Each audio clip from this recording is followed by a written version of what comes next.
All right, folks, we're live here at Ox Billiards.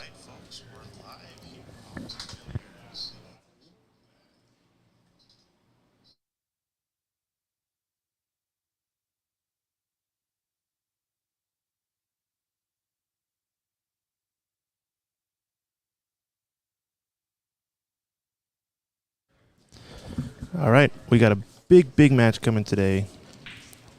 We've got in the house James Davey versus Daniel Sardon Celio. This is going to be the match of the winner side final. So it's a double elimination tournament. We're down to the final four today. We've got James Davey versus Daniel on table one. That'll be the main TB table. We've got the B side with one match between the man himself right there, Dan Louie versus Tom. They'll be playing on the B side, race to 7. Daniel and James will be playing a race to 9. Then whoever loses in the James Daniel match is going to play the winner of this match for a third place prize. And then we'll have our final where, in pool, this is a true double elimination. Players have the option to double dip. And yeah, we got some good action today. I think the players are just about ready to get started. They've been warming up a little bit on these tables, getting used to it. Just a little discussion between the players on what the rules are, what they're planning. Checking out the chat, we got Triple G, Greg in the chat. What's up? Shout out to Greg. How's it going? Buddy?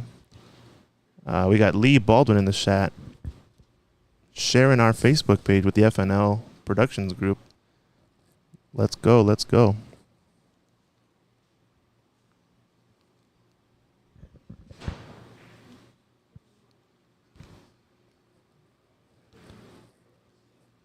Thanks for the share, Lee. Thanks for the share. Go if you haven't gone to check out his live stream.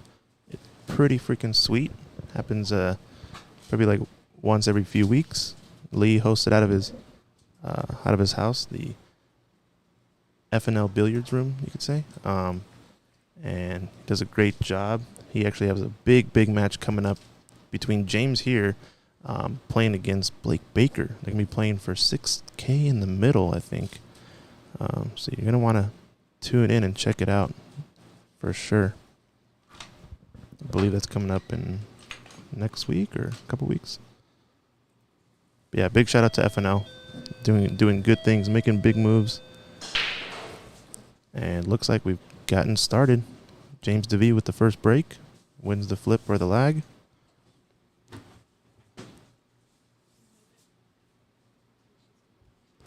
And we're off. This is going to be a race to 9.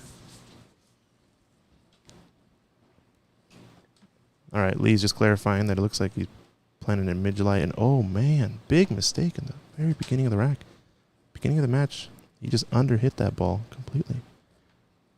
Unexpected from James. It looked like he was trying to maybe play safe behind the 3 or something, but it looks like the speed must have just gotten away from him. We got some folks in the chat. E, hey Chris, how's it going? Hey, how's it going, E? Maybe we'll see you here later today. These guys have been playing all day yesterday to get to this point. First place for $1,000 prize. Battling hard. We have Bo in the chat. Let's go, Daniel Sardon Celio, shouting out his boy Daniel. Bo was in this tournament, I believe, earlier, from what I remember. Bo Bologna says, good morning, Michael. Good morning, Michael. What's up, man? Yeah, Michael says, what's up? It looks like Daniel's going to take this ball in hand, try to make the 9 combination, I think. I think it's because he doesn't like this 7-8 tied up on the side rail. It's a little risky, though. Hey, Triple G, yeah, 3-foul rule is in play. You must notify your opponent of the second foul before they take their third shot. 3 consecutive fouls is a loss of frame. So, oh, he went for it. Yep. That's a tough one, though. Good thing is he didn't break up the 7-8 cluster, so at least there's still a lot of work to do. And he actually made it worse with the 3-4 on the other side rail, so not a bad spot.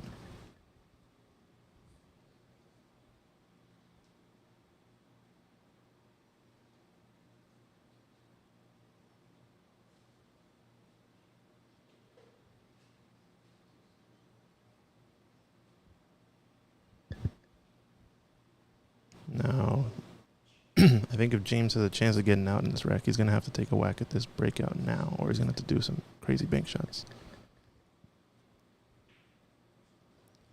Bo in the chat, yes, sir. He lost to Varun. Yeah, I remember. I think I saw that match while I was playing. While I was over here losing to Dan Louie. Yeah, I think he played well though, right? It looked like it was a pretty spicy match. Varun looked like he was struggling too, so at least you had a good showing. Played some good pool. Oh, Daniel rockets the 9-ball in. And that's gonna be a ball in hand. Nice safety from James. Now it's all about breaking up this 7-8. You can kind of play another safety.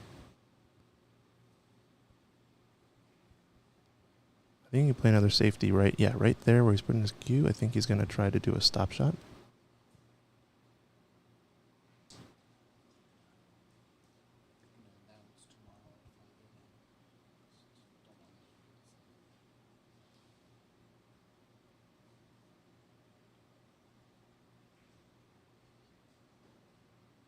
Okay, so I think just trying to play the middle of the table, then play this stop shot, safety, send the 7 a few rails around. I think he's got a good angle for this, do a little drawback. Yeah, glad to hear it, Bo. Yeah, you guys had fun. Tables are no joke, that is for sure. Especially when you hit it hard. When you hit it hard in these tables, they definitely like to spit the balls out. But yeah, 4 1/4 inch pockets. They're not easy by any means.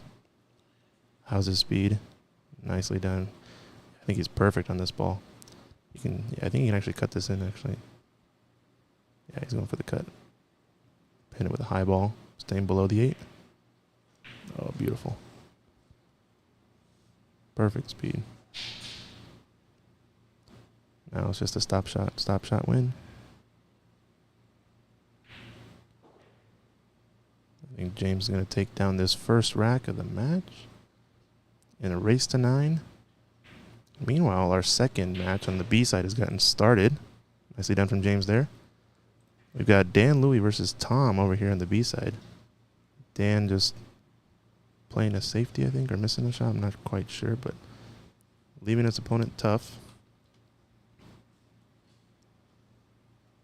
Just got to get from the 3 to the purple 5, so.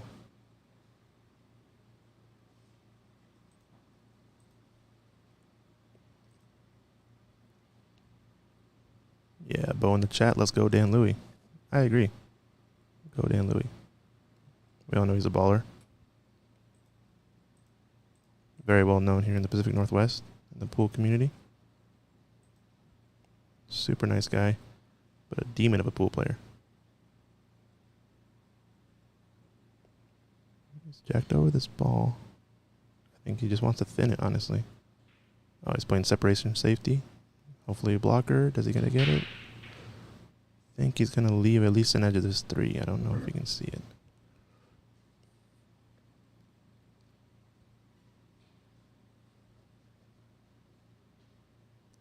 Dan the man, says Triple G. Yes, sir. Dan the man, indeed. Everyone knows who you're talking about when you say Dan the man or Danny. Nobody has to say his last name. It's kind of funny. All the top pool players are just known by their first names.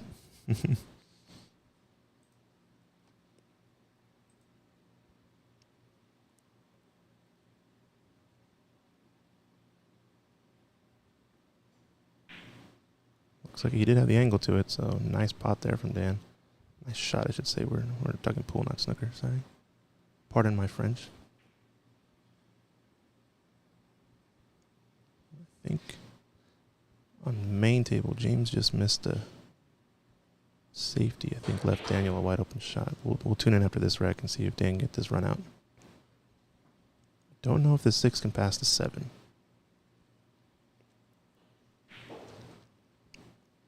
Might want to just play a safety if he can't get this. Go behind the balls with the cue ball, send the 6 around all the balls and up table. But it looks like he's shooting at it. Must go. No, he's doing that shot. Yeah. Play the cue ball behind the balls. 6 all the way around. How's the speed? Nicely done. Good shot from Dan. Let's go back over here and check. It looks like actually ball in hand to James Davey, I guess. So he must have actually had a successful safety, and he busts out the 4 ball beautifully. Now the balls are sitting good. He can make quick work as long as he doesn't get behind the 7, I think. Everything on one half of the table. This is one of those drill runouts you practice all the time. He's got to make sure he hits this window. Oh, beautiful speed. Perfect. Now getting up to the 5 is a little bit tricky if he, as long as he avoids this 9 ball on the follow, or is it, he's going to come up to where his cue is, yeah. So stun, a little bit of left. Come between the 9-8. Left rail. Oh, yeah. I think he was playing to come up even between the 8-5, but this will work. Got a pretty natural angle, the way it lays, to go up and down. Nice stun shot. Straight is fine on this ball. Little angle makes it maybe a little bit easier.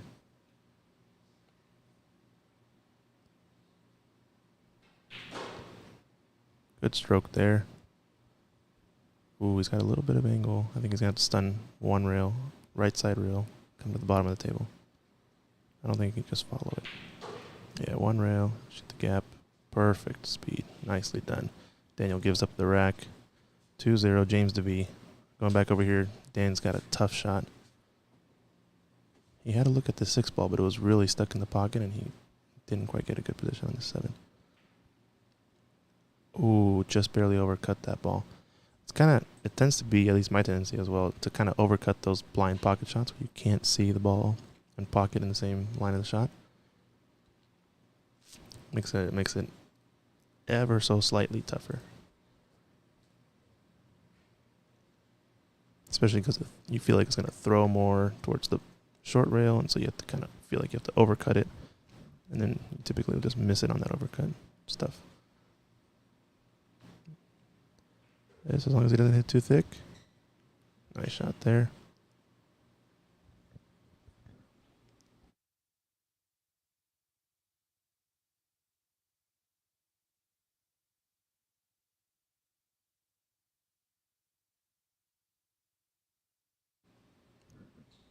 That perfect half revolution stun forward. Looking good. Lee Baldwin, hey man, thanks so much. We appreciate it. Lee says it's a truly epic stream. Thank you so much. Well, we learned from the best. Got a bunch of inspiration from your stream, Friday Night Lights. And hopefully we can work together and do some other projects in the future. It'd be dope. Anyway, now we're back to here. Main TV table, James Davey. Playing a safe, kind of a containing safe on Daniel. I think he's going to maybe try to go 2 rails and try to get behind the 9.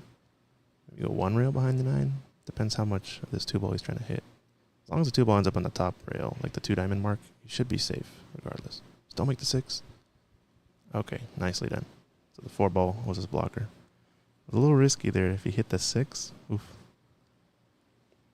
Would have been an effort situation all over again where he has to save himself and kick out of his own save.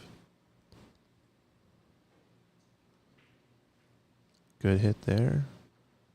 Fortunate not to give up the shot and actually left him fully hooked. Wow. I think the key there was to not hit the 2 ball full. As long as you don't hit it full, you at least get some separation on the balls and have a chance at getting safety. So, nice kick from the big man, James Davey.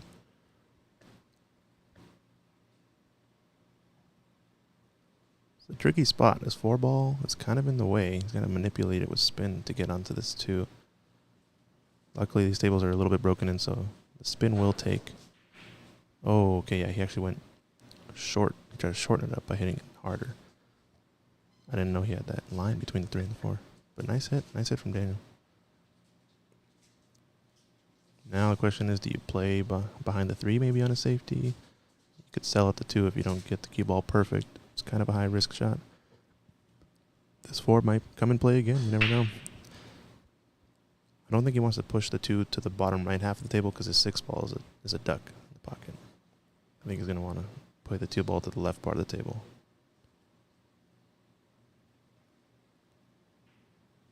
Yeah, just a separation. Get behind the 3. I think he just played separation safe from 2 rails. It's a classic safety. Not completely undoable though for the bank. I think Daniel kind of has to go for it. Play the cue ball right to where it is again.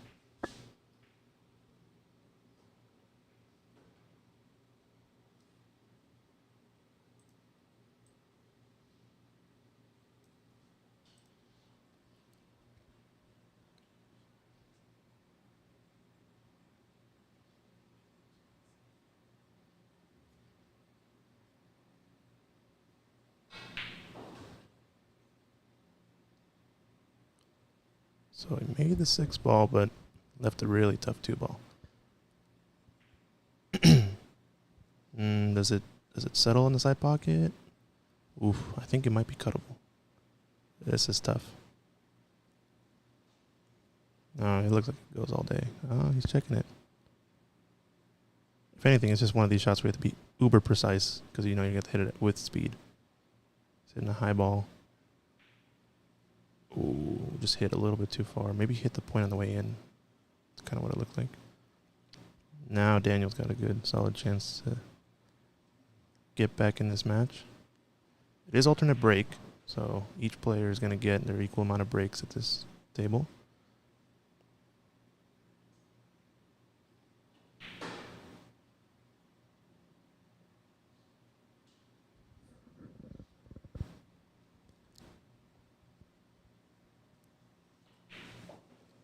What a nice stroke there.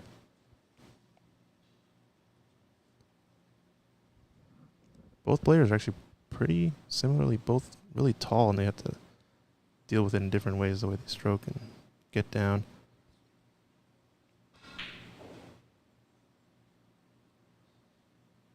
Just taking his time.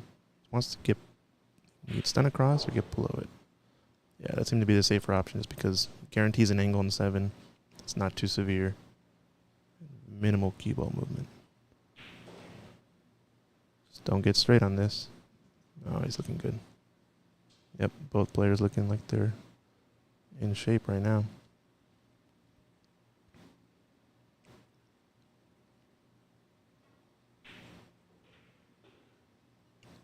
How's his speed? Does he get off the rail? Nice shot, Daniel.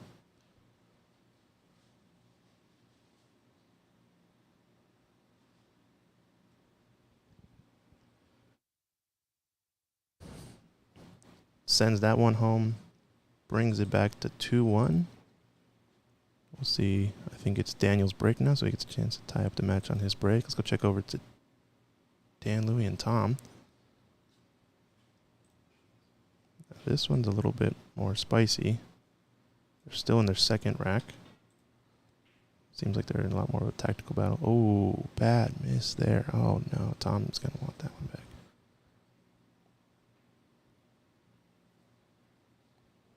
It seemed like, I think he just gave up on the stroke a little bit. You know, like he had the correct kind of spin, but the spin seemed to have just left by the time the ball got to the contact point, and then everything broke loose because he ended up hitting it thicker, but without the left spin, it didn't throw the ball towards the pocket. So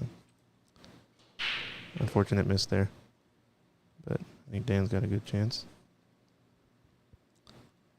Hey, Triple G, I don't know actually. You'll have to ask him. It's a good question.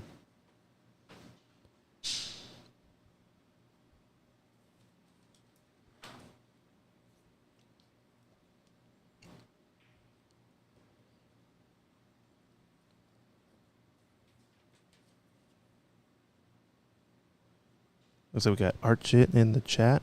ArcSign Gaming. How's it going, bud? Meanwhile, Dan Louie's got a good chance to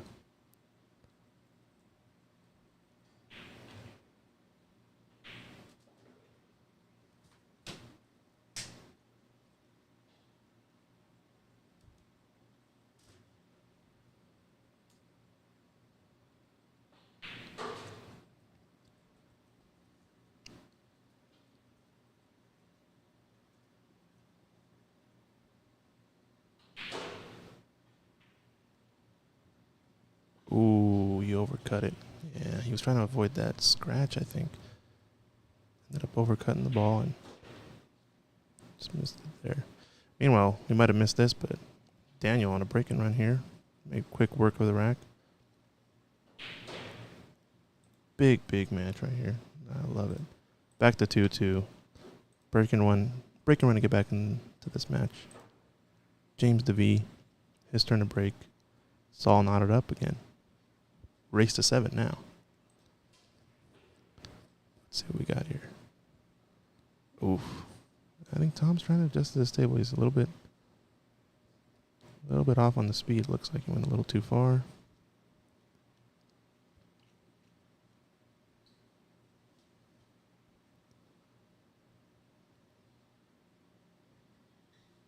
It's going to be running this cue ball around the rails, I think.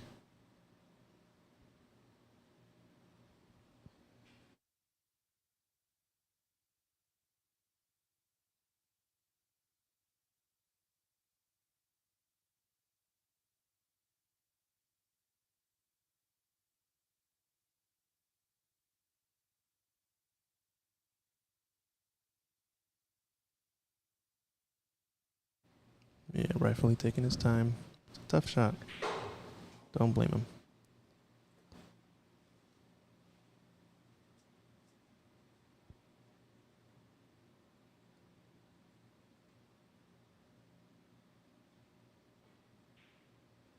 Ooh, nice shot up and down. Ooh, long 9-ball left.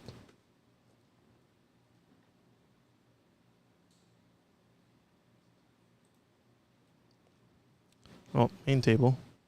We've got another run out going, so it looks like possible break-and runs back to back from these two players on the main TV table. Nice shot there.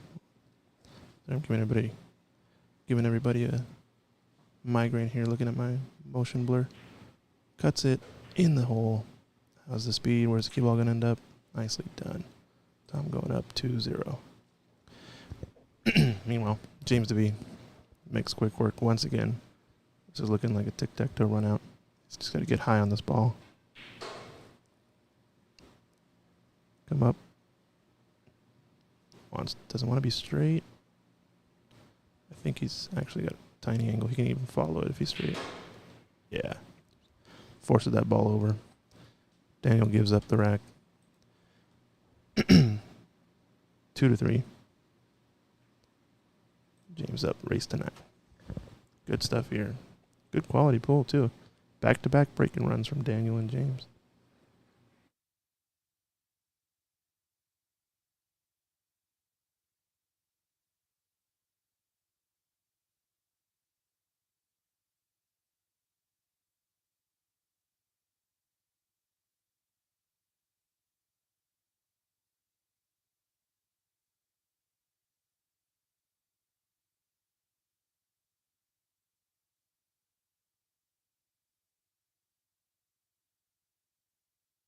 Two Titans indeed.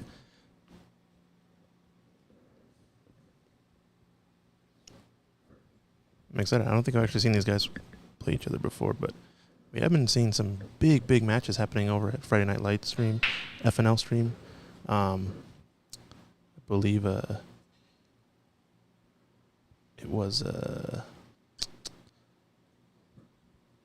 Blake Baker coming up, though, against Damesby, but I think we saw Daniel playing against Stephen Weekly. That was a big match. We saw James Davey playing against Clay Belvoir. Another big match. Two massive matches in the past few months that we've had here in the Northwest. You should definitely go check them out. FNL stream, FNL Productions. Awesome stuff. Now let's see if Daniel can string together a 2-pack here.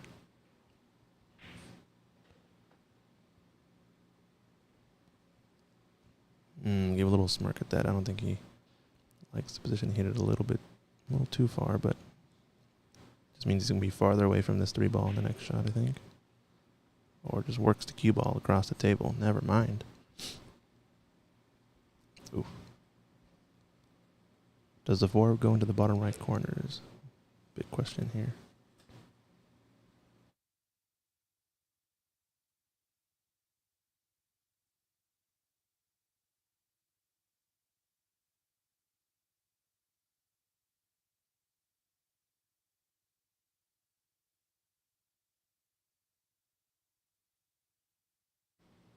he's looking at it. It's dicey. I think might be touching the rail, so it's gotta treat this with respect. Jams it in and comes up and back. Nice shot there.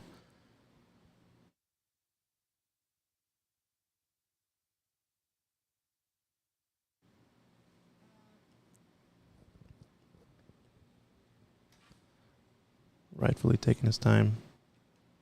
It's a big run out because if he can keep putting the pressure back on James, he's got to hold his serve to kind of overcome this match, because James did have the first break, so you'd expect him to at least get the first say in every rack while they're knotted up. But if he can put the pressure back on, maybe James will make a mistake and he can get back in this match. We'll see. But James is shooting lights out fire right now, so I'm not sure.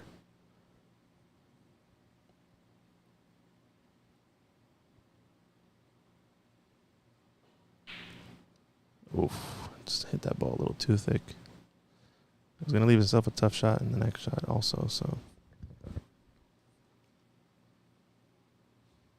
Got another overhead view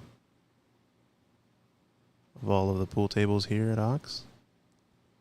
You can see our two match tables right here. There's an extra 6 tables. We got a total of 8. We were able to run this tournament with a field of 32. I think we had a few cancellations, but who knows? Maybe we'll have some big tournaments like this lined up in the future. At least we got the stream set up. Who knows? Maybe you will be on stream if you come by. Get into one of these tournaments. Get on the big screen.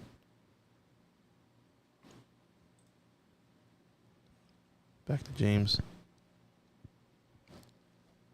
I guess his only option was to roll forward because didn't have much angle on that 4, so he's going to have to take the bank shot here or play it safe. Oof, hit the bank, but hit it a little bit short. Wouldn't have helped the position much, though, because if he had hit it more in the heart of the pocket, he probably would have came even flatter on the 7. Now he's glued to it.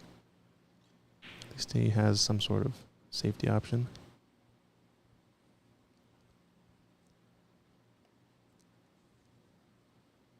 I think Dan Louie on the other table just hit a pretty nasty save. We'll see if he can actually extract the ball in hand from the situation or not.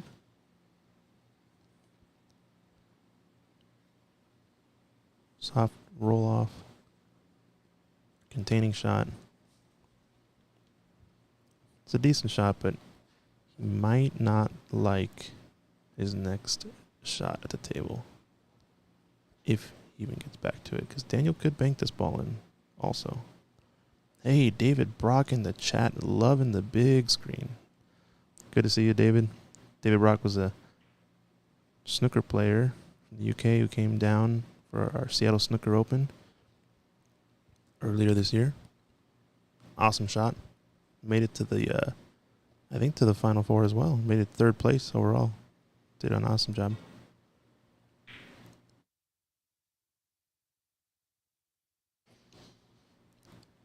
So containing safe to containing safe to another containing safe. Sorry, Dave. Yeah, he is still a snooker player. My bad.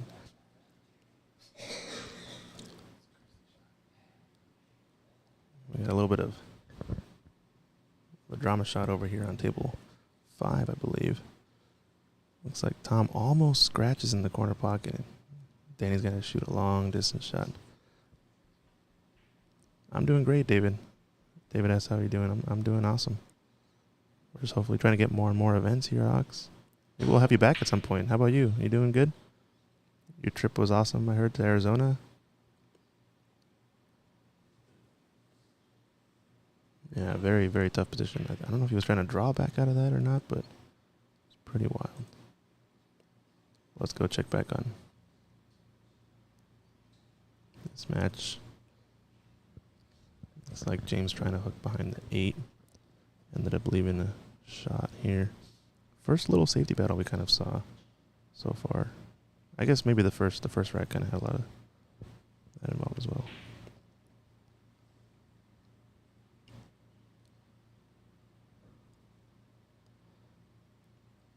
He should have the potting angle, I'm pretty sure. Maybe he's just looking at how to get on this 8.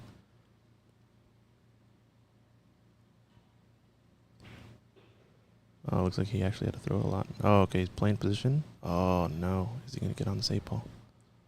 I think he's just off. Oh, he's looking like he's shooting it. Wow. Must be since it cuts to the right slightly, or does he has to throw it masse a little bit? He's rethinking it. Yeah, anywhere there is fine for the 9 ball. That's a classic 9 ball shot position, but it's a little tricky.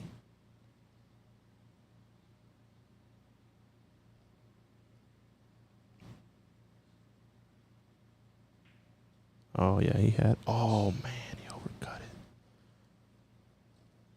So it looks like it must have been really close to not giving him the potting angle. Oh, that's a tough miss right there. Now James gonna make work of this if he just draws back a little bit. Ooh, left side of the table, I guess. Okay, that's a tricky one. Hey, David Brock in the chat. All good, thank you, great trip. Tough play. He's excited to see the women's competition coming up. Yeah, we have the World Women's Tour stop here. Let's see if James can sink it.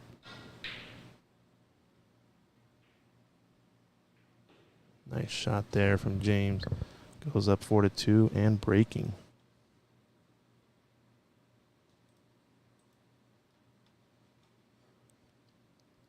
Good stuff there. You got Danny on the other table. Looks like he's got a successful safety situation. Now he has an open table to work with.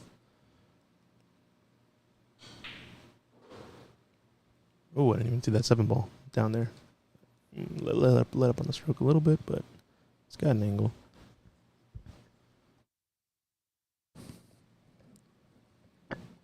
Yeah, Lee Baldwin in the chat says up to 54 viewers. Everyone share. Go ahead, like the stream. Follow us on Facebook, YouTube, Twitch.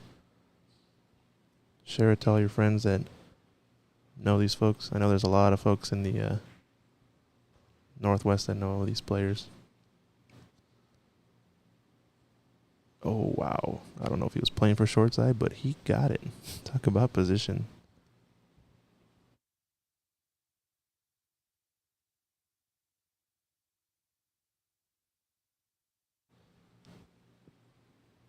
Still not trivial, but there you see the vintage Dan Louis backstroke. Great shot of it. Such an unorthodox style of cueing, but he still manages to run racks on racks. What a talent. Nicely done. Dan Louis goes 1-2 in the match. Got pretty good action here.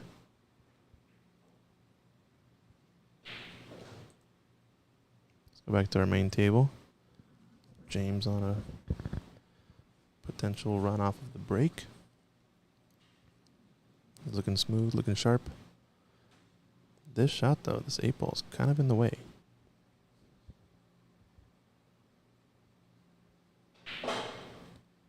Ooh, yeah. Okay. He just kind of powered it, muscled it through, at least gets a shot on the 4. But getting on the 5, it's going to stay on that line. It's going to be tough. Speed matters a lot.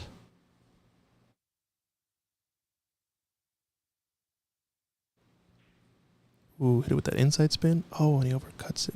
Wow.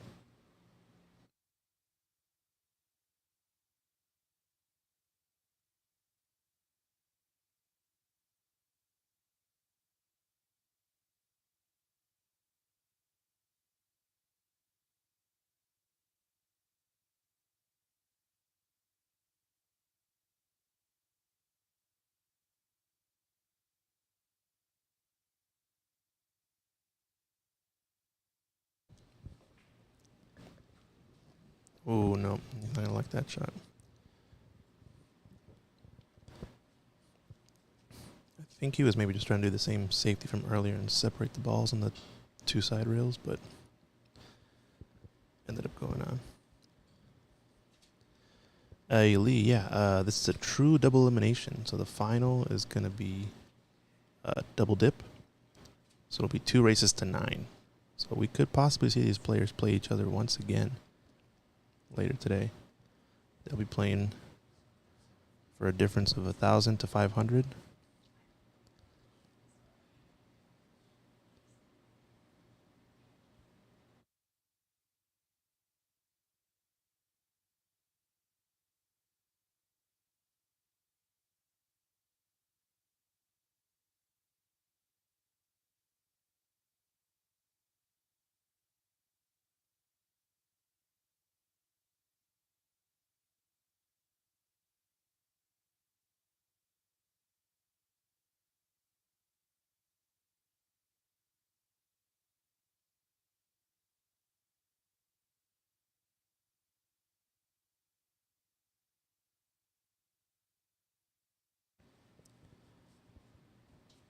Tough shot. Getting on the 5 is still pretty awkward from here. So does he get it? Nope. I think he knew the moment he released that. He kind of shrugged off his cue stick. He knew the speed wasn't right. Now he's got to kick at this 5 ball.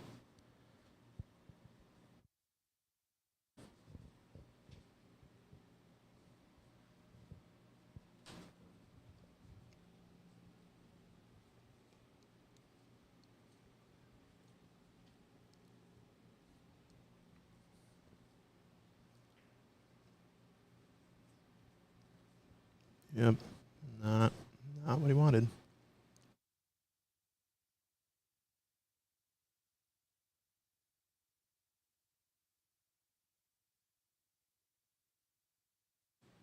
Now James is the open table to work with. I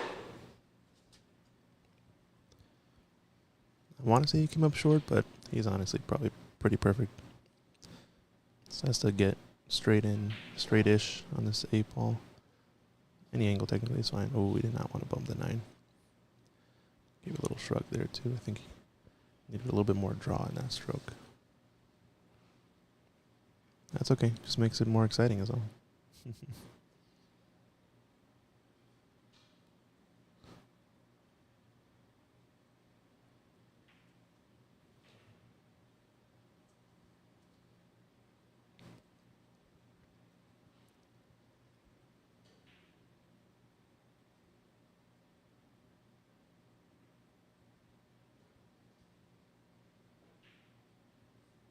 Oh, and he overcuts it the same way as Dan did earlier.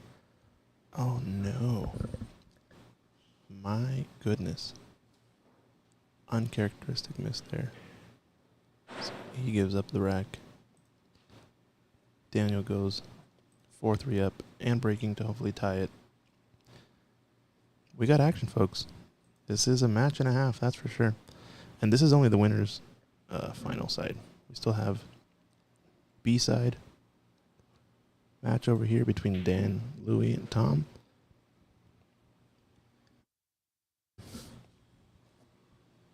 This is a spicy one. There's a race of 7 on the B-side. And winner of this will get to play the loser of the James v. Daniel match.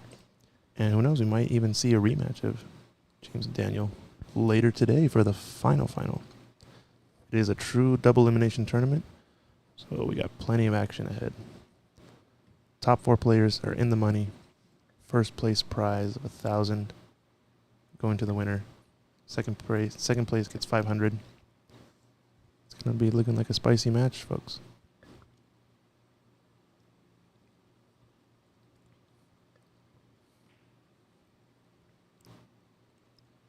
Oh, where's the cue ball gonna end up?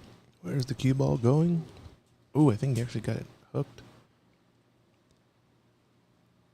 I want to say that was fortunate, but I don't know. I'm not in the mind of the player at the table, so you never know. Seemed like a pretty risky safety, though.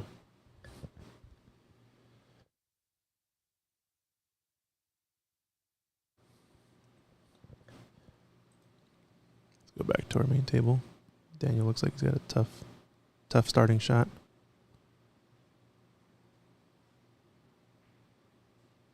Trying to get a save. I don't know if he got it. Yeah, I think he did. Looks like Looks like James is kicking. Oh, classic save though. Just don't make the one. And what a shot there. Little kick save. He just got straight down, shot it like it was nobody's business. No problem. We got Dan over here in the right half of the screen shooting this tough kick shot. And we got Daniel with a tough kick shot as well.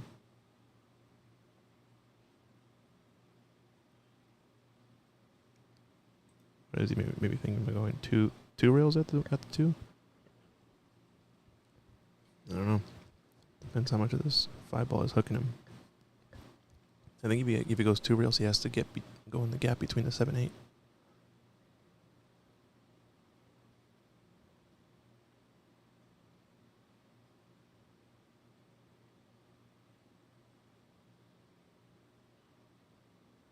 Oh, went above 7-1. Yeah, that line was no good, I think. Tough shot. Ball in hand to James. Dan Louie also has a tough kick. He's looking to go probably 2 rails. Oh, he hit it direct 1 rail. Nice. Is he going to get lucky? How's his luck?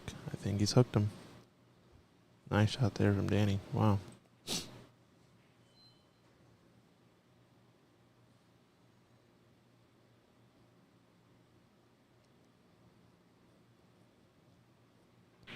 Tough situation for Tom.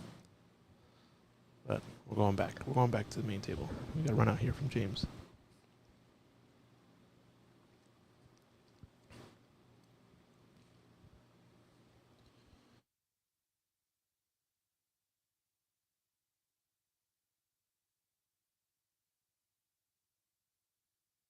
Oh no, he's overcut it.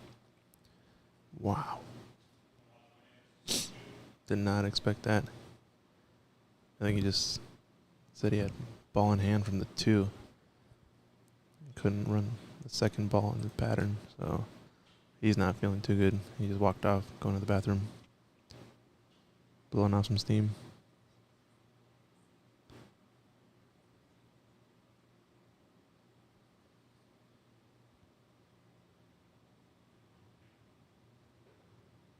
Nice shot from Daniel.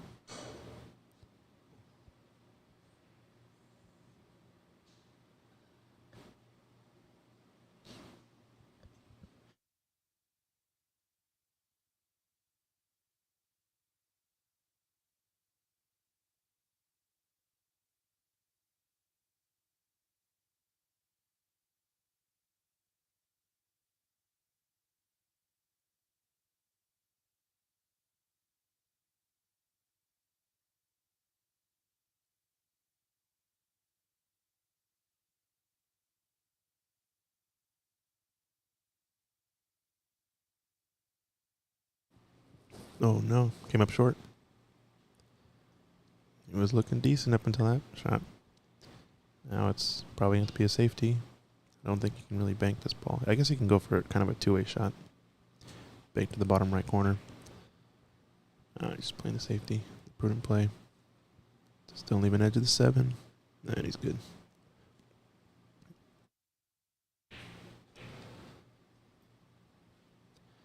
Well, we got a lot of good action here, though. Tough racks after tough racks. James is back from his break. Clears the mind. Ooh, gets a good hit on that 7. But unfortunately, sells it out.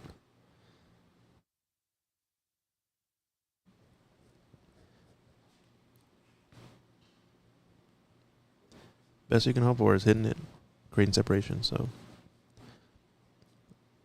I don't think that was a bad shot from James.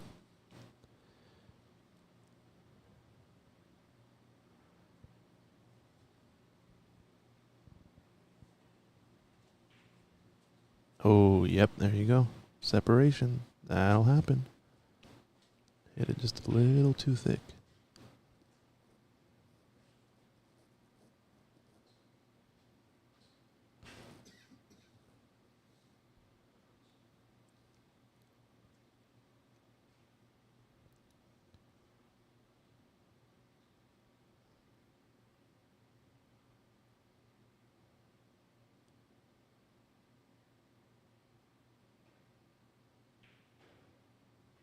Nice pot there. How's the speed though? Oh, we might glue up to this 8-ball.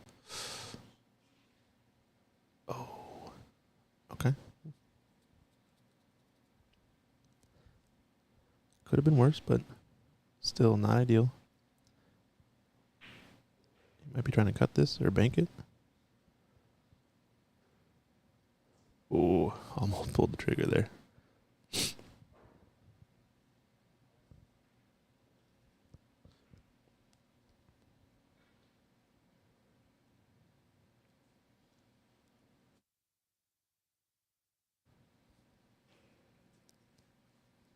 Nice. Yeah, I cleaned it in the chat. Yeah, a little bit of a roll helped him at the end right there.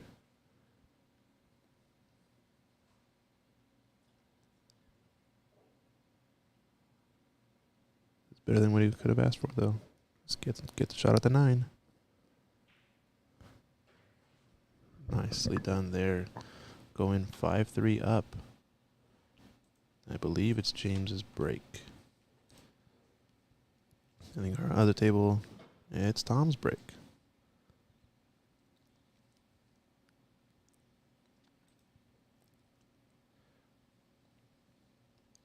We'll get the shot with both. Yeah, we got a pretty sweet space here. Good table spacing. You'll never be up against the wall or touching another table while you're queuing, which is what's that one thing we pride ourselves here at Ox about is prioritizing the player first. Come on down if you haven't checked us out. You can even come by and watch these matches today.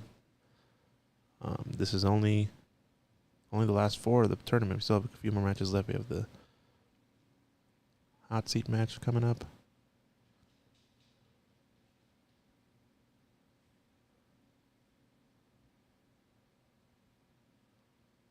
Good things coming here at Ox.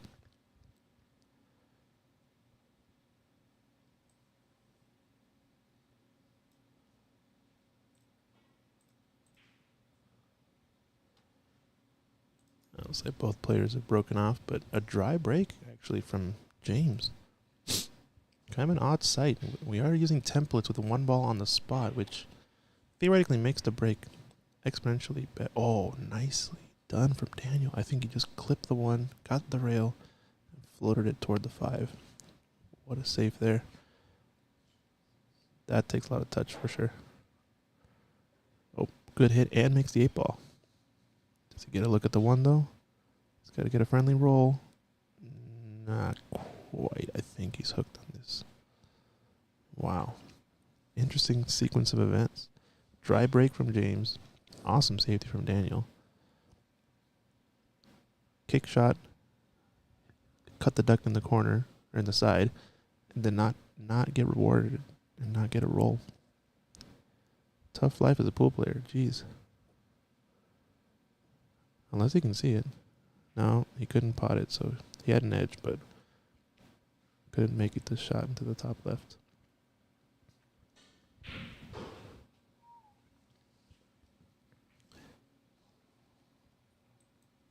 Yeah, I think we just missed a massive shot over from Dan.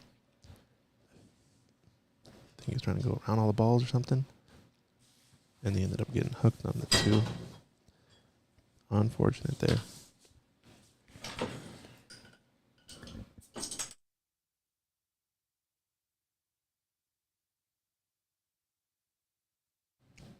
Ooh, went for the carom, got it, but he didn't separate the 2, the 1 and the 4, just enough.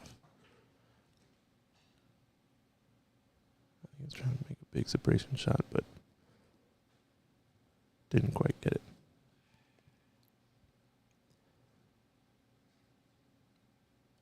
What do you do here? I mean, if you thin off the 1, you're probably going to hit the 4. Your cue ball's not going to be in the best spot. There's not much to hide behind up table. I guess you can technically overcut the 1 or bank it, have the 4 as a backstop, have it stop off the 4. Bring the cue ball down table somewhere? I don't know. This is a tough spot. I feel like anywhere you shoot, you're going to leave at least a look at the 1. I think it's too thin to carom the 4 in. Any other ideas? I don't know. Let's find out and see what he does. Oh, I see. So I think what he was trying to do was hit the rail, hit the 4 with the 1. Yeah, I call it a ticky shot, but he's trying to shoot the 1 and have the 1 go rail 4 into the pocket. Tough shot. Ooh, we got Scott Leach in the chat. Love the swivel cam. Hey, Scott, how's it going, bud? Yeah, I think it's awesome. That means we can, hopefully get to cover more than one table, which is awesome. Oh, how's the roll? I think he gave up a shot. Yeah, it must go. From where I'm sitting over here, I think I can see the line. It's pretty close. No, I don't think he has it. He's got a kick. Yeah, he's putting his finger right where he wants to hit on the rail. Probably wants to kind of hit the 1 hard enough so that it touches the rail and get the cue ball behind the 2. Kind of a kick and stick.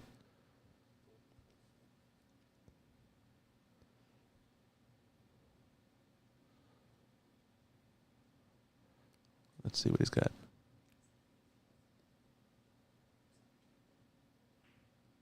Kick and stick. Oh, I think he needed some contact on the 2. Didn't even get the rail. A little bit of frustration there from Daniel. It's a big match for him. Now the balls are all pretty wide open. So you'd expect James to make easy work of this rack.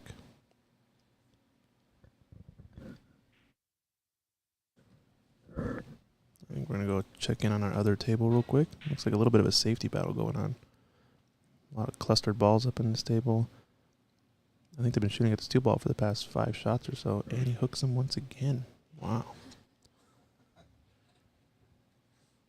So these guys are going back and forth on this safety battle. They made the 1, and then it's just been safety after safety after safety, right? Although this 9 looks a little juicy here. Kick at the 2. Did the 2-9 combination? I don't know.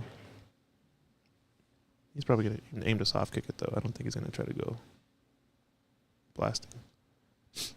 Yeah, he's kind of looking at it. No, he wants to cut the 2 towards the 3.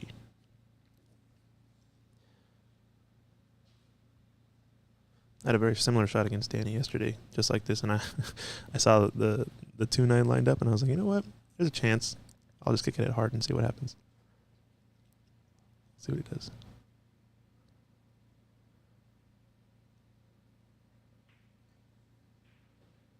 Yeah, soft kick. Does he get a rail? Oh, nice shot from Danny there. Wow. Perfect speed. Meanwhile, James Davey is on the 9. He's got to cut this ball in. He goes up 6-3 against Daniel and breaking. We got a tough shot here for Tom.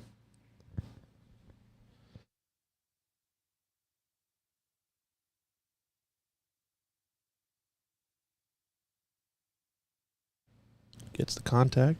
How's his roll? How's his leave? No, I think he left a shot. It was all about speed, that shot.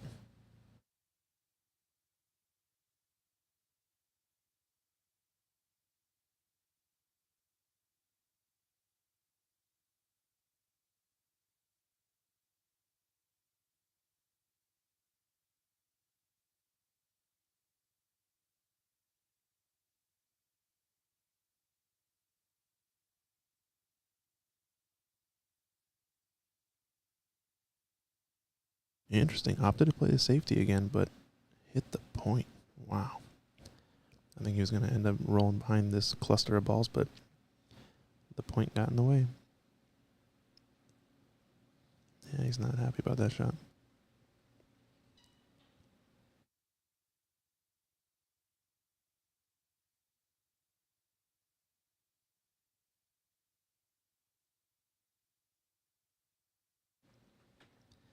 Zach Ross in the chat asking, have there been many break-in runs in this tournament? Yeah, we've actually seen a good amount. Well, so far in this match, these two matches, I think Daniel and James went back to back breaking runs. No, I think they went back to back breaking runs. Each of them had one back to back. That was pretty cool.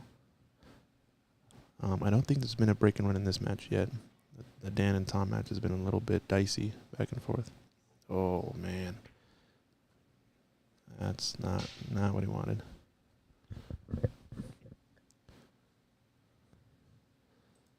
Oh, meanwhile, I think James might have just missed this one ball. Yeah, I think he broke off and had to look at the one and missed it. Trying to get position on this too. Gives the table back up to Daniel. He's up 6-3 though, so looks like Daniel's playing for this other window. Does he have it? I think he has it. Yeah.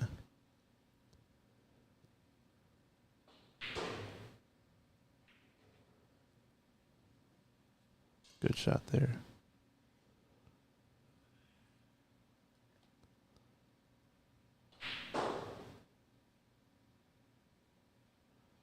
Now he's picking up his speed on this wreck. He's getting down, shooting. I think he's trying to let out a little of that frustration from earlier. He's got a pretty nice layout, so.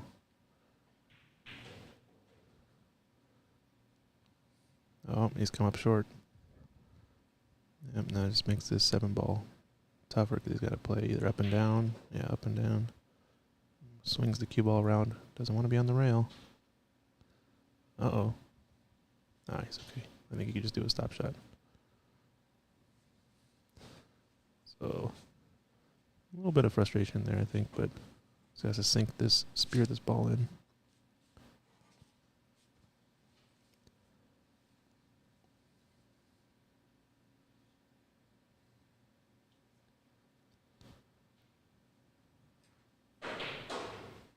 Wow. And I think he's got to look. Okay. Wow. Nice shot from Daniel there. Boy, oh boy.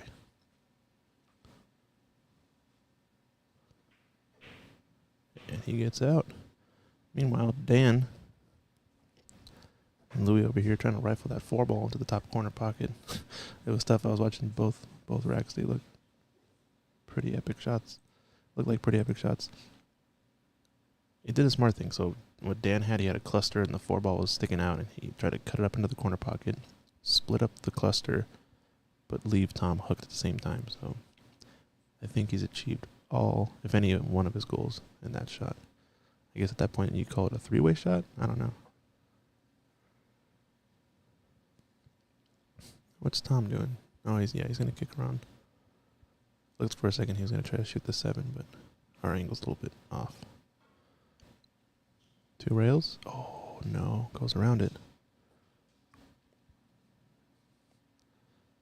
Now Dan Louis got ball in hand. 4 balls left. The toughest position he's got is to get on this 6-ball, right? Yeah, right there. I always love watching Dan, the way he kind of telegraphs his plan. Puts his tip kind of where he wants. He's also saying he can go from there or over there. Now he's going to point to the part of the cushion maybe on the right side where he's aiming. I think he's going to go 3 rails at this. Top short rail, right side rail, left side rail. How's the speed? Yep. It's about perfect.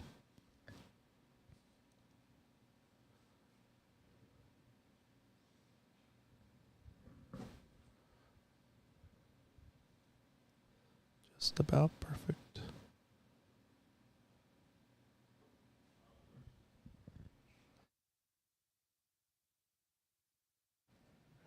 Friendly bump on the 8. Nicely done. Looking good.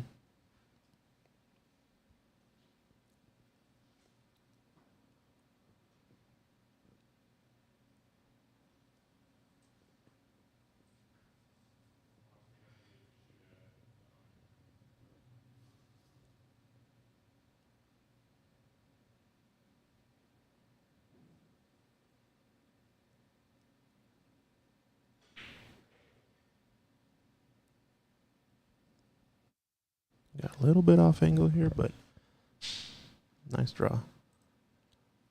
really, really tough to get that pinpoint draw accuracy. So we got a really tough shot over here with Daniel.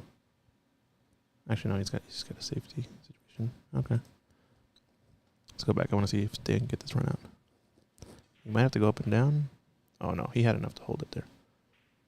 Nice shot.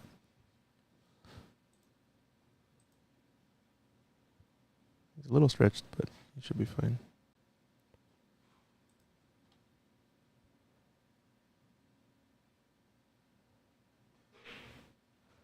The shot that matters. The ball that counts. 2-3. Dan Louie. Brings it back within one, and I believe he's breaking. Meanwhile, ooh, looks like James hit him with the safety, or did he make a ball and hook himself? I'm not sure. Either way, it looks like Daniel's brought out the jump cue. He's gonna glance off this 2. If he cuts the 2 ball into the corner, that 3 might also go. But low chance of scratching unless he jumps over the 3. So it's a tough shot because of how close the balls are. The 8 and the cue ball. Let's see what he's got.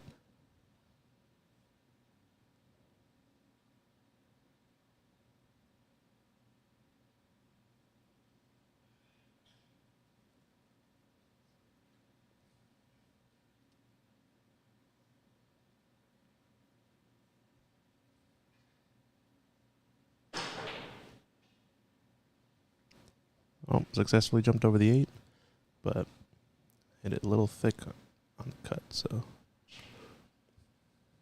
leaves a wide open table now. The only real issue is this 5 ball, but it's pretty far up table. It can go into the side, and go up into the top corner pocket. A lot of options.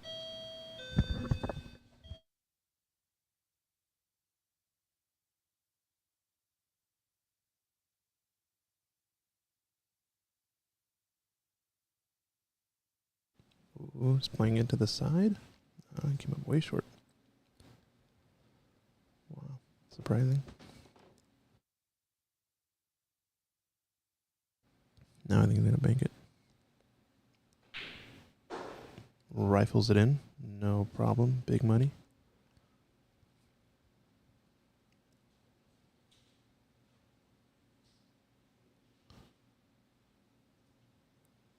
Now it just doesn't want to be on the rail. It wants a little angle on the 7 ball.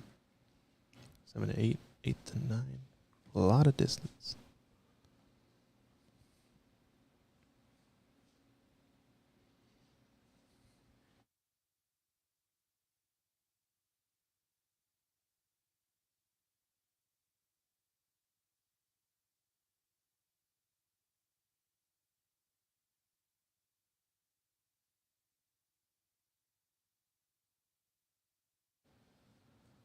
That was a prudent shot. I think he actually ended up throwing it a little bit, but he guarantees that he gets an angle on the 7. He's got to go up and down and up and down. Oh, where's the cue ball? How's this line? Uh-oh. Uh-oh. Wow. It holds up. And actually is kind of giving him a good angle to get back to the 9. Kind of fortunate. Just watch out for this side pocket. But man, oh man. That looked like it was going to be a scratch. Oh, the side pocket definitely came into play. Holy smokes.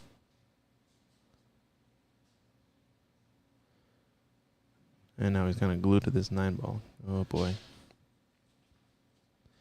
Hey, Lee Baldwin in the chat letting us know that from his work computer, he clicked on the settings and changed the resolution from 420 to 460 to 720, and now the picture is much better. So yeah, we are streaming at, I believe, 720 by 1280. We do have, I believe, recordings of this at 1920 by 1080, but we can post those later. But yeah, if your settings are a little bit funky, you should be seeing a pretty clear picture, in my opinion.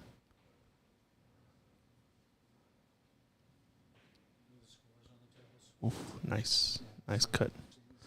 James Davey goes up 7-4.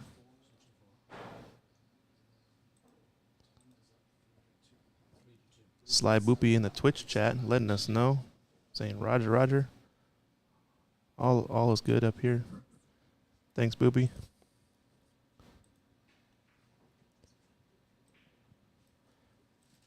Hopefully you're enjoying the pool world streaming.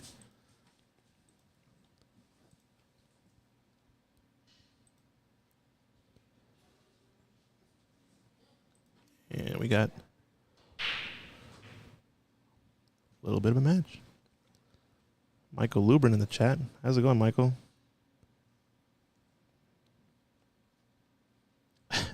Triple G saying he's got a $250 phone and it's perfect for him. So looks like we're doing something right. Sounds good. If there's ever anything up with the audio, with the video, just let us know. We'll be able to switch things up. Ooh. Oh no, Daniel. Oh no. I think he's a little frustrated right now.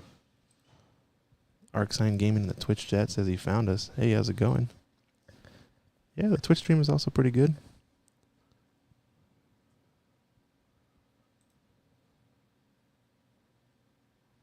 Oh, now Daniel's got to bring out the jump cue. James, one away from the hill. Daniels need to catch up in this game. Oh, how'd he hit this, though? Definitely left the 6 ball. 7, I believe, cuts into the bottom right corner.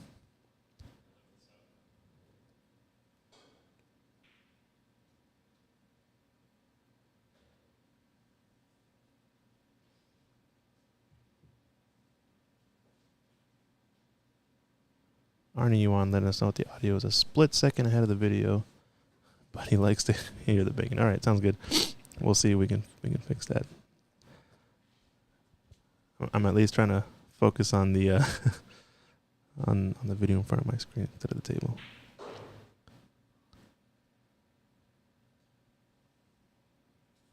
MySpace didn't pan out. That is true. I mean, I think some people still have MySpaces. ArcSign in the chat giving us all his emojis.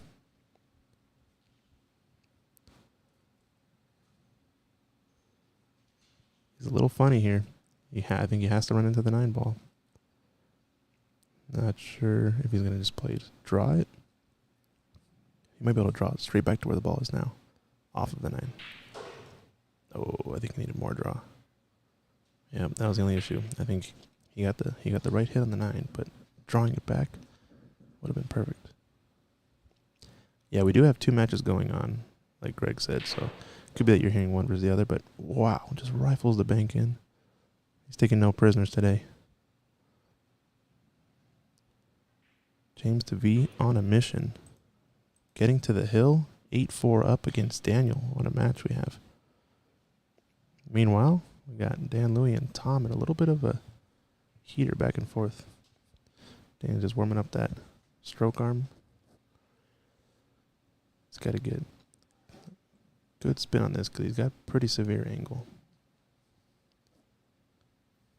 He can go back and forth, I guess, 2 rails though, so I don't know.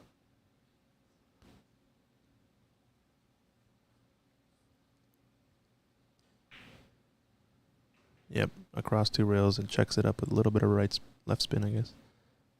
Nicely done from Dan there. Now I think he just has to avoid the 9. He's telegraphing his shot. He's going to go there. He's going to go there. That will hit the 9. So there. Go with some extra spin or extra follow, depending on your preference. But the 9 is kind of in the way, so he has to manipulate the line a little bit. Oh, no, he missed the shot as part of it. Yeah, I think he was pretty focused on that. On that position.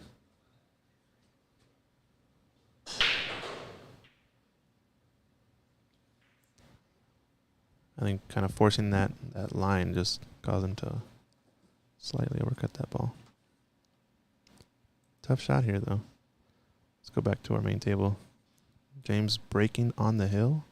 It looks like he has a chance to run this out, so I think a break and run would put him into the finals. And he'll get a break while we play the hot seat match between the last second and third players.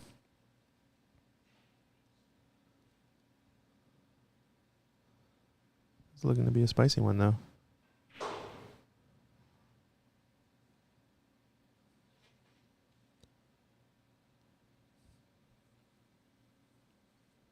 He's got a good amount of angle. I did see him shoot one of these earlier and kind of let off on the stroke just barely. So I think honestly, as long as he gets a center table anywhere, he should be looking good to get out.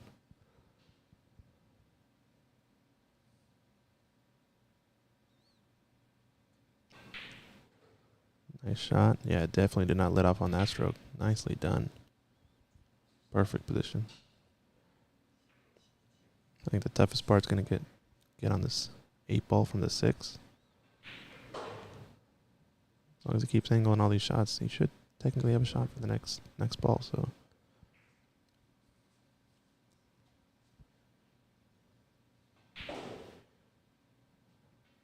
ooh, he's got a pretty severe angle. I think we needed more stun, less draw. He wanted to be a little bit closer to the left half of the table.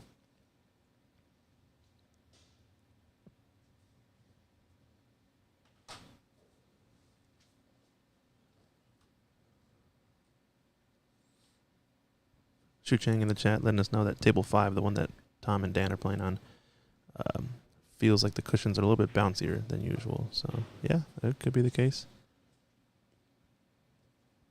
Every table plays a little bit different. Now, tough shot here for James, but one you'd expect him to make. I think he has to stun and go 3 rails around, probably. He might be able to follow and avoid the scratch. Yeah, he chose to follow. Avoid the scratch, 2 rails. Yeah, that's a good shot. Speed. It's looking good. And looks like Daniel concedes the last rack. Concedes it. James Davey goes up 9-4. Wins it. No need to shoot the 9. Daniel shakes the hand. Putting James into the final. Now, it's not over for Daniel yet. This was the winner's side final, so Daniel now goes to the B side, and he'll be playing in a race to 7 against the winner of this match over here. This is the final 4 players left in our tournament. James is into the final, showing us what he's got.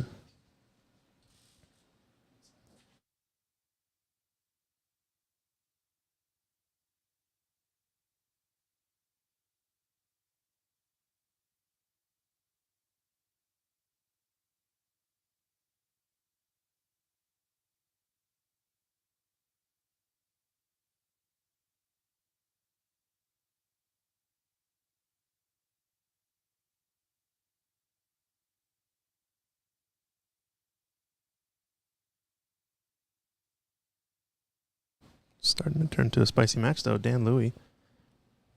Dan the man. The best of the Northwest. Bringing it back to 3-3.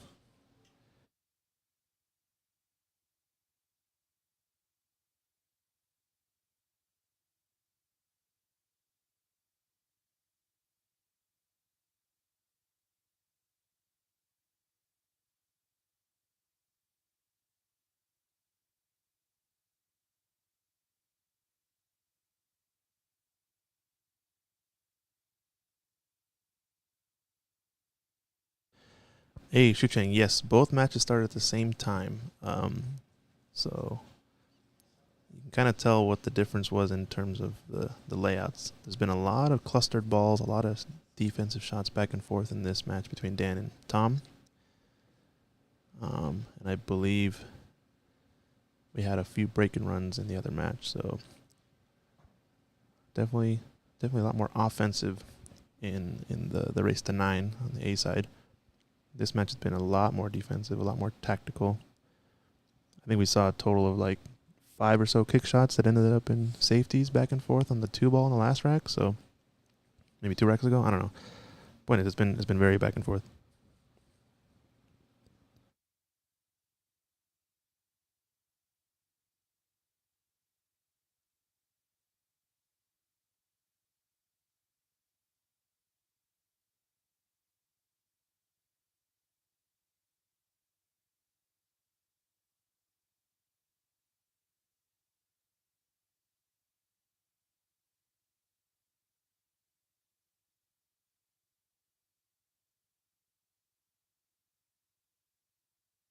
Oh, man. Did not expect to leave that. He had so much cover down there, but unfortunate.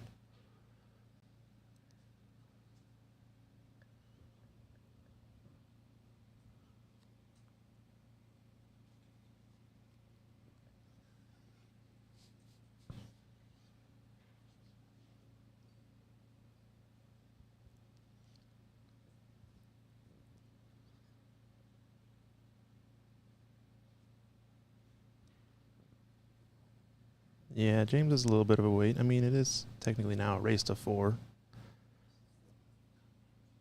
But he's also got to wait for yet another match to finish. So, yeah, we probably can tell him he can go chill somewhere, maybe get some lunch. Oh, actually, Dan went for the bank. Wow.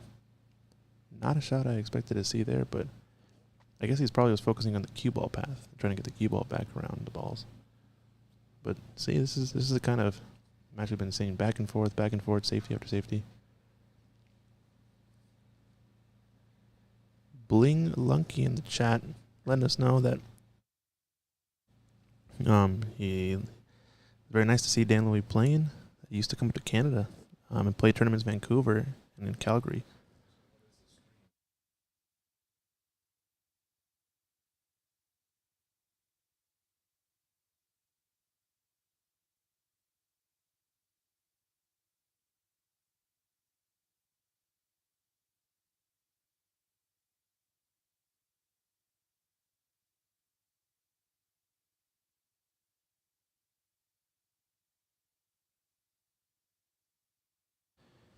ArcSign Gaming replying to Arnie, it is true double elimination, so these players are on the B side.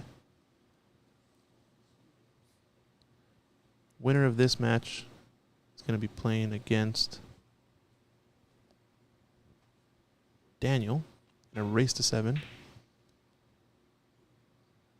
And that'll determine who gets to the last part of the final. Man, look at these players back and forth. Safety, kick shot, safety.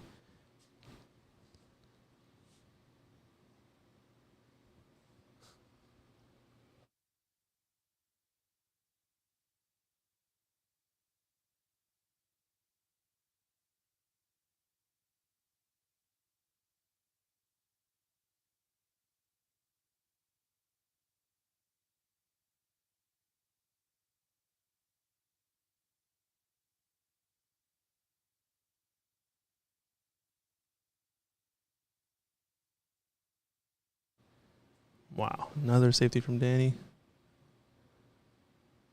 Gets him hooked. Let's see, we're going to see another kick. I'm not sure.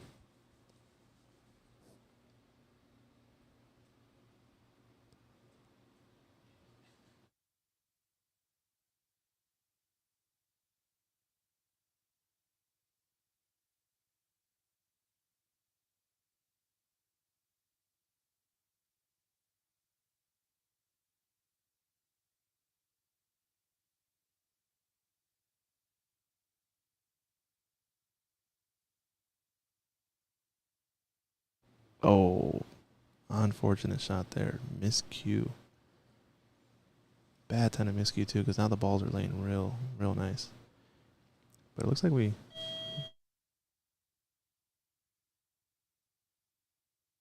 got a chance to get a first look at a run out on this rack.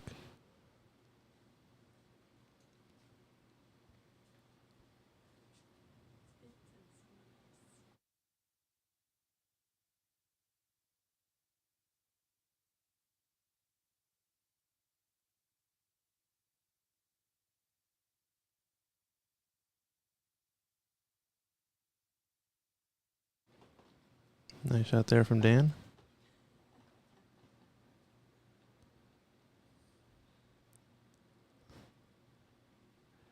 Lee Baldwin asking, what do you guys think is the fair line for the next match? I'm not sure. So fair line is a Fargo concept from what I understand, right? I'm trying to calculate who plays how many races, if they're a certain level versus another. I'm not sure. Are you asking for a line, for playing a little bit of a side pot in this action? Trying to find some action, Lee? So Looking pretty good. Don't go too far. Uh-oh. I think he's overrolled the speed. Yep, I think we're going to see another safety from Dan. Actually, maybe not. From where I can see here, it looks like it might actually go.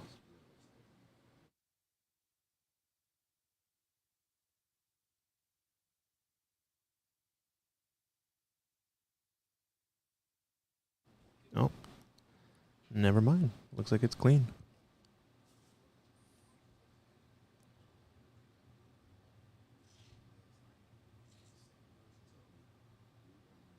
Looks like Triple G is saying he'll take the kid against the winner for their normal situation. So I'll let you guys figure this out off stream.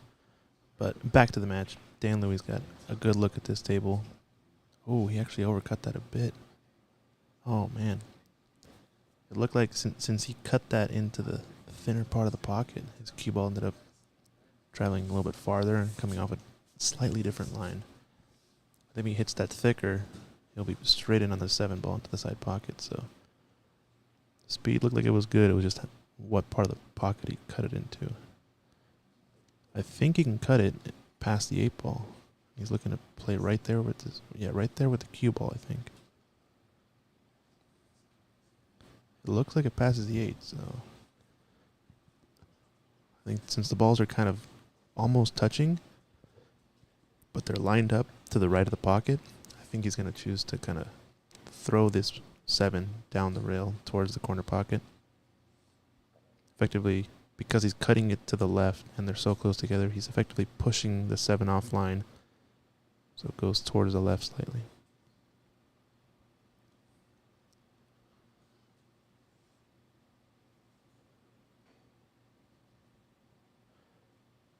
Oh, maybe he was just playing the 7 ball there. Oh, interesting.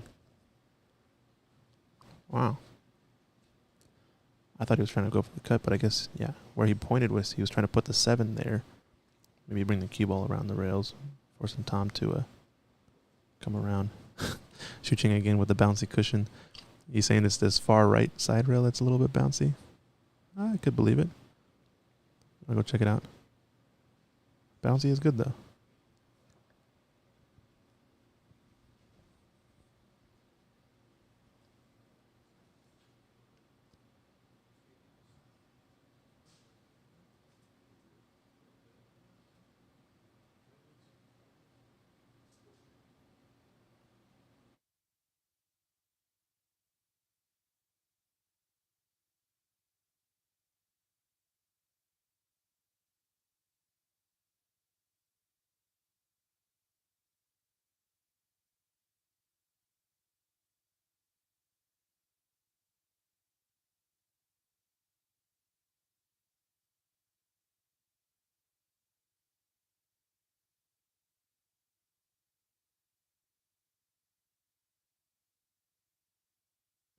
Ooh, he went for the cut, but once again gets the roll.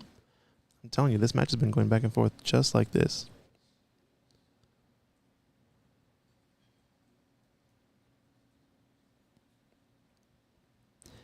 Yeah, Bing Lunky in the chat saying the table's been faster in the last few days. I think it depends, yeah. Some of these tables play a little faster, some play a little slower. They're all a little bit different, obviously. They're not going to be perfectly the same. It's also a good point, Lee. Lee is saying there's less people in the room, which means less humidity. That means drier conditions, so the balls definitely roll faster and play faster.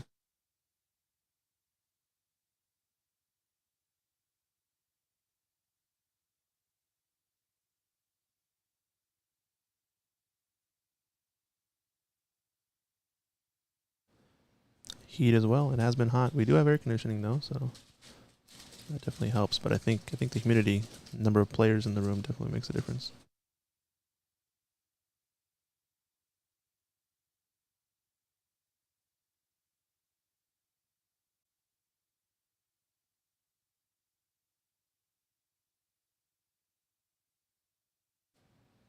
Chose to bank at it, left the shot.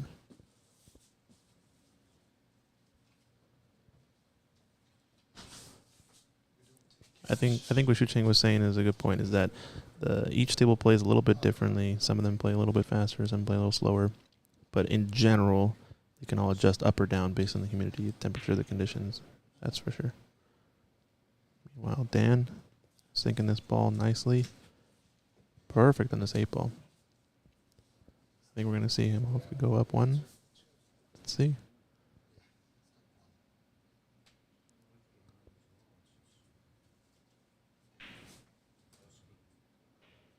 Nice shot there.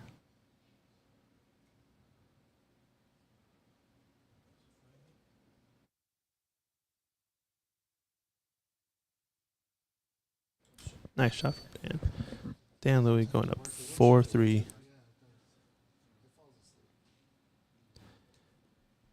Yes, sir. HVAC has been installed. Triple G in the chat saying HVAC means he'll be over soon, Mikey.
We're just posting the live bracket in the chat if anybody wants to check it out. I think we had up to 32 players, but a field of around 27 that ended up showing up.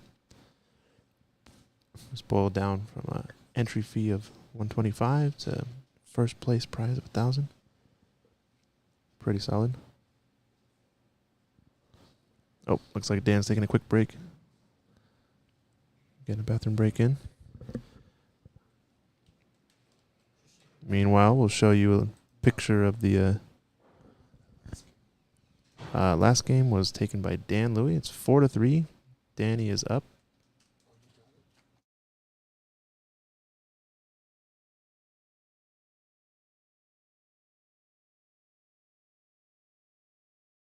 Nice little shot here of the Ox Billiards pool area as we wait for a quick break for Danny. We'll be right back.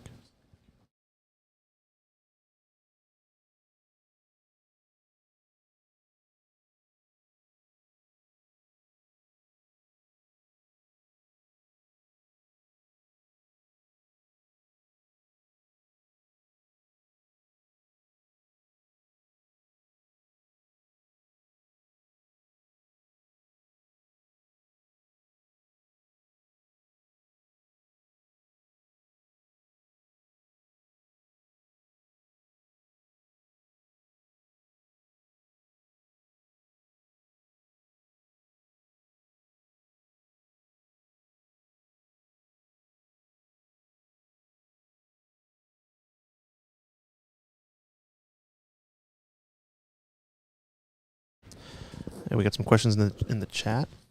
Looks like Triple G asking any plans for one pocket tournaments this summer. Actually, yes, we are in discussion of doing a one pocket tournament. We're looking at maybe doing a race to 3 or a race to 2, somewhere between a 16 to 32 field. Definitely keep an eye out or an ear out for that because we will be announcing it soon. Should be coming up maybe in the next few weeks. But yeah, we will be having a one pocket tournament. That's for sure. I know there's a lot of one pocket players in the area that love playing. So these tables aren't perfectly set up for one pocket, but you know.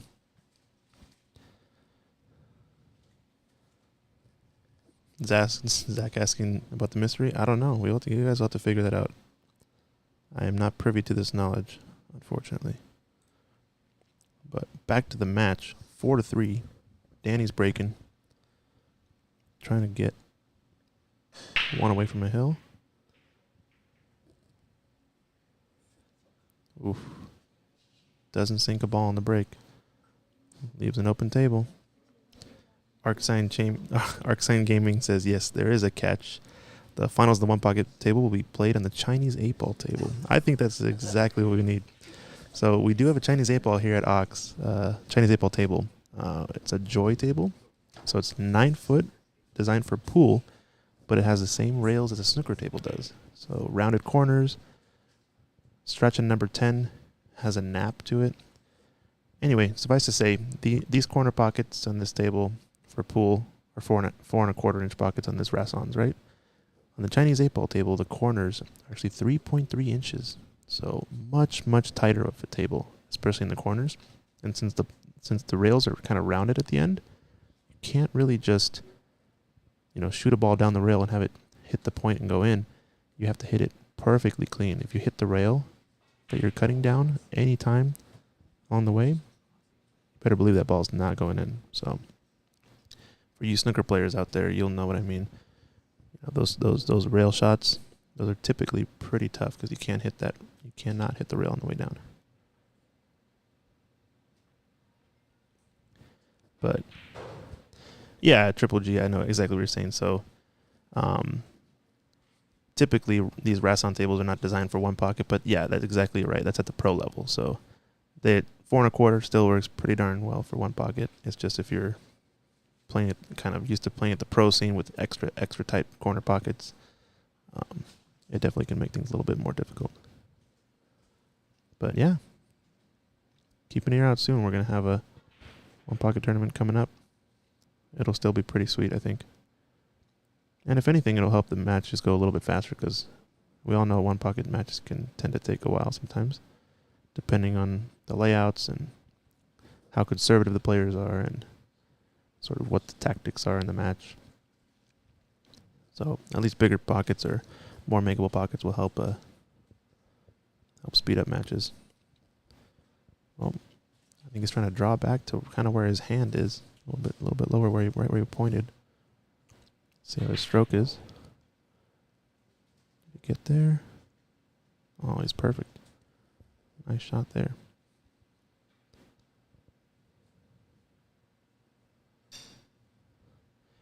Triple G says I have 4-inch pockets and he can't make those, so he doesn't mind the 4.25. So yeah, I'm sure a lot of people won't mind it. I think we'll be perfectly fine. I think as long as it's a 9-foot table, one pocket ends up being pretty sweet overall anyway. So we will definitely have a tournament soon.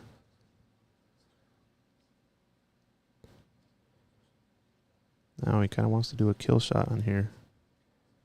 If you can get above the 8. Oh, he's playing across. Oh, no, he bumped it. No, he did not want to bump that 8-ball. I think if he avoided the bump on the 8, he would have had perfect angle to come down. But now I think he either has to take a long 9-ball shot or try to get around the rails. Archit in the chat, it's hot outside today. That is true. It's been pretty warm here in Seattle. It's one of the hottest weekends so far of the year. It is Pride weekend too. A lot of people outside hanging out. We're going to be stuck indoors in this air-conditioned room down in a basement all day. Classic Seattle style. Oof. Didn't really get much better there than rolling the ball would have given him, so still a tough shot. Chu-Cheng Chow in the chat. An idea could be to do an invitational one-pocket match between two players and use it as a reference to design a tournament. Yeah, that's a good idea. Oh, he overcut it. Oh, man. But where's the cue ball going to end up?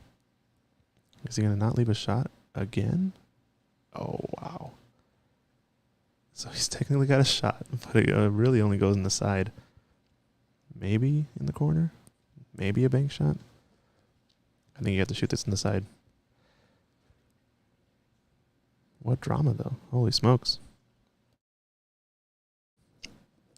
The tendency was to kind of hit it thicker from that distance up on the table, but man, he actually overcut it.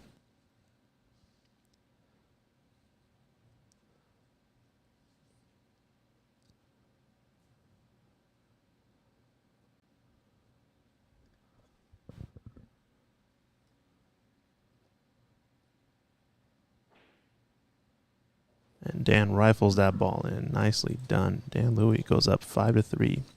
One away from the hill. Sinks that ball. No problem.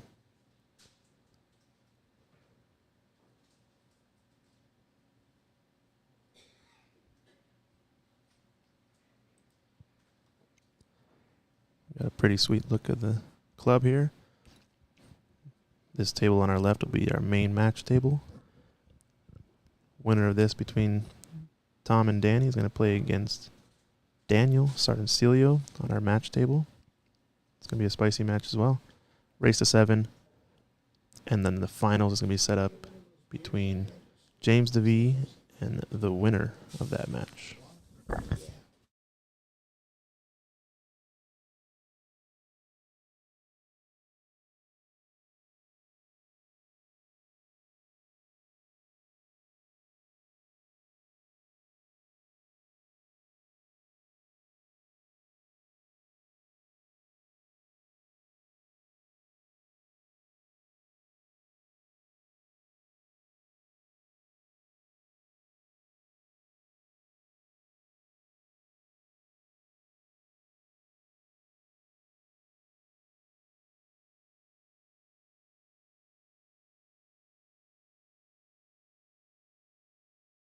We got a break off here from Tom.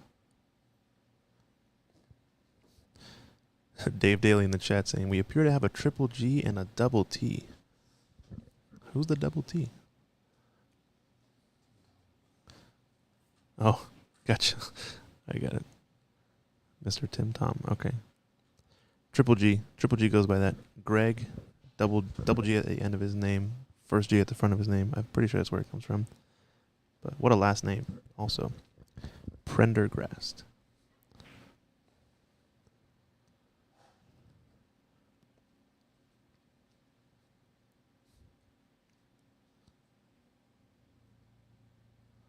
Now it looks like we're rolling.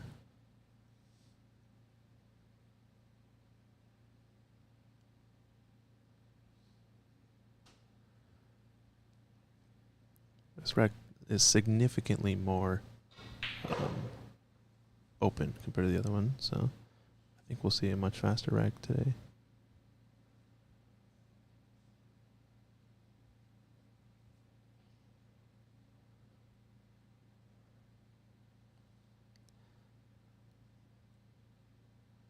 I feel you, Triple G.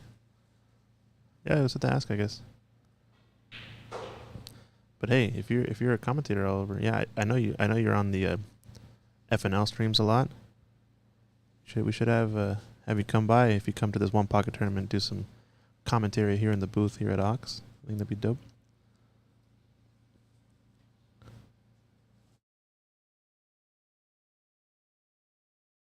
It's got a little bit of a thin angle on this 5-ball.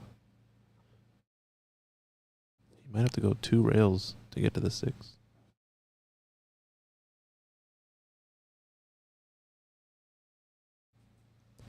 I think you also do some commentary, Triple G, on the stream at Patrick Hicks' place, right? I like his stream setup too. Oh man, he missed. Oh no. Didn't really leave a shot, but not a miss you'd expect at this point in the tournament.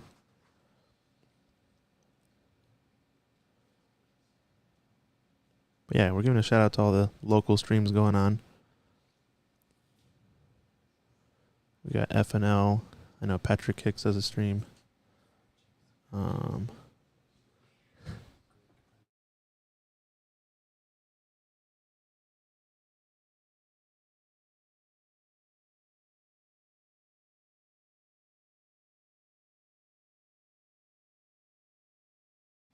Chalkbox Productions. That's right. Patrick Nix, Chalkbox Productions. That's what it was. I was trying to think of the name, but yeah. These are all local folks doing some streaming out of their places for pool, all supporting the same cause. Go check them out. We got FNL in the chat. We got Chalkbox Productions. What I like about Chalkbox is they have that sweet top-down camera view of his table, and it looks awesome. We're going to have to implement that here, too. We're all just working together, bouncing ideas off each other. Get stuff rolling.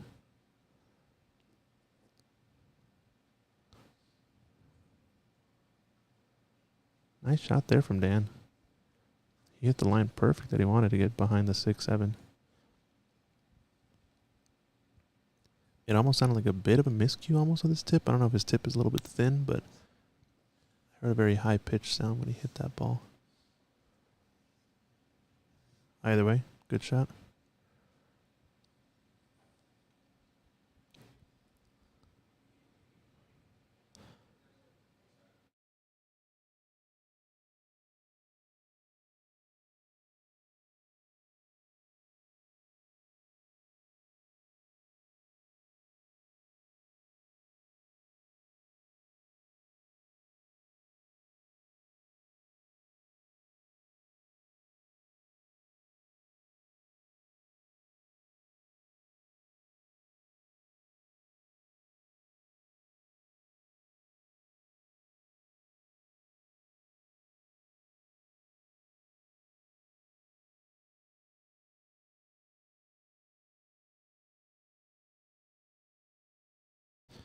Sorry, you can see here Dan Louis just pulling out all the cues out of his bag.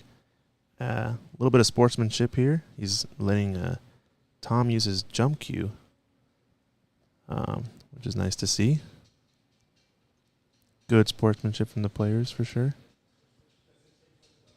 Not often you have your opponent letting you use your, or not letting your opponent letting you use the cue in your own bag to maybe jump and win the match against you. So good sportsmanship here.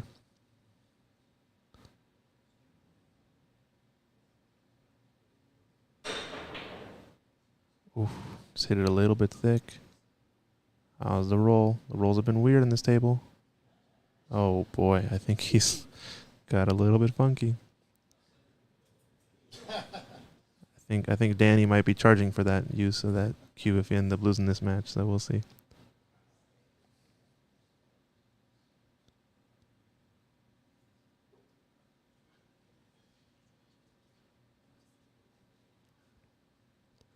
Yeah, we got some more stuff in the chat. So yeah, top-down view it's pretty hard to get with without an arena light. So yeah, I think we do have a version of Mike Littman's streamer style light on table 1, which has a little hole, and the lights are kind of spread in a different way where there's a little hole for the camera to sit, and it sits above the light and looks down upon it, and then it's just a matter of the light being high enough so where you get an angle to see the entire table. So, yep, the man is in the chat, Patrick Nix. You're welcome for the shout out for sure. We're all trying to support Pool in the Northwest, so let's keep it rolling.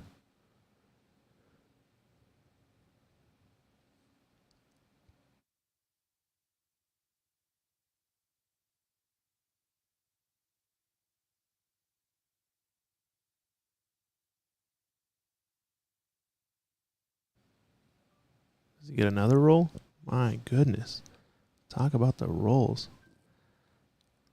It's almost like every other shot he misses, he's going to get a weird layout in the next ball. And this is why I think this match is taking longer, because when you get these kind of rolls, not much you could do but extend the match, you know what I'm saying? Oh, we got a site in the chat. We got Cole Gibbons in the chat. Great stream. Going to be a good finals no matter what. How's it going? Cole Gibbons, another solid player. Plays mostly in Oregon, I believe. You should check out some of his stuff. I think he was in the finals of one of the Western BCA tournaments in the past. He was playing. I think I saw that video. Check it out on Bad Boys Productions or maybe on Railbirds. It was a final between Cole Gibbons and Damian Pongpanic, the founder of Jam Up Apparel. We got some big folks in the chat.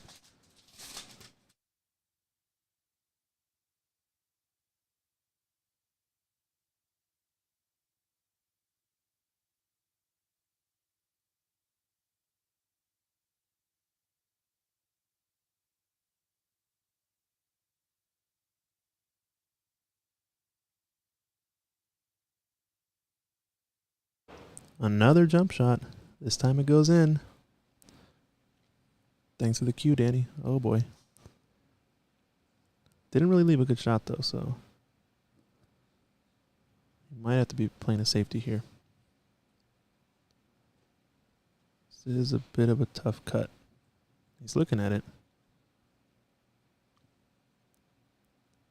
I mean, if he goes for it, it does lend a natural angle to get on the 7. He just might have the cue balls go up and down the table. Who knows? Looks like he's going for it, though. Yep, just cut it a bit too thick. But once again, doesn't leave an easy shot. Talk about the luck. Luck factor in this match is massive. I think at some point he's going to have to sell out a shot, right? Well, there's a man I know that's patient enough to deal with these rolls. He is at the table right now.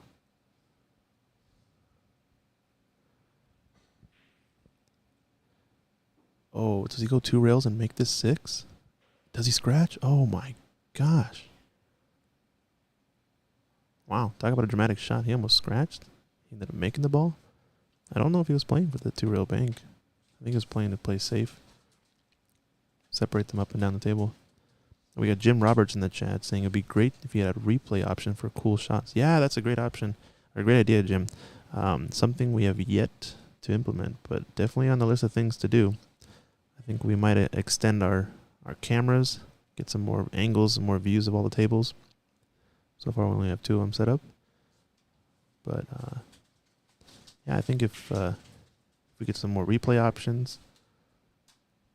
Oh boy. Oh no. Miss from Danny.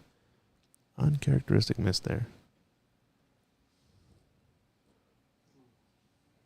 Tough shot to take.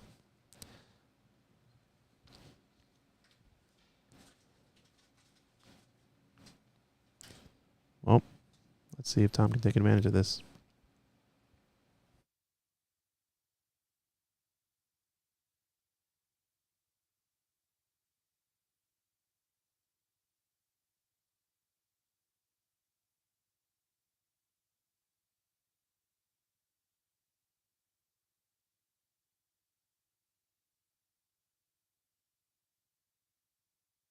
And I believe Danny gives up the frame or the mat to the rack. So 4-3. Dan is breaking. We got some more stuff in the chat. Bing saying, yeah, luck just turned. Good karma from Dan sharing his jump cue. Turned into a bad miss and a rack toward his opponent. Unfortunate, but he knows he probably should have made that 7 ball, so.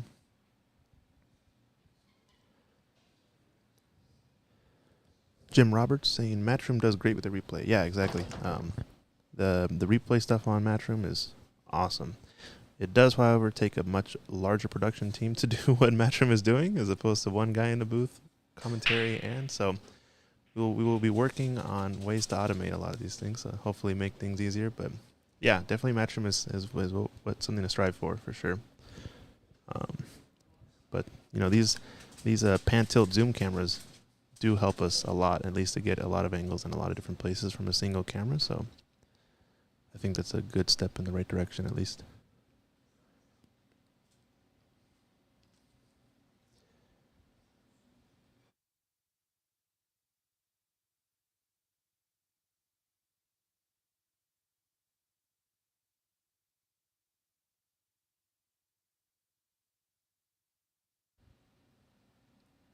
Hey, Triple G, thanks. We're just trying our best. That's all. That's all we could do. As long as we're growing the sport of pool, all things go in the right direction.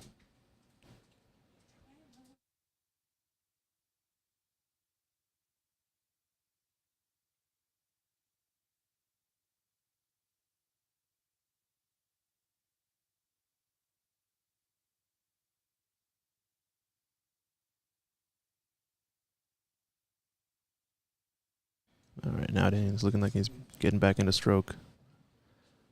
Shrug off that last miss. Clear up these balls.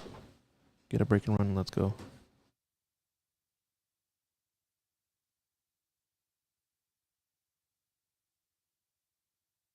Nice shot there. Perfect angle on the 7 to get up for the 8. Jim Roberts in the chat saying, Patrick Nix is quite knowledgeable with his chalk box production. Oh, definitely. I definitely have gone to his streams and watched it. I'm telling you, that top-down view is awesome. He's got a good streaming setup. I think he has 2 commentators usually. Yeah, it's a pretty sweet design. Maybe I'll reach out to Patrick and learn something.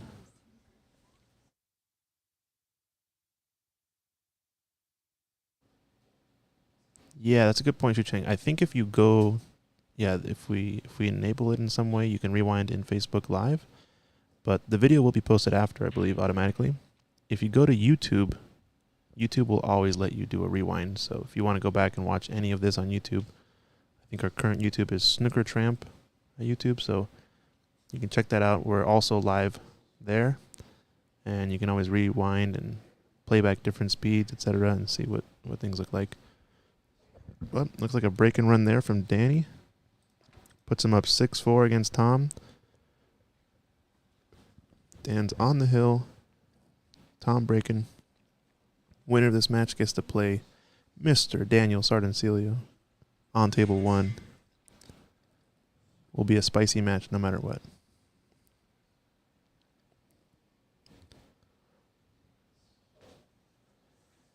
Triple G, you like the name? Yeah. I think it's a play off words from something. I forget. We'll see. Maybe we'll change it one day. Ed Slade in the chat, a Mr. Northwest Cup Team Washington captain. For sure, Triple G in the Pacific Northwest. Fortunate to have these great streams with awesome commentating.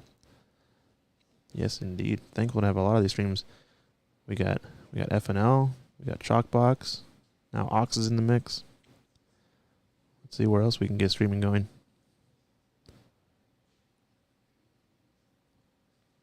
It's all about these big tournaments, big money matches.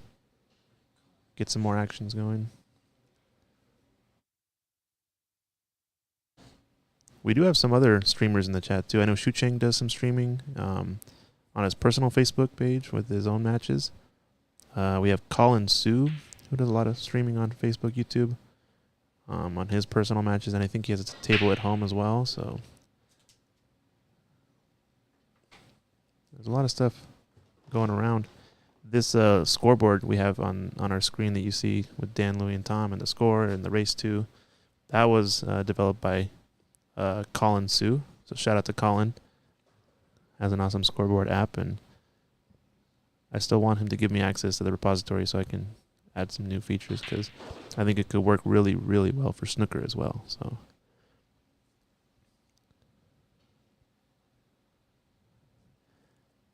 Triple G sending a shout out to Ed Slade. Not to mention all the work Ed does. Best tournament director around and always creating content for the Pacific Northwest.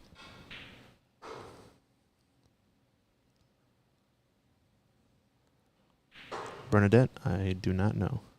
You'll have to ask him. But he's at the table. He's shooting. Is it a must-win rack? Danny's on the hill.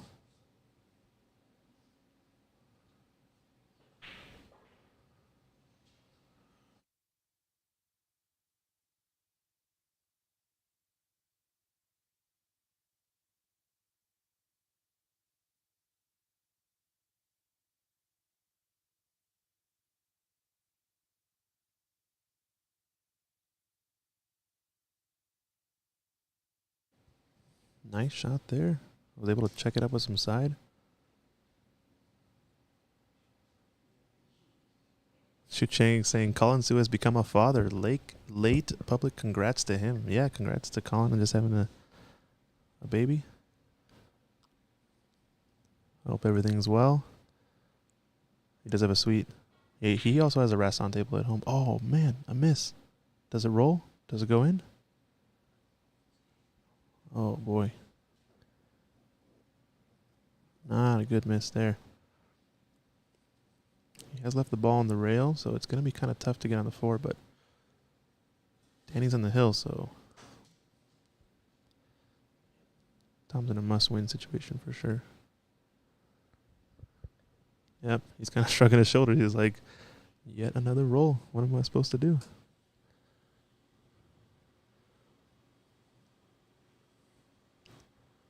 Well, he's been working through all these rolls so far, so.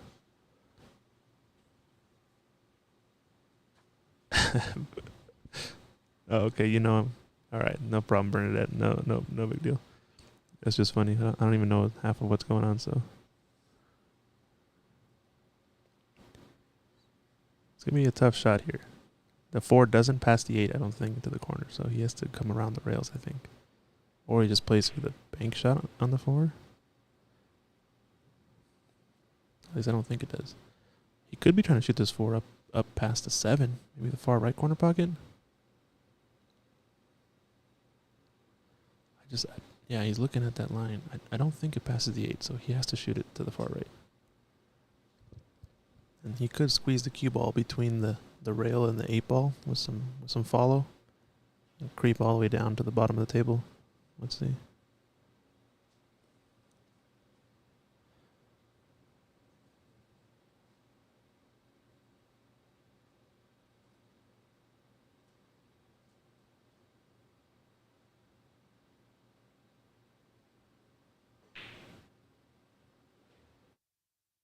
How did he hit that ball? My goodness, what a shot from Danny right there. Perfect. Sinks the ball. Splits between the 8 rail. 1 rail, avoids the scratch. Couldn't have done better there, I don't think.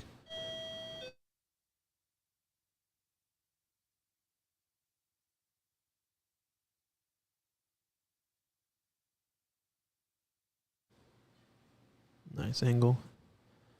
Oh, it's not looking good here for Tom. Dan might be a favorite in this run out. Yeah, what a shot, says Xu Cheng. I agree, what a shot.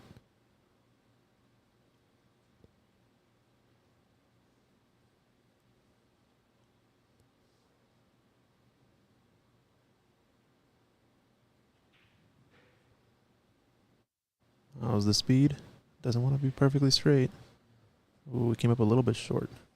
This is okay, though. He can still manipulate it with some inside spin or some left spin. Could even just come across to sort of the middle of the table and take on a little bit tougher 9. Or he can even just roll forward. A lot of options. Yep, did some inside spin. Comes across. Pretty routine 9 ball.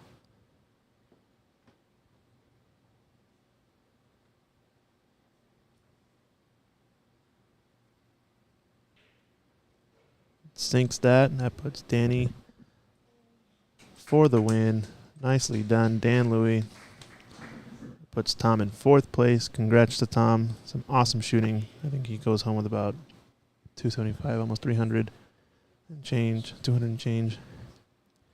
Now we got a 3rd place match between Dan Louie and Daniel Sardon Celio.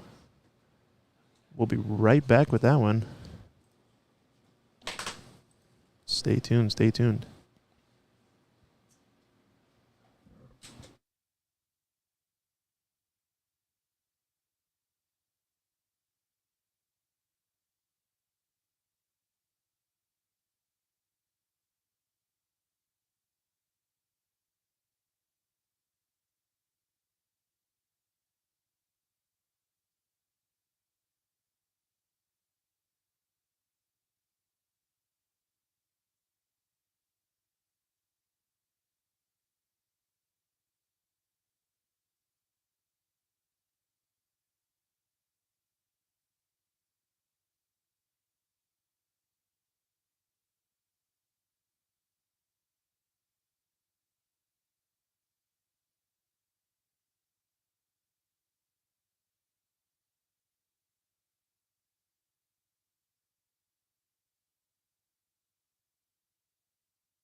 We've got a pretty solid match coming up, ladies and gentlemen. We got some stuff in the chat. Lee Baldwin yelling, woo. I agree. I'm with you there. It's going to be a good match. Dan Louis versus Daniel Sardon Celio. That'll be some good stuff. Somebody else in the chat. Triple G shouting out Daniel with the big guns emojis. Jeff Jimenez, good job, Danny.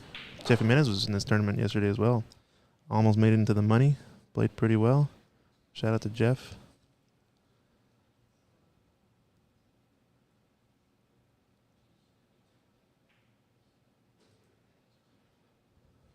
Chang. Yeah, I think that's right. I'm not sure, though. We'll have to see. But either way, we've got a big match coming up. I wonder how often these two players have played each other. Dan Louis versus Daniel. It's probably been a pretty common outing. They probably know each other pretty well, as do most of the players at the top level in the Northwest. It's a pretty close-knit group. If you ever go to Western BCA Lincoln City tournament and you're a local and you've been going there for years, you tend to meet and know a lot of the players year after year.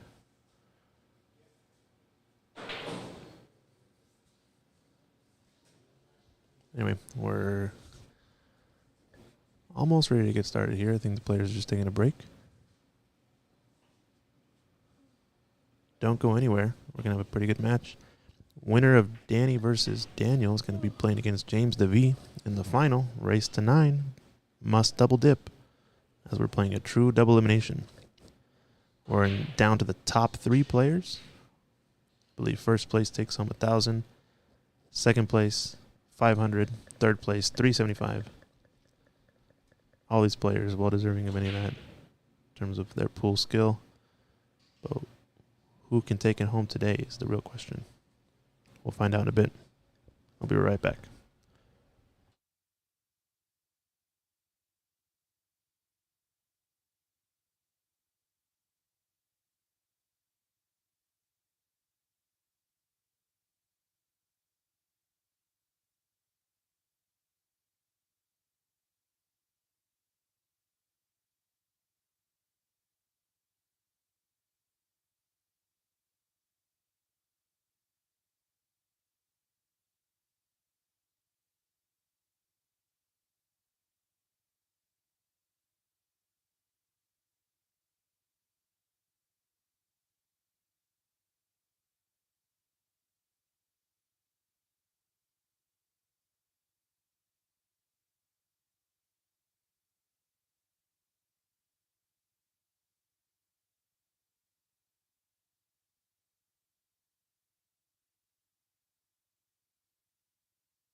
Alrighty. Players are ready to go.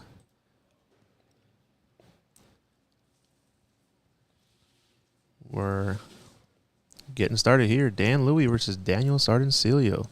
It's going to be a banger of a match for sure. Two very different players. Danny, I believe, known to be the best in the Northwest. Wow, what about a lag? Talk about a lag there. Holy smokes. I think you need a lag better, Dan, is what it sounds like to me.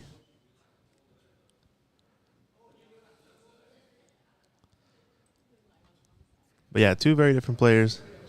Dan Louie, the best in the Northwest, classic player, going back a few years. It's been, I think he's a previous nineball world champ. Done it all in pool from what you can expect. And Daniel Sardon Sileo, up and coming young player, 21 years old. He's a sponsored player here at Ox. Playing in a lot of pro events. He's won some titles in the BCA in Vegas. Done pretty well. Had some recent money match success against a few of the big players in the area. And he's back here. This is a race to 7 since this is a B-side match. I think it's technically the hot seat match is what we call it in pool. Winner of this advances to the final against James Davey. We got some top-rated talent here for sure.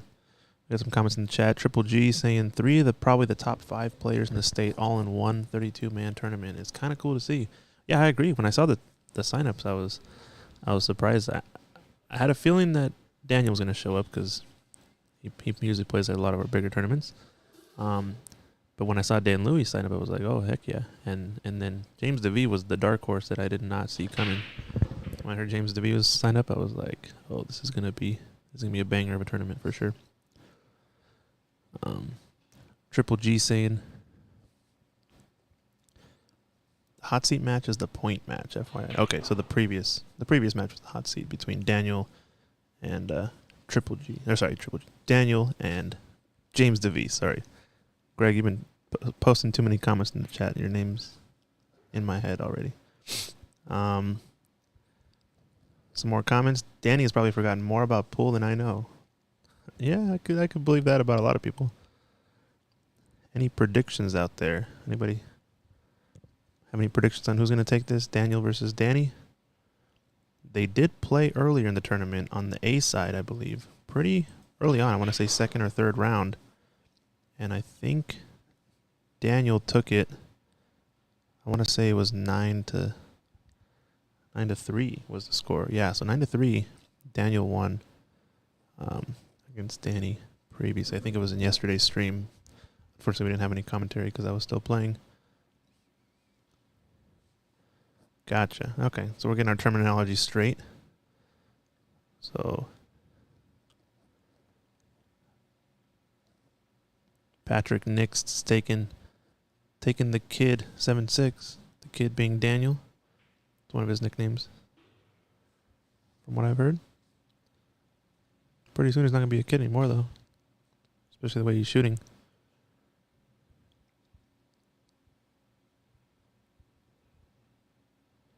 He's a little bit straight. Doesn't quite like this ball. Might just have to take a tougher 6. Not sure.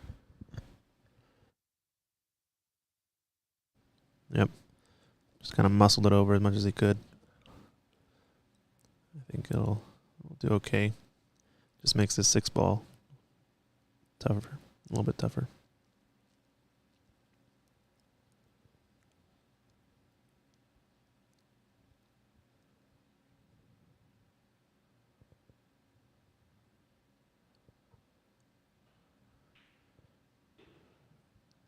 So opting to take a long 7 as well.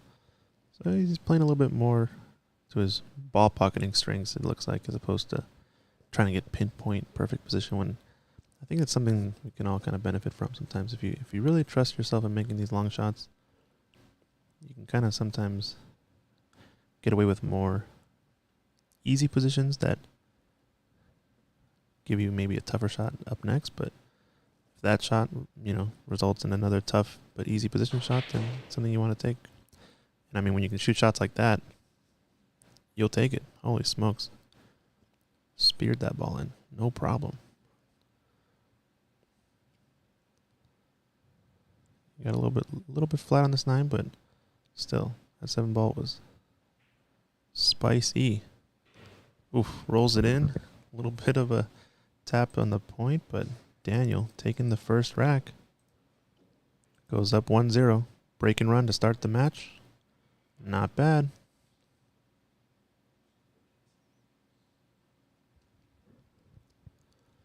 Let's see if Danny can respond. Now, I was practicing with Dan Louie, I think, earlier this week for this tournament, and he was playing on this table, and he noticed a lot of differences between this one and some others. And I think he likes the speed of this table a lot, from what I understand. So I think we're in for some good runouts in this match. I'm pretty sure.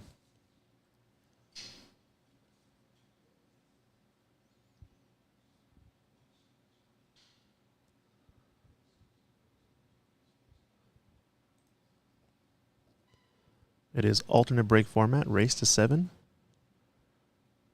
9 ball, 1 ball on the spot, must use template. So we'll see a variety of breaks.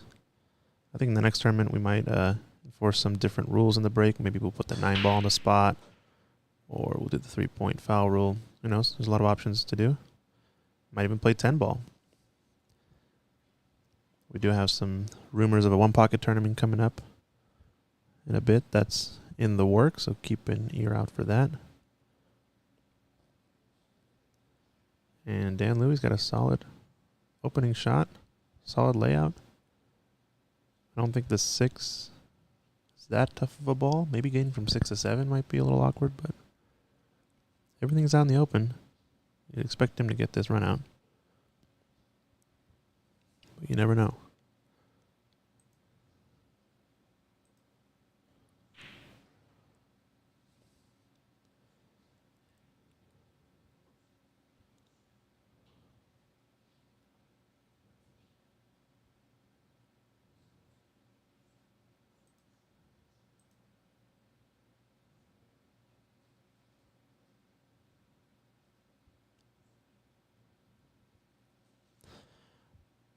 Just some clarification in the chat from Zach. The 3-point foul rule, meaning 3 balls have to pass the head string if no balls made on the break.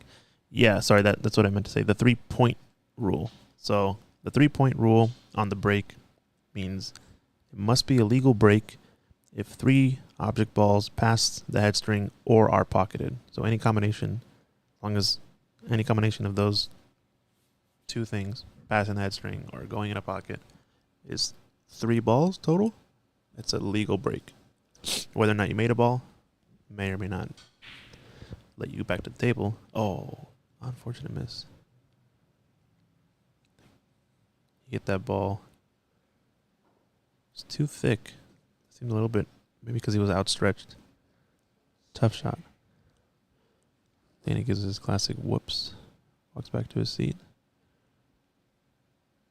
And see if he gets another chance at this rack. But yeah, back to the rule clarification is that, the 3-point rule on the break must have 3 balls either go in a pocket or cross the head string being the line that defines the kitchen area. But yeah, we're playing with the idea of it just because it's like Lee said, that would be a really tough rule to enforce without an official. You can get into the situation where a player thinks it was 3 balls, another player thinks it wasn't. Some disputes could arise. I do think putting the 9 ball on the spot will make the break a little bit different. I believe if you're a fan or not of softer, harder breaks, it'll definitely change the pattern of breaking for sure. And even playing 10 ball will make things a lot different. You'd be surprised how much 1 ball adds to both pattern play runouts as well as, breaking the balls on the 10 ball. Rack is totally different. So there's plenty of options out there. Feel free to let us know what you guys think. We're always open to hearing new ideas. But we'll definitely be running another tournament of this size, at least in the coming months. So keep an ear out for that.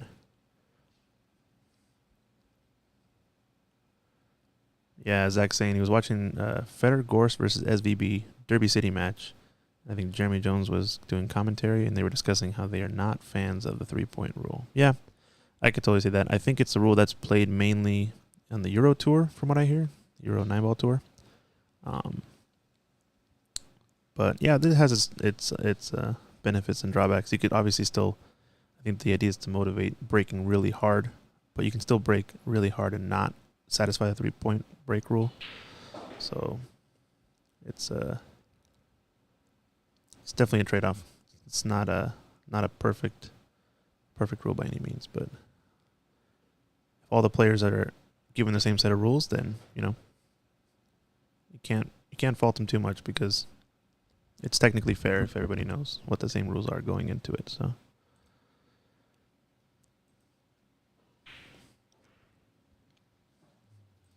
nice run out there from Daniel. Goes up 2-0. Zach Ross saying Gorse actually gave over at least 2 to 3 breaks because of it. Yeah, because of the break. Yeah, that's one thing too. Is like it's gonna favor a player like SVB a lot more, who can really get into the balls and get them moving across the table really quickly every single time. A player like Gorse might be more used to playing a break that definitely makes a ball, but maybe doesn't guarantee 3 points. So it kind of does favor certain players at that level. Obviously, when you talk about the pros at that level, all these nitpicky rules do kind of start to matter a lot more. I think at our level, I don't think it will make a big difference. Eventually, though, once we start getting some bigger names in here over at Ox, we'll have to clear those things up for sure.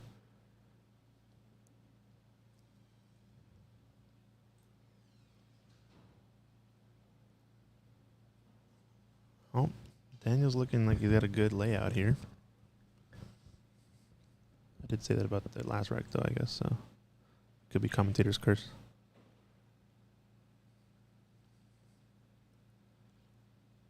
Now, do you play for the middle of the table? Do you play for an angle to cut the 30 down to the bottom left corner? Both are common options, I feel. What's going to be easier to get you to the 4 is the question. All right, choosing to do the blind angle cut. Not bad. Triple G asking me, what's my Fargo these days? Holy smokes.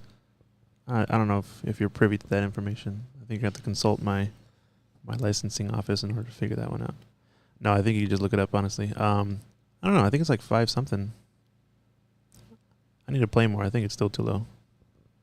I need to show off.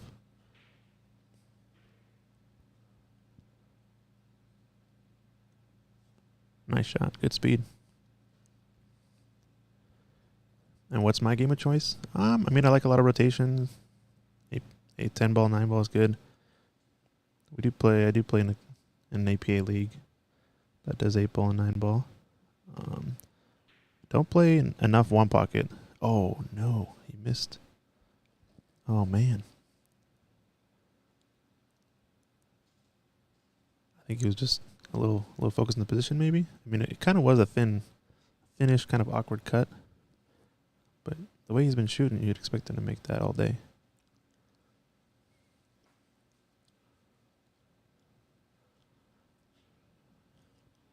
Yeah, Lee, it was wild yesterday. I went hill against Dan Louie. Granted, he did give me maybe some more opportunities than he's been giving his opponents today, but still, tough match.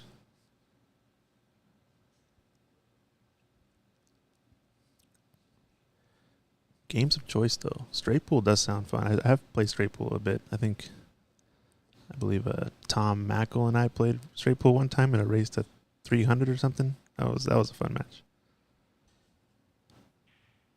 But yeah, one pocket is definitely a game on my list to start practicing a lot more of, just because you start to learn a lot of the tactics. Oh, wow. He almost scratches, but gets away with it and hooks him. I think he is bringing a little bit of that luck from the previous match where they've been kicking and kicking and kicking each other safe. Let's see if Daniel can replicate. I think he's looking at the line. Maybe he's looking at if he can see the edge of this 4 ball past the 6 directly. Don't know. He might even be able to kick at it rail first, and if he can kind of soft-ish kick at it, kind of just thin the 4 and then bring the cue ball to the right side rail and leave the 4 there, might be a good option. Oh, he went for it. Oh, that's why. He thought he could make that ball, so obviously he's going to cut at it.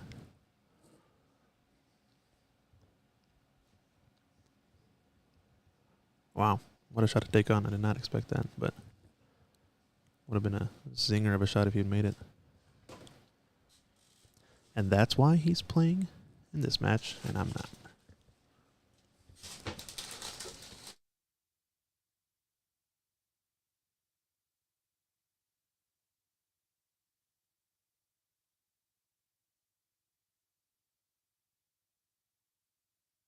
Oh no, Danny. That's a chance he cannot give up. And he knows it. Tough miss there.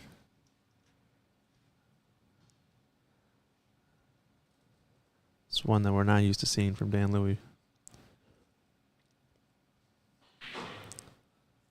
Meanwhile, Daniel's going up and around the rails. He really wants to make the ball in the side pocket, so he's dedicated. Granted, it is a good choice because honestly, you can just roll it in. You'll get a guaranteed look at the 6. If you can get straight on the 6, he's kind of in a stop, draw shot situation. Interesting. He's playing the 6 into the other corner pocket. Still pretty straight, so that'll work.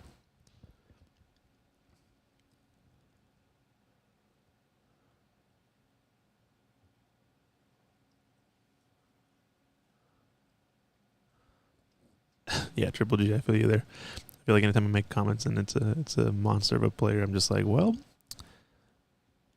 it does look different from up here, but there is a reason why they're down there. So I'm sure there's a good reason why they're taking the shots they're taking. Ooh, nice. He actually had some angle to stun over. So now he can kind of naturally float 2 rails at the 9, just avoid the points on the left side pocket. Might even be able to go 1 rail. Yep, he's hitting a high ball.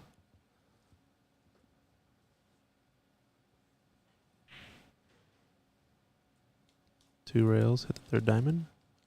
Comes into line, nicely done. Lee Baldwin saying good players rarely roll balls in. That's kind of a good point. There's a lot of things to that mentality. It's avoiding table rolls. Weird things can happen with your stroke. You can kind of twitch differently if you're using really slow motions.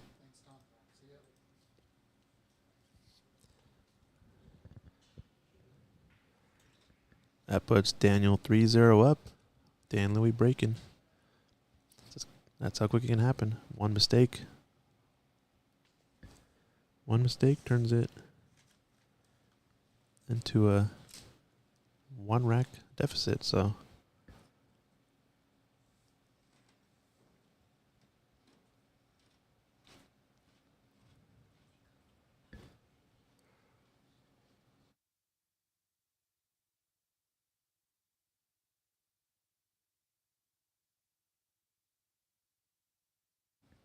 yeah, that's another one too, Lee. Oh, sorry, I kind of yelled at you, Mike. Balls can skid and go great lengths to stay away from the rails. Yeah, so a lot of weird things can happen. Table roll can roll off. The cue ball can act in funny ways.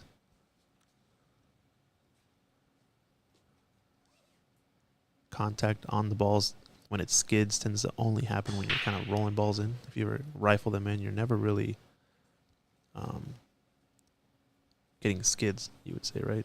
You kind of only get those when you hit them at that nice soft roll speed. So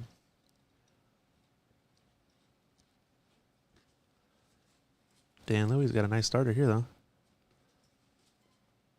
Think he's going to either choose to follow this and shoot the gap between the 6 and the 3.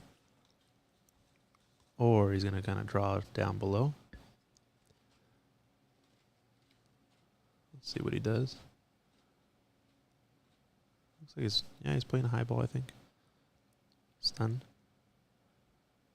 Wants to be able to see the 2 between the 3 and the 6. Oh, he's going all the way around the 3. Uh-oh, that's a big ball. I don't think he's going to like this. Yep, I think he's hooked himself.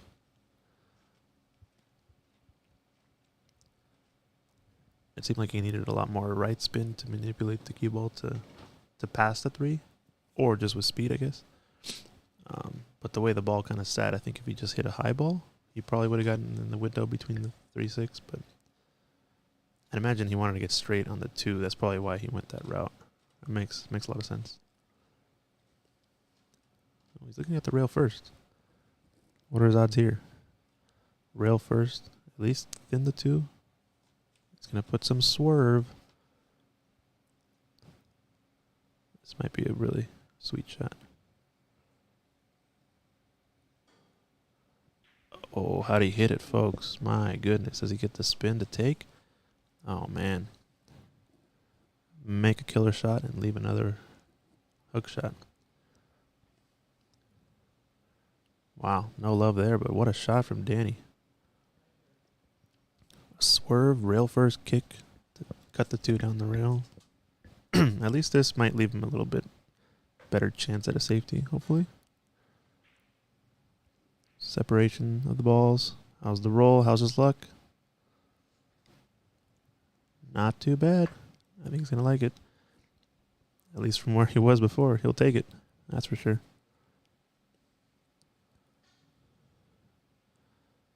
Well, now if you're Daniel, are you trying to cut this 3? Can you see it? He's doing his classic behind the back. You might be able to see an edge of it. Can't quite tell from our camera angle.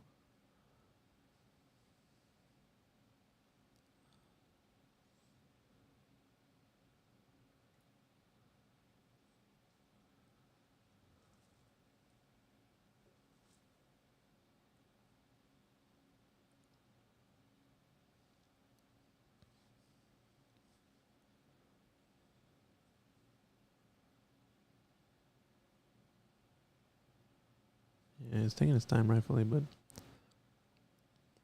he likes to adopt this behind the back stroke. Oh, a couple of practice strokes there, just to make sure he's straight.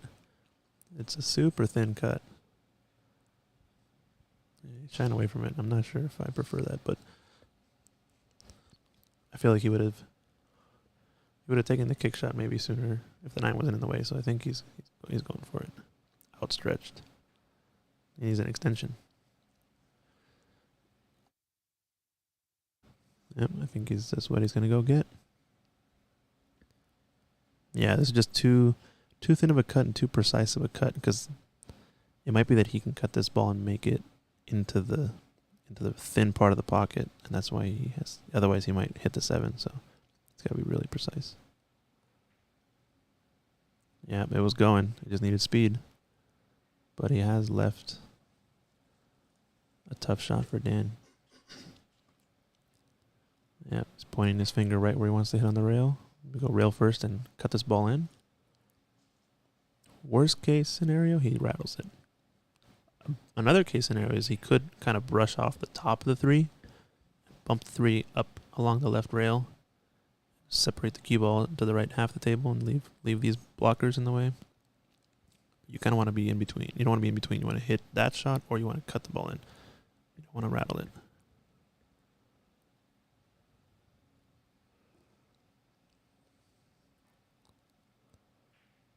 Yep, he hit the safety. He did option 1. Not too shabby.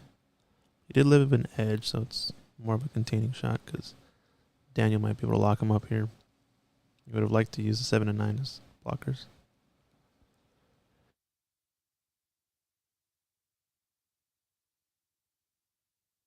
Yep, talk about a lock-up safety right there. Although, one thing to note, the 3-9 are kind of lined up. This could prove as a change in the story. But a lock-up safety from Daniel. Nice shot. If Dan Louis can actually come off that rail and hit the 3 pretty hard with some cut, he might actually be able to make the 3-9 combo. But you never know. He's aiming to see how far on the rail he can hit. I guess he's going to try to bank around the 6. It feels like to me he might come short. Who knows? Donald in the chat saying, great pool tournament all weekend. Thank you for the live streaming. Can't wait to see James play Baker. Yeah, me too. I can't wait for that match. You got to go check that out on FNL stream. It's going to be a banger of a match. James Davey, Blake Baker, top 2 players in Washington. My goodness. All right. It's going around. Yeah, I feel like the 6 was really in the way. I'm surprised he went for that cut. There was, I think there was a line that could avoid it, but it seemed to me like the 3 was going to be hit on the other side. But now he's left Daniel to get a ball in hand for this 9 combination. So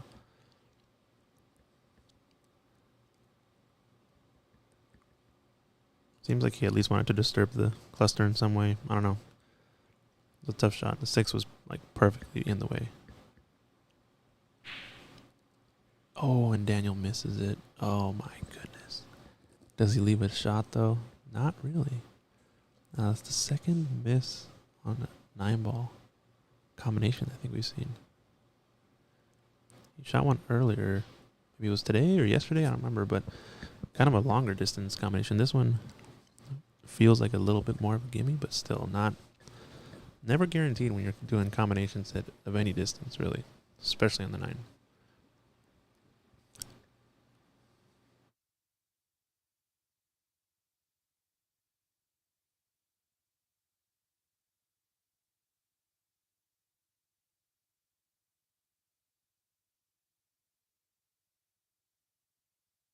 Ooh, I think he actually might have hooked him with his 5-ball.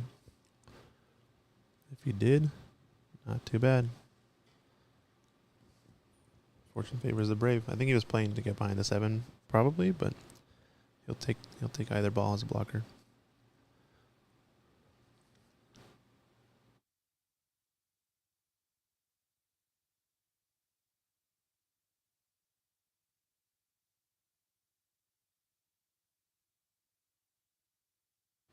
He's going to be kicking 1 rail at this 3. He's trying to make it, maybe. Might be his only option, because he actually might have to go 2 rails across. I don't think he can go to the bottom rail at all. The 9, the 7, they're 100% in the way. The problem is the line from the left rail to the 3. I'm not sure.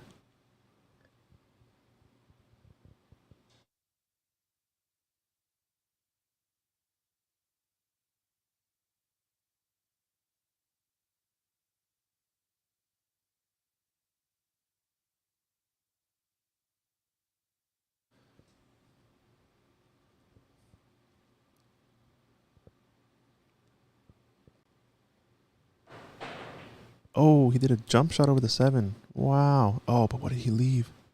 Oh my gosh, he's left the combination. Talk about drama. Holy smokes. So he hit into the rail, jumped up over the 7, and hit the 3 directly. Talk about a shot there, but unfortunately has left this combination almost dead. Yeah, the 3 has to pretend to cut the 3 into that part of the pocket, and you'll make the 9. See if Danny can take advantage of this. Watch the cue ball in the side pocket too. Oh no. He's overcut it. I think he actually overcut. Yeah, he overcut it. He hit the bottom rail and it rattled. So now I think both these players are just going to be trying to swing at this 9-ball back and forth. He might actually be able to stun right at it. Or is he going to try to cut it in? Oh, stunned at it and scratches. Yep, that's the risk. It's unfortunate for Daniel. He hit it too good. He hit it just a little too good. He needed any cut that didn't follow it in. Well, now Danny's got the initiative. He's almost in a must-win situation because he's down 3-0. Daniel would have loved to go 4 up, and breaking would have been a massive jump start to his match, but Danny has to capitalize here. We've seen him make some uncharacteristic mistakes.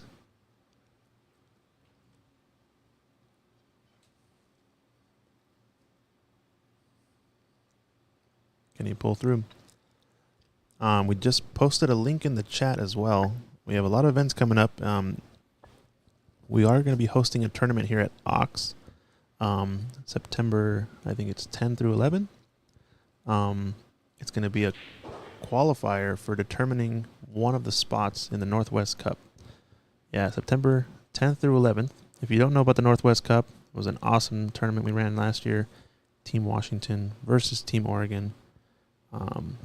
This is going to be held this fall, and 3 of the spots have been chosen. Ed Slade is the Team Washington captain.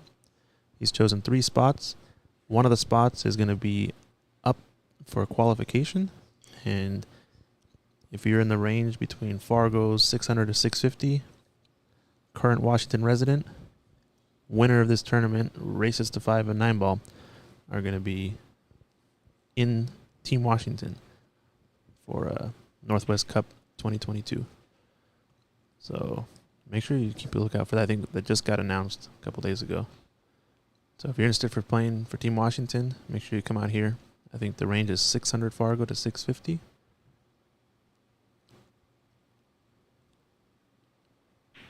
Meanwhile, Dan Louie clears up the rack. 3-1.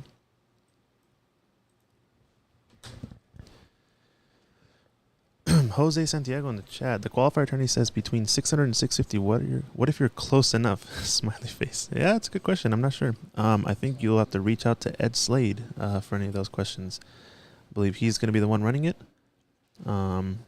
So I think the poster is on our Facebook page. It's on the same post that we just posted in the chat. Go check it out. Reach out to Ed Slade. I think his phone number is on there. He'll be able to answer any questions about the tournament and whatnot. Yeah, they're looking for, a player in a certain range, as the Fargo rate the Fargo rate cap for the entire team of Oregon and the entire team of Washington is limited, I think, to 3,300 or 3,500. And so in order to keep within the bounds of that overall cap, as well as staying as competitive as possible, they want the best player they can get on these tables. So, yeah, a lot of options. Patrick Nix in the chat saying he wants Lee Baldwin from Northwest Cup. Hey, you never know. If he comes up, shows up, wins the tournament, that'll get him a spot. The tournament for the Northwest Cup is being held in Oregon this year. It's going to be at Legends Billiards down in Beaverton. Pretty sweet pool hall from what I've heard. I've not actually been there yet, but I believe we're also taking an Ox contingency down there to support Team Washington. So if you guys are interested or are members at Ox, do be ready to hear for some announcements there. We might take a bus down, rent a... Yeah, looking for designated drivers is what I've heard. Okay, yeah, sounds good. We might take a big passenger bus down or something just to get a big group to represent Team Washington. It'll be sweet. Triple G shouting out Joe Tamura as an option. That's a pretty dynamite option as well.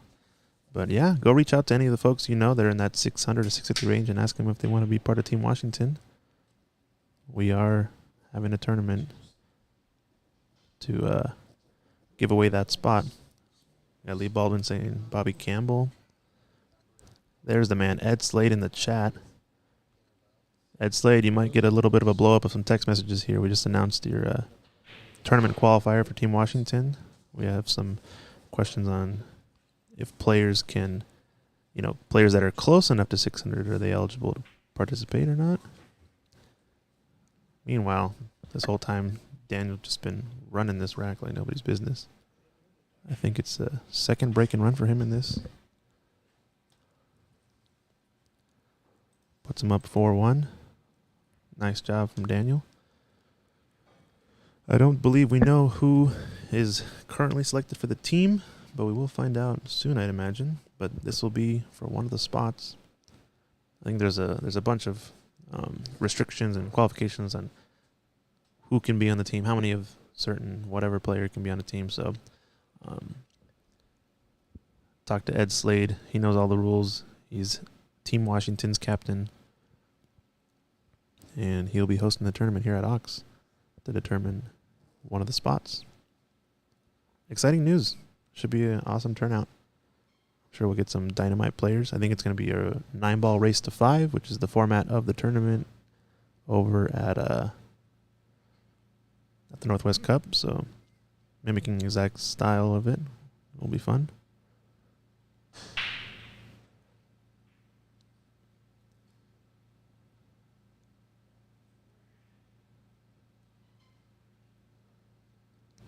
Meanwhile, we got another nice layout here. The 1 ball's a little bit tough of a starter, though. I think you might have to bank at it. If he cuts it, it just seems really risky for me with the cue ball, but you never know. Okay, he's looking at that line to cut it. Yeah, if he can hit right there on the rail after cutting the 1, could be dynamite to get him on the 2. It's all about precision of amount of speed, amount of side, amount of low, amount of everything. Tough shot. Let's see it. Oh, he's playing for the safe. All right. For a second, I thought he was going to try to cut it, but no. He's playing that line to get behind the 3-9. Smart shot from Dan Louis.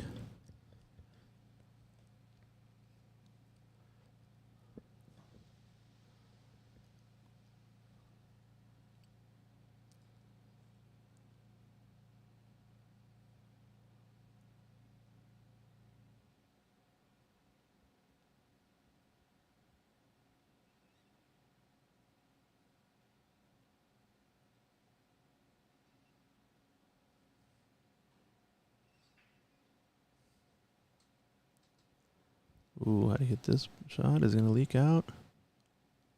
Oh, man, I think he got him. Oh, wow, it's so close. Body language tells me that he's feeling good about it. I think he's just perfectly nudged it against that 3. I think Dan's trying to see if he can hit anywhere on this right side rail, but I don't know. He might have to swerve it just to avoid the contact on the 5.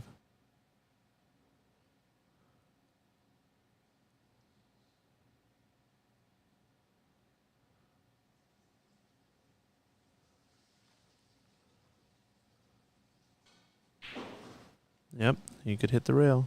Nice shot. Rent rail first. How did he do? Oh, that 7-ball. Didn't play nice. Wow, he almost hit it perfect. He could have gotten that last little position to come down for the 2. Let's see if we can lock up Daniel on this, though. I think he has to play a lock-up safe, maybe behind the 8. I'm not sure. Oh, it looks like he's thinning the other side of the ball. Okay, chose to thin the ball, come all the way up table. A lot of blocker balls, so good chance he gets behind something. I don't think Daniel has an edge. He might. But this looks like a kick and stick to me all day. Kick behind the 2. Stop shot it. It's in the 2 right where his cue stick it was on that left 3rd diamond. Plant the cue ball behind all those balls.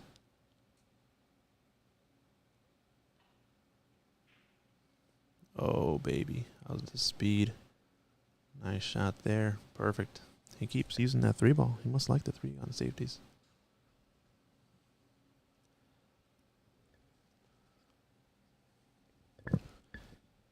Now, what's Dan looking at? Is he looking at a 2-railer or a 1-railer?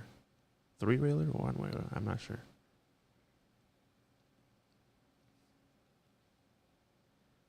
I think he's looking to go 1 rail and kind of adjust from the scratch line, maybe.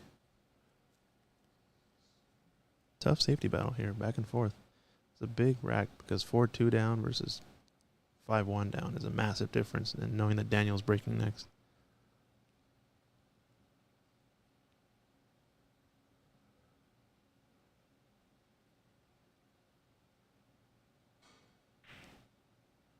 Solid contact, 1 rail hit. How's the speed? How are the rolls? Nope, I think he sold the ball out.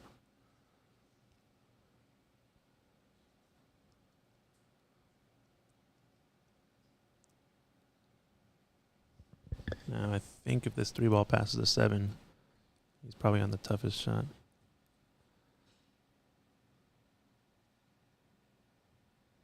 Zach Ross asking, do you know when BCA will start up again at Ox? That's a good question. I think we're going to do a BCA qualifier starting sometime soon, maybe in July or August. I'm going to be running for a few weeks. I think we need 8 weeks minimum to qualify folks for the Lincoln City Western BCA Invitational or tournament.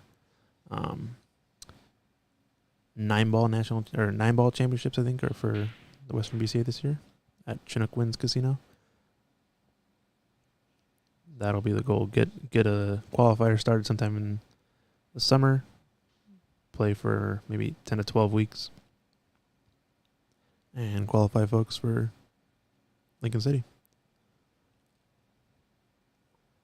Meanwhile, I think Daniel just made the hardest shot in the rack. Getting from 2 to 3. This shot's all about speed.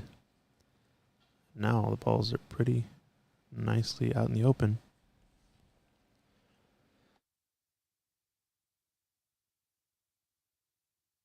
Oh no, he went around the other way. He ended up coming up way too short on this.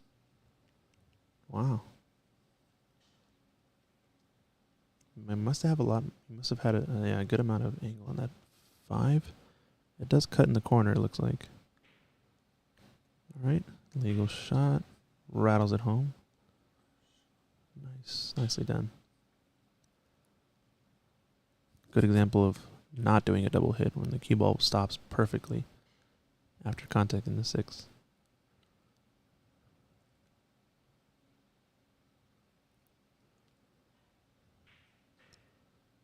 So he's checking it up with some left spin, staying on this side of the 9.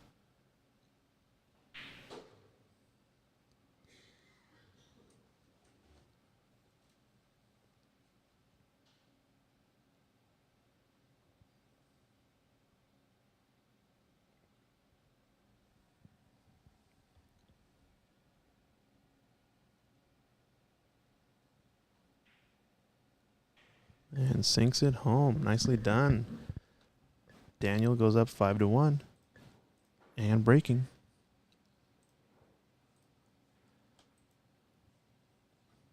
Yeah, we got some nice announcements. A lot of events coming up. Sounds like a one pocket tournament starting soon. Got the Northwest Cup Team Washington qualifier coming up soon in September. We are hosting the U.S. Snooker Nationals here at Ox. We got 4 awesome star tables. And we're hosting the U.S. National Tournament. That should be an awesome tournament. Reach out, I think, to Cloud Snooker, I believe, or USSA to make an account there and register if you're interested in playing. We may or may not have some more exhibitions coming up.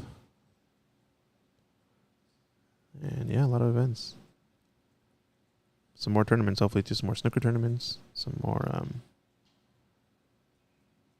pool tournaments.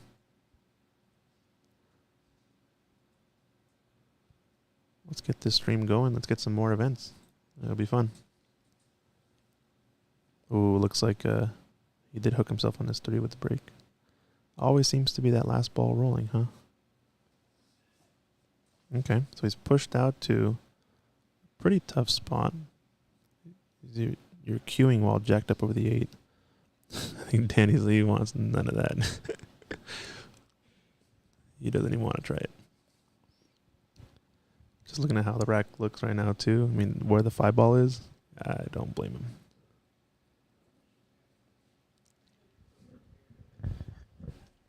Both players smiling at each other. Understandably so. Not surprised Danny would give it back.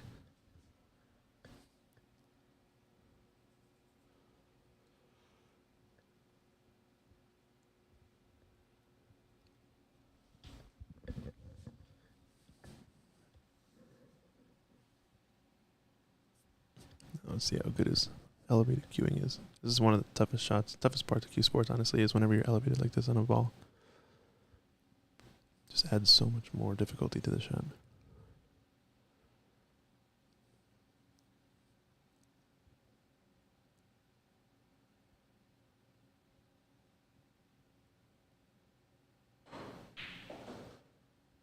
Wow.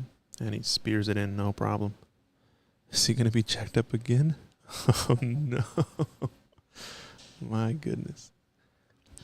Jacked up, spear the ball full table. Well, here you go. You get another jacked up shot. You're welcome.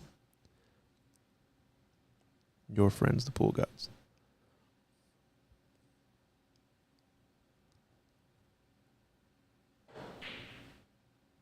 Oh, does he follow it in? Oh my gosh. Look how he's left this, though. Taps the table. Says sorry, but that was a luck shot. So not only did he not scratch, I think he's fully point hooked him. So the point of the pocket is now hooked Danny fully. So he's going to have to kick at this 2-ball. Crazy stuff.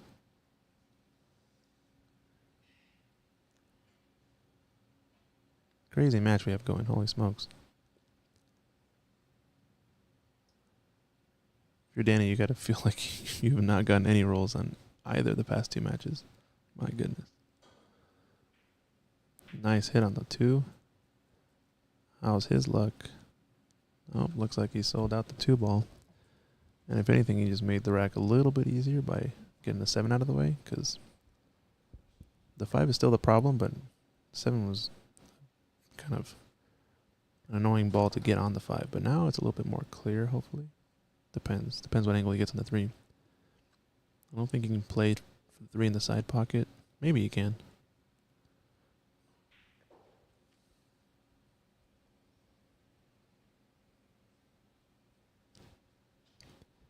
All right, Dave. I think I'll tell Mike you'll get that fixed. Must be something in the link, hyperlink details or something. I don't know. We'll try to figure it out. Either way, cloudsnooker.com to go sign up for the USSA Snooker Nationals, hosted by Ox. Oh, look at this shot. I think his line was good, but he needed to come lower. Or does it go in? If it goes in past the 9, I think he's solid.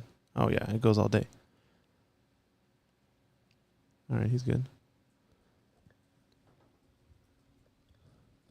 Actually, I don't think it does. No, it's not. It's definitely blocked. I got up and looked at the balls. Definitely doesn't pass the 9. I think he's playing safe. How's the speed? Nope. He's left it. Yep, that 5 ball was going to be the problem, basically, from the get-go.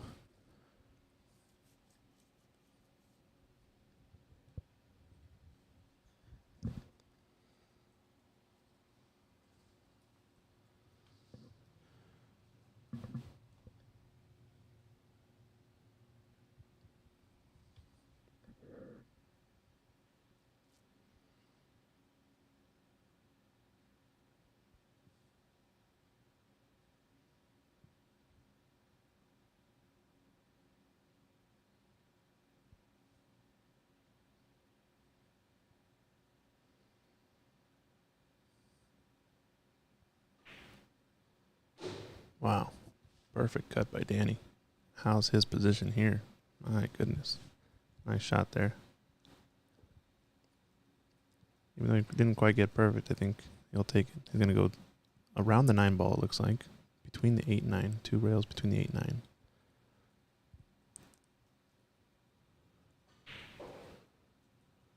9. Yep. Perfect. How's the speed? Watch out corner. Oh, nice shot from Danny there. And we posted another link in the chat that we're hosting the World Women's Snooker US Open, US Snooker Open. First time ever for America to be hosting a World Women's Snooker Tour stop.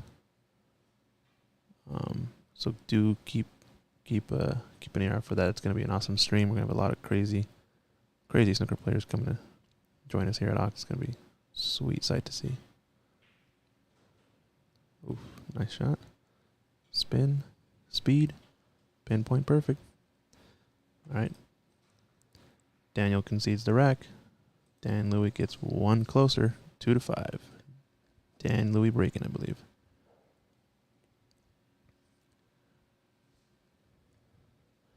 I think he's taking a quick bathroom break.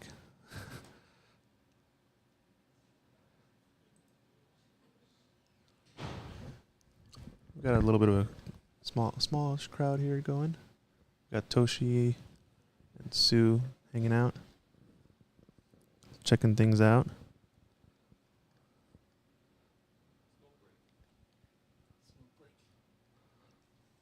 Smoke break for Danny, aka bathroom break, aka mental break.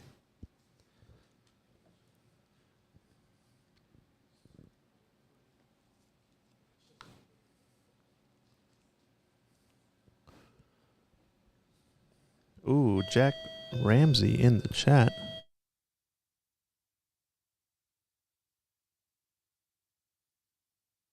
Jack Ramsey in the chat. What's up, Jack? How's it going? Hey, thanks, buddy. Yeah, pretty solid stream so far. No hiccups. Winner of this match is going to go on to the finals of this Ox and Nineball tournament. What's up? What's up indeed? It's 2-5. Daniel Sardon Celio up against Dan Louie. Whoever loses this match will end up in third place. I think taking home $375. Winner advances to the final against James Davey, who awaits. First place will take home $1,000. Second place $500. Pretty solid payout. Not too shabby. Hopefully we're going to have more of these tournaments in the future as well. Got a lot of action. A lot of tables. We just need the players to come out and we'll get some good pool going. All right, looks like Danny's back. So back from his bathroom break.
All right, nice break from Danny here.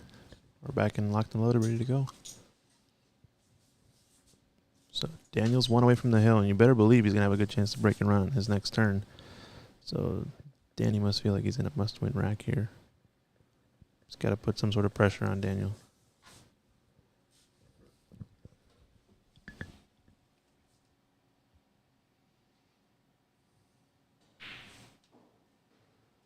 Oof, rattled that ball. Drops it in. A little bit of a touchy shot.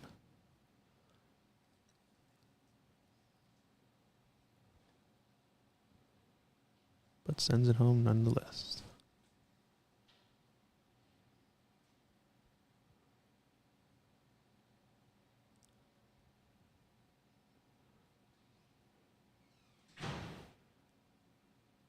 All right, so I think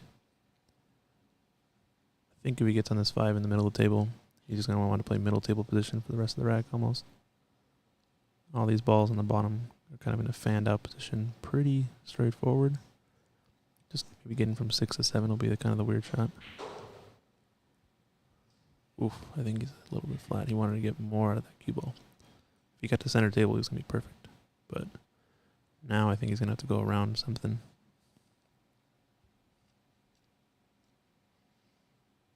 Yeah.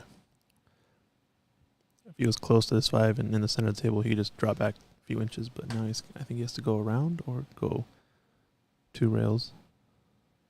up and down the table.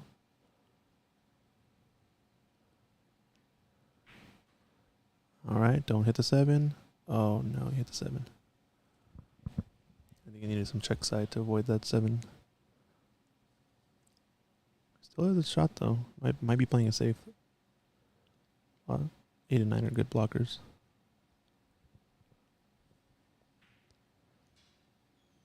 Ooh, not too bad. Don't think he's left an edge. We got Travis Holmes in the chat. Who wants action? Travis says he's got action. Who wants it? You should go DM him if you want. So let him know. I'm assuming he's talking about the next match, but we'll see. Kick shot, swerve kick shot. How far does it go? It does leave a tough shot, but don't know if it's where he would want to leave that. I think he wanted to push it up higher.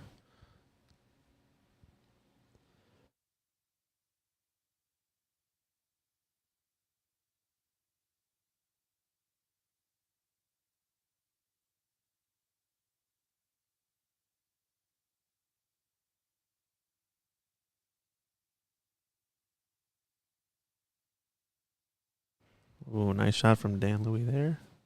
Where does he end up? Does he get a friendly bump? Oh, no.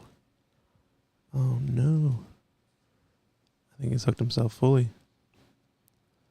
I think he needed just ever so slight of extra nudges to get a look at this 7, but now he's got to kick at it.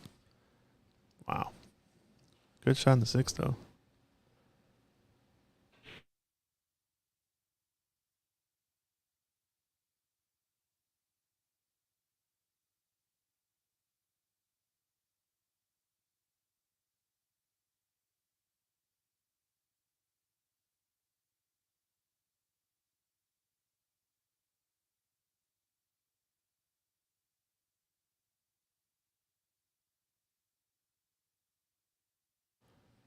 Wow. I did not think he could hit it, but he actually overcut it. No, I think, yeah, the tendency was to overcut, I guess, because he had it on the thin side. I did not know he could almost make that ball. I think he tried to throw it thick with some left spin, but just rattled it. What a turn of events, ladies and gentlemen. Daniel gets this rack. He'll be breaking in the next rack. It's not looking too good for Danny. Danny. Too many Dans. Daniel.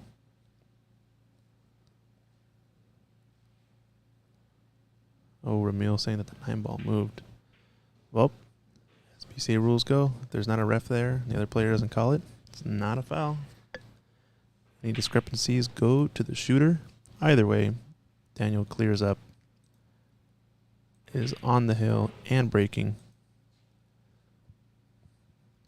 I think Daniel's had 2 breaking runs so far today in this match. Maybe 3, I'm not sure. I think 2. But it's all in his hands technically. Let's see what he's got.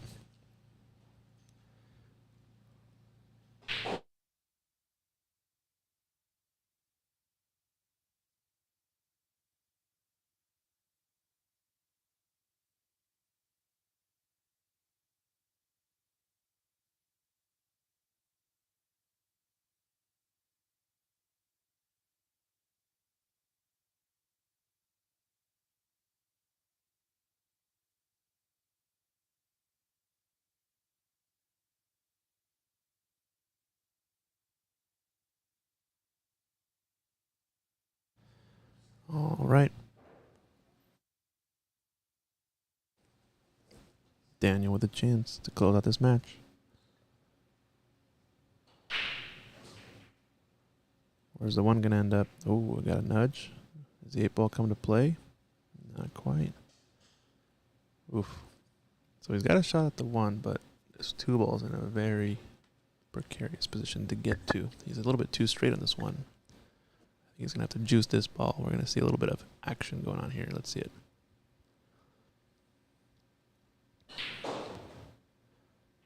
Miss it. Ooh. Does he get a lucky nudge? Oh man. Yeah, I think if he put any right spin on that, it didn't quite catch, or he needed a little bit more right spin to get around the balls. Looks like he's just gonna have to kick at it and gives Danny another chance at the table. Unless doesn't make it. Oh my gosh. Does he leave it in he leaves it in the pocket? I think Dan can see it though. I don't think he's point hooked him this time. Daniel can't believe it. He's like, oh my gosh, I got that lucky again.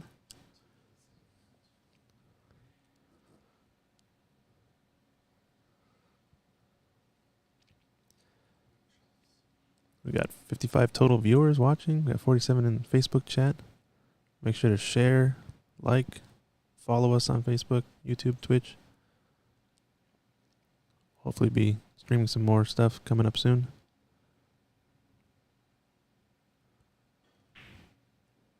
Cuts it in like a baller. Where's his cue ball? I think he'll take it. It should cut past the 9 either way. He can make it in both corner pockets. The 4 is kind of over the pocket. He says to focus mostly on pocketing the ball here. It's a good view of Danny's technique right there. Yeah, Dan's coming. Looks like he might actually try to spin this with some inside and go around the 9. That was a tough shot. Shoot this with right spin to cut it to the left. Cut it to the right with right spin. Oh. Wow, sinks it. Oh, hit the 6. I believe the 6 was underneath him. I don't think it's technically a foul.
All right, so we had a little bit of discrepancy there, but basically what happened is, yeah, oh man, he actually got bad on it. Oh no.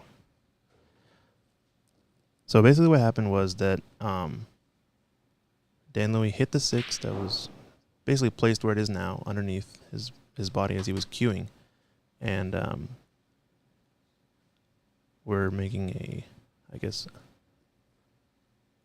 tournament director decision to say since the cue ball was not affected by the 6 being moved, and the path of the cue ball did not get affected at all by where the 6 went or moved from, we're just going to put the 6 back and count it as a single ball touch foul. Both players seemed to agree. Daniel was like, yeah, that's fine, just put it back where it was. And so as if both players were okay with it, I just rewound the video and put it back. And, you know, 'tis what it is.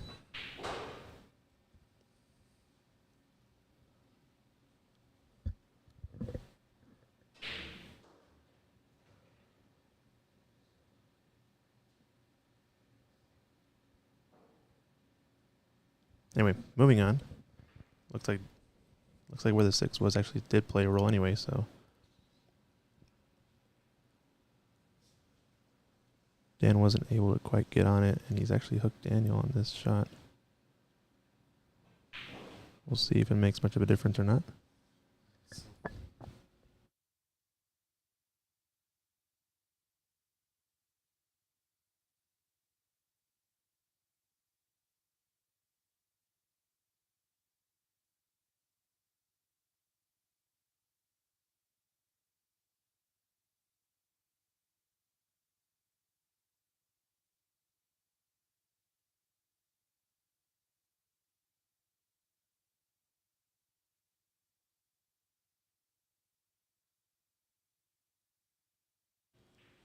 I think Daniel can see an edge of this, so. Oh, he went for the shot. He must have been able to see more than just an edge.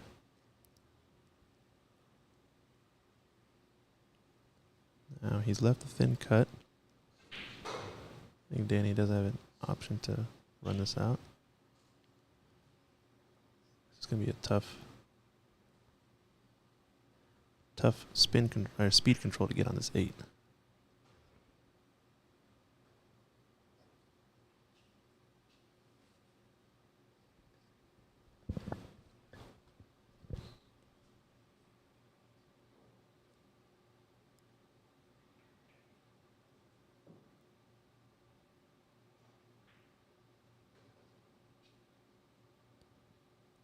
How did he hit it?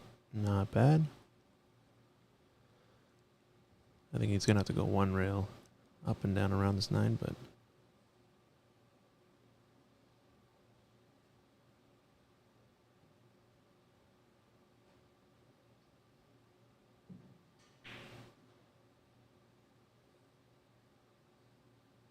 nice shot. Must-win situation. Now, Danny did struggle with this type of almost on the rail 9-ball cut during yesterday's match on this table.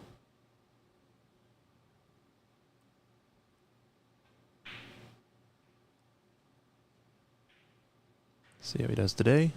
Nice shot. Clears it up.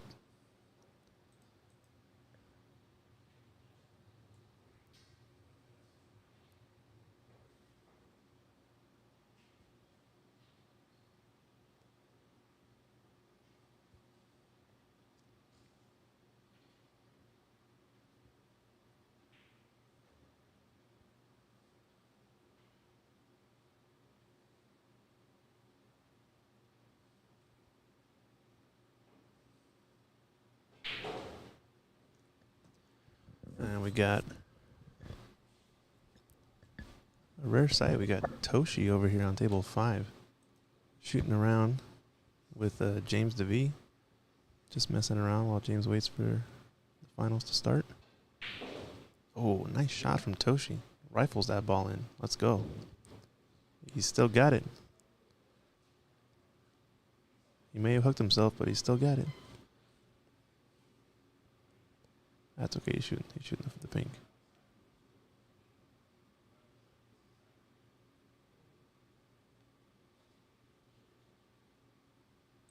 Anyway, we'll go back to our match. Stanley with the break. Comes around. Oof, this 3-ball is going to be tough.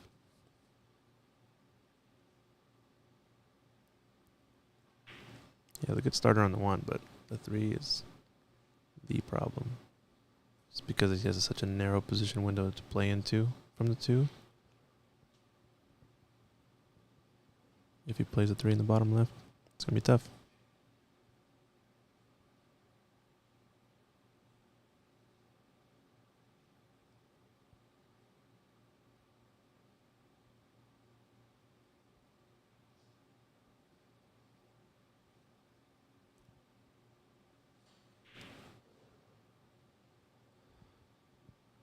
Nice shot. Kills it with the outside spin.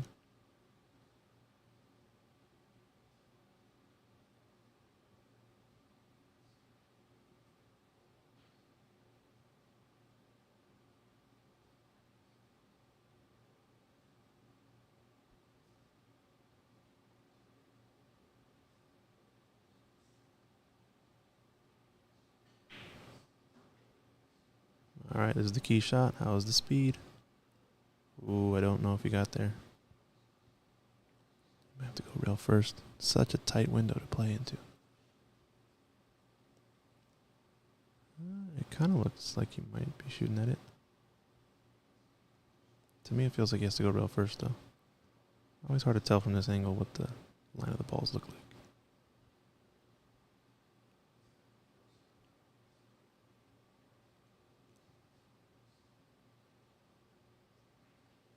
Yep, rail first is it. Oh, no. I think the speed was a problem there. He needed to kind of whack that ball a little bit harder.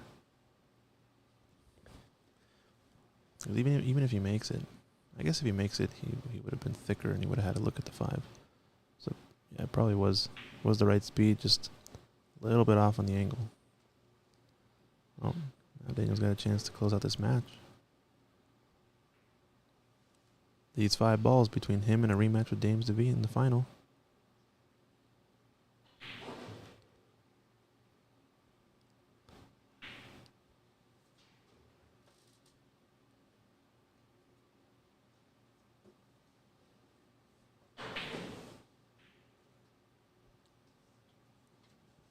Spears that ball in. Nice shot. This is the only tricky shot left. He's got a little bit of an awkward angle, but you trust Daniel to make this shot easily 9 out of 10 times.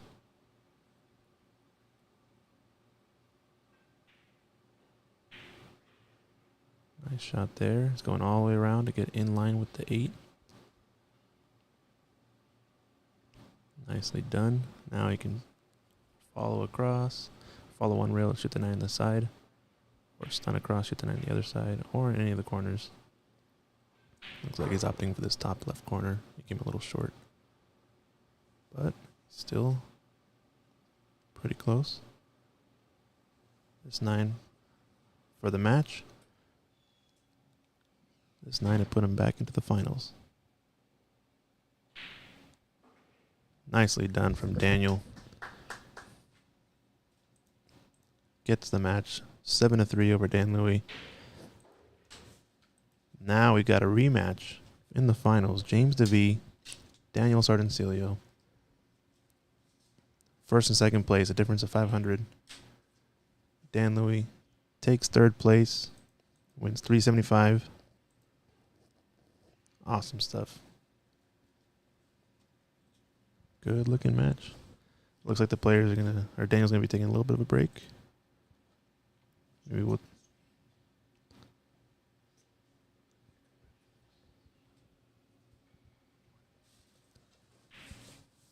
Not too shabby. All right, we'll go to a pause screen for a bit, and don't go anywhere. Come join us for the final rematch between James Davey, Daniel Sardon Sileo in the final. We'll be right back.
All right, looks like we're going to get started pretty soon here. I think Daniel was just taking a break between his matches and make some phone calls.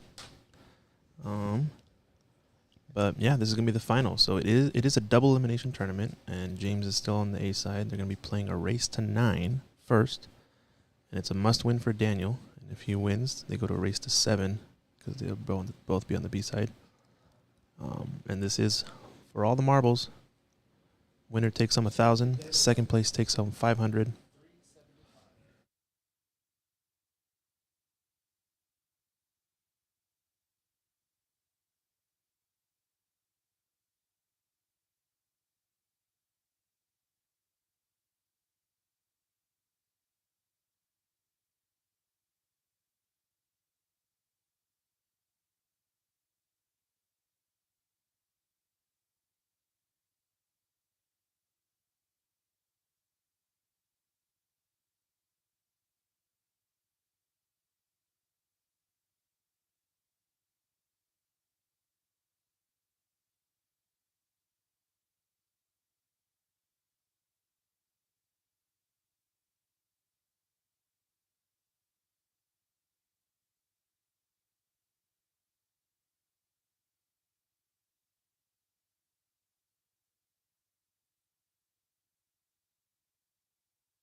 All right.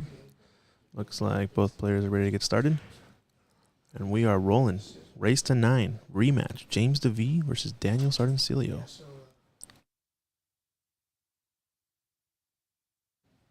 Man, this looks like the same lag they did earlier. Looks like James Davey is to start the break.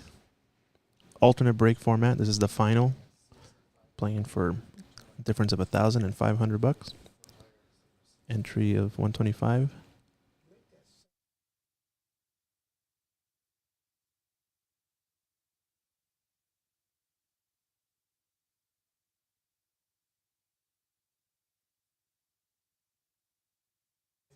So I think last time these guys played, I think it was 9-6, 9-4, something like that. I forget, but ended up being I think total of 2 or 3 break-in runs in the match.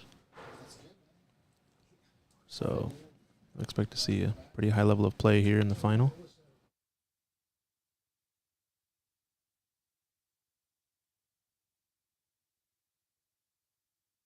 Thanks for all the folks still watching at home. Make sure to follow us, like the stream, share it to your friends. This is the final of the June 24-25 Ox Billiards 9-ball event. Field of up to 32 players. I think we had a total of 27 showing.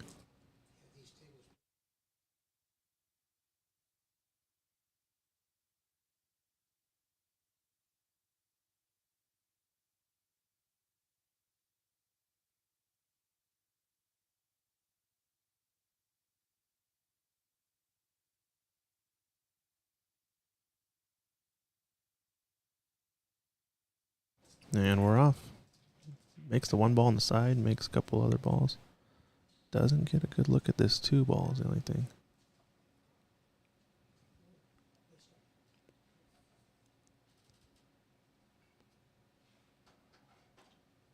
Might be cross-banking this.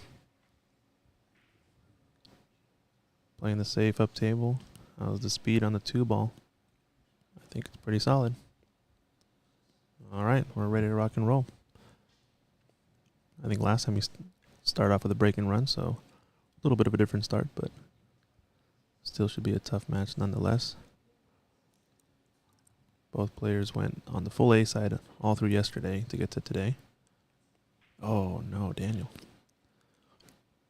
Just came a little bit short on that. Almost nicked the 2.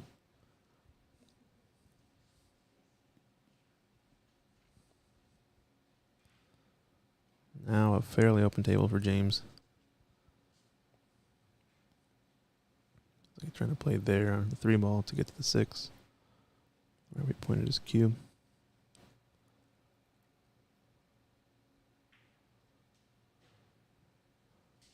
Yep, it's a solid line.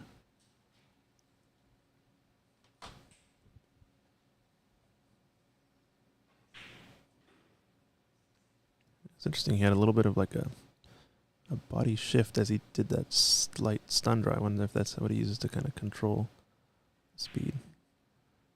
Seems as a pretty tall guy, it can be difficult sometimes to still have the touch, but he seems to do just fine, especially watching him on 7-foot tables. My goodness, his touch is perfect. Cuts to 7 in the side. This one, he'll probably send it around 2 rails on the left side of the table with some low outside spin. Go at the 9. Shot there. Making quick work of this rack. All right, who do you guys got, James Davey or Daniel? It's going to be a tough match for both players. Now, Daniel has had a lot more play time on this table since he just got out of a match with Dan Louis.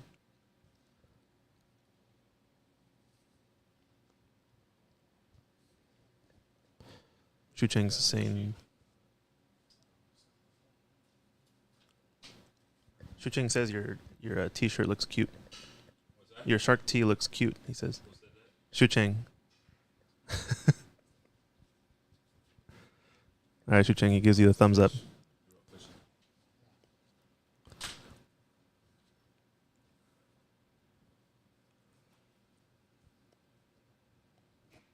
Daniel rocking the beanie.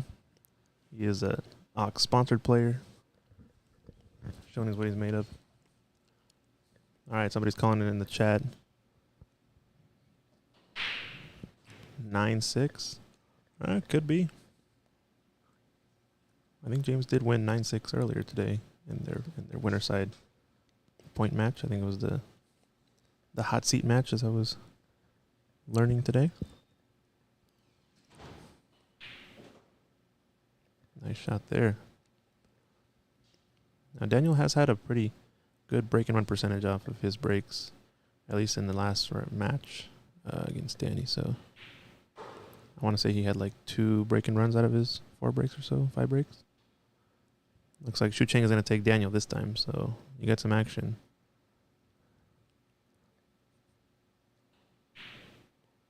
Oh no, not quite like that. Oh man, it seemed like he kind of rushed it a little bit. Just took that shot for granted. Just ended up hitting it super thick. All right, Triple G's calling 9-7 Daniel.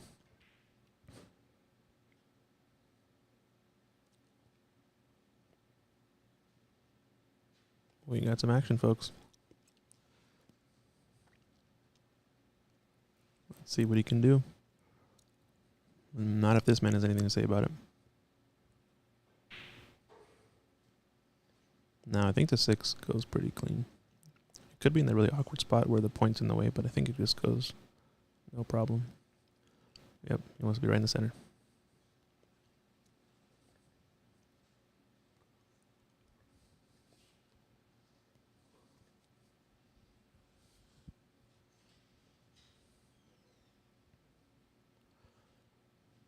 Just getting the extension out. He's pretty tall, James, but his cue isn't as tall as him, so sometimes he needs to bring the extend-o-matic. But look at that. He looks like he's cueing with a normal cue with that extension on. Jesus.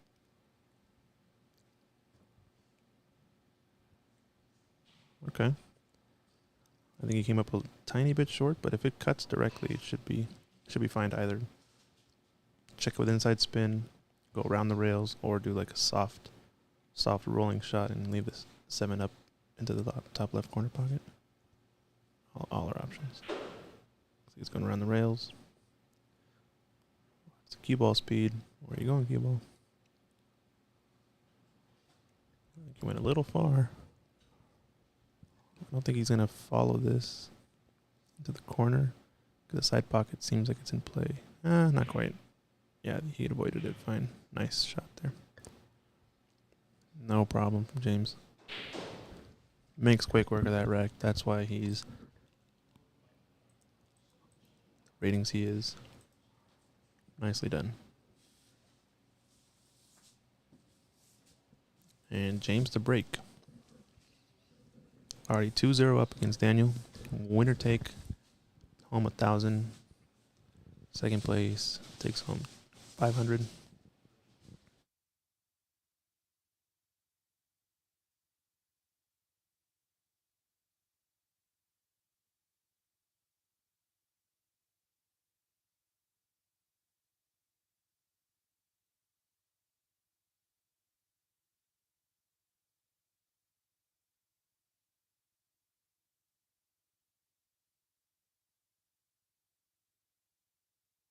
Sorry about that. Just had some camera motion.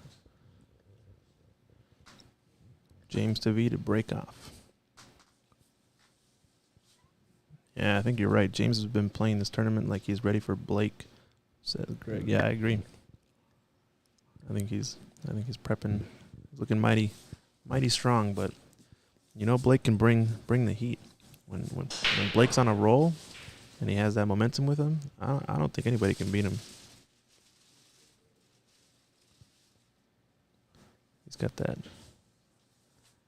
rhythm to his play. Most players don't always have.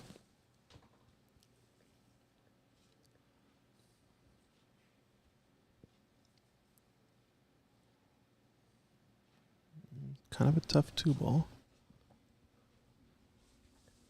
It does pass the 7 into the corner, from what I can see. Now he's going to have to play the combo on the 6-7 after. It's the only tough part. Oh, nice shot there. Beautiful touch. Speed was nice. Just rolls that 2-ball in. I think 6-7 is lying for a pretty straightforward combination if you can get kind of where the cue ball is now off the 4. And I think that's the hardest part of this rack.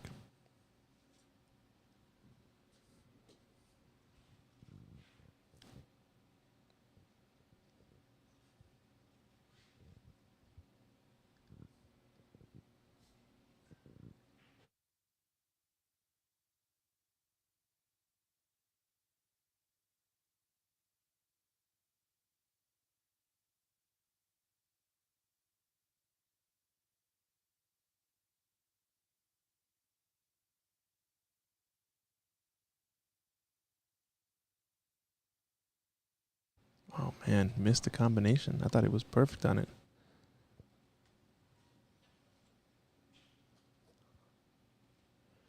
Oh, sorry. What I meant? Yeah, I was saying not can't beat him. I was saying not many can beat him, as in when he's shooting lights out, it's gonna take a uber tough player to beat him. So hopefully that makes sense, Mr. Dojo.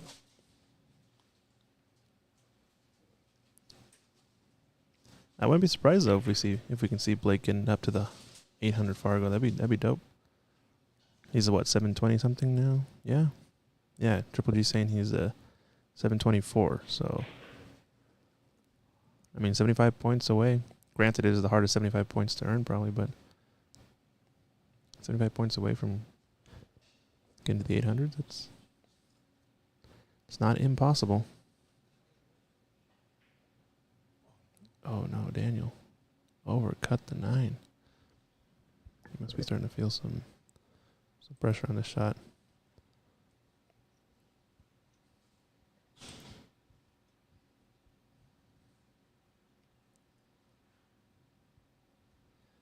Yeah, I think the way the 9-ball sits right now, it can bank, but he'll have to shorten it up a lot because the cue ball has to get out of the way to prevent the double kiss.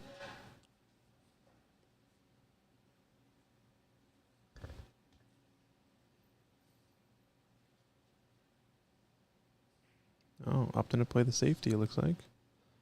But he is going to leave a bank shot. Doesn't like it that much. I think he wanted to be more center to center diamond on this. But Daniel getting down right away, shooting it like it's nobody's business. Nicely done. So misses the shot on the quote pro side, leaving James a tough shot. Safety from James didn't quite work out and left an easy bank for Daniel. All right, 2-1. Daniel's back in it. Looks like he's breaking.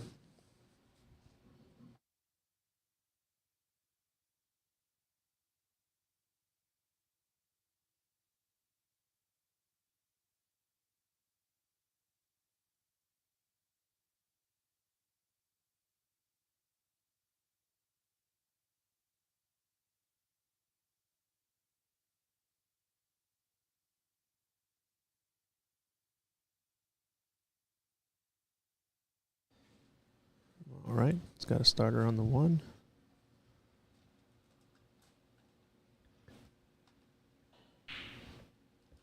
Oh no.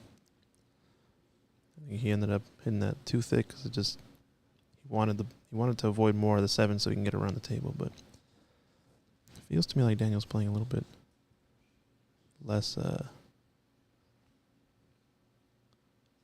persistent than he was against Danny.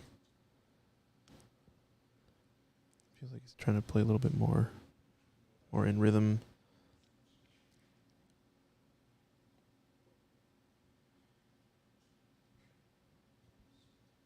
He hasn't loved an easy shot, but still a shot you'd expect James to make.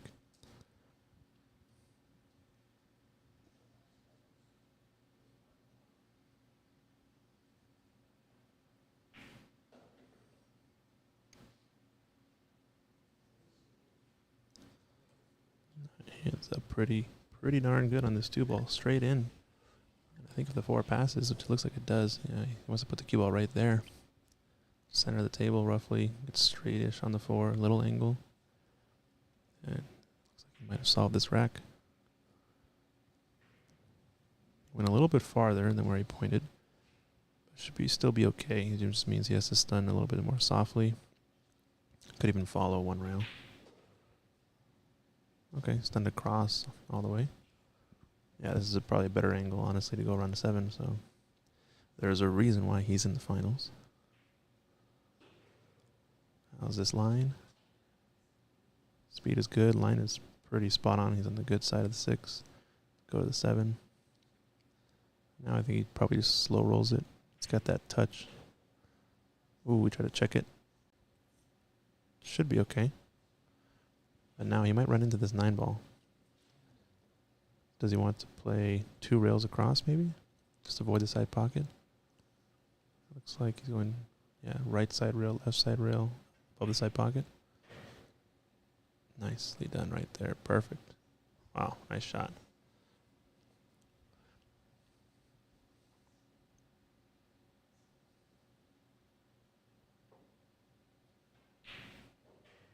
Beautifully done. James Davey closing out that rack and breaking.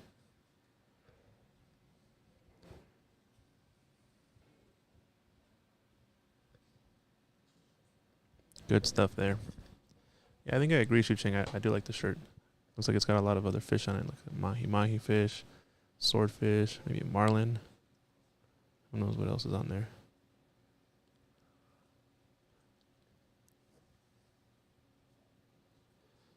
Looking good. 3-1.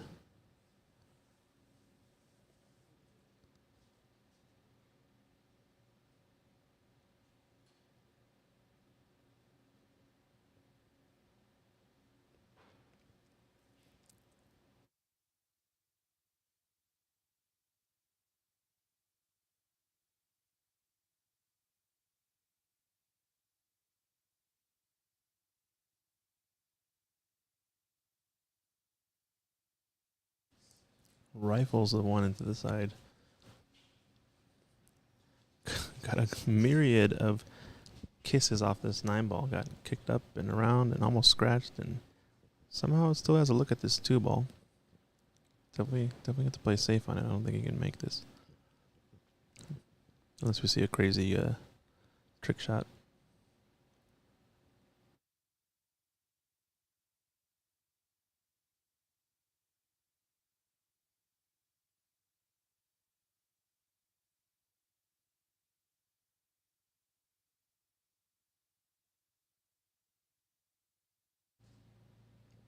Straightforward separation safety on the 2 long rails.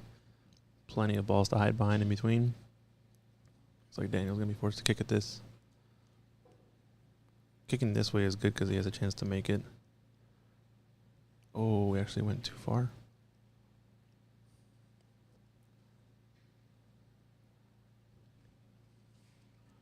I believe he did hit just to the right of that middle diamond on the top rail. And if he put right spin on it, it definitely makes sense why he would have overbanked or overkicked slightly. Still, not a tough situation to be in, but you'd expect that he would at least get a hit on it. And now, the way this table looks, he's checking if the 5 passes the 6. If it doesn't, it makes the position from the 4 to the 5 a lot tougher, because you have to be good on the 4 and somewhere in the top left of the table, which means you have to be good on the 3 to get to the 4. It's kind of tricky. So this 6 ball, it's making everything a little tough. All right, good angle there. It's going to come up for the 4. Probably should try to shoot the 4 in the middle, right middle pocket. Yeah, right where he's pointing his cue.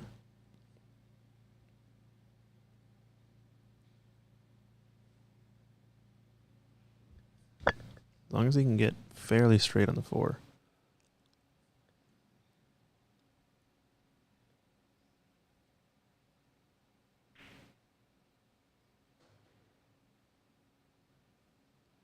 Ooh, he's come up a little bit short, I think.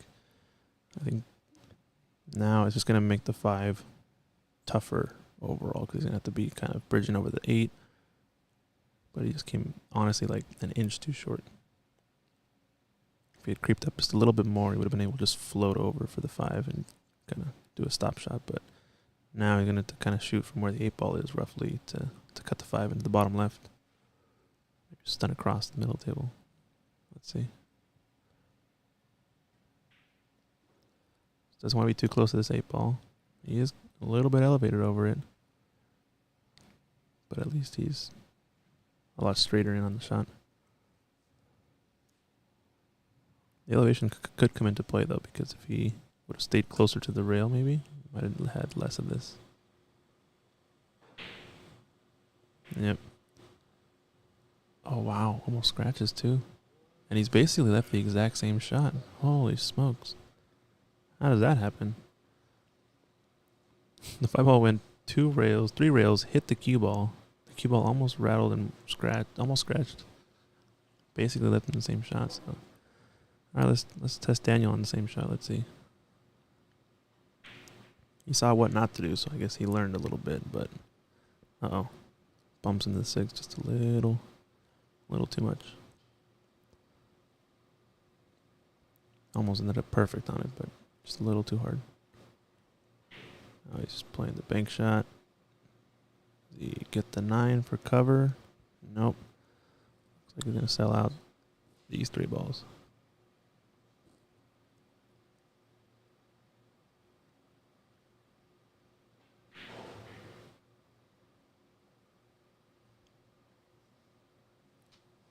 I feel like I always shoot that shot with follow, but what ends up happening is I leave a long 8 ball. So I think that is the better shot, just shooting it with stun to come across, because you end up getting so much closer to the 8 that you can really manipulate the next shot more easily. This shot is way easier than it being like 2 feet farther away. Makes a lot of sense. I like his style, James.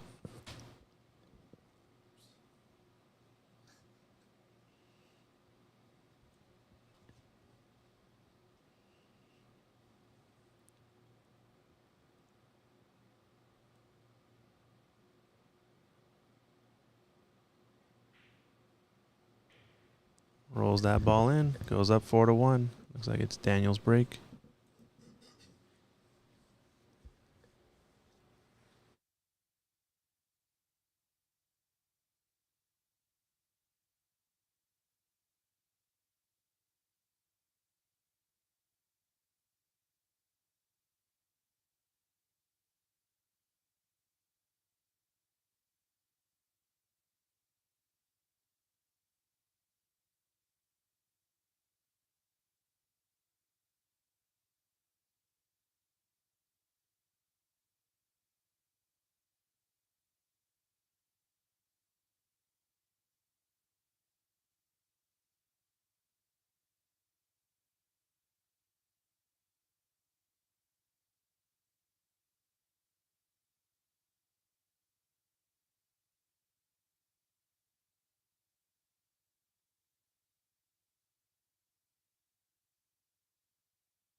No, nice little shot there.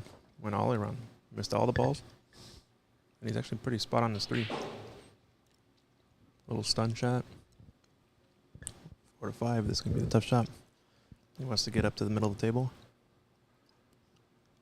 It'll practically be done after that, I think. Good stroke. I think he's a little frustrated from the last miss. He just wants to get this rack over with. Get another point on the board. He's just...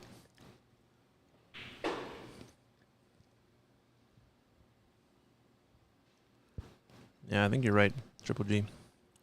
James is playing like a well-oiled machine, so you gotta get him to kick out of stuff. You gotta get him to force other things, but you can also just break and run on your break. That's also a good starting point. I mean, I think that break and run was the fastest break and run we've seen so far in the tournament. He just cleared up, no problem. Pretty good stuff. 4 to 2. All you can hope for is to get a shot in this next one, and then maybe play some safeties, get him to commit to some weird shots.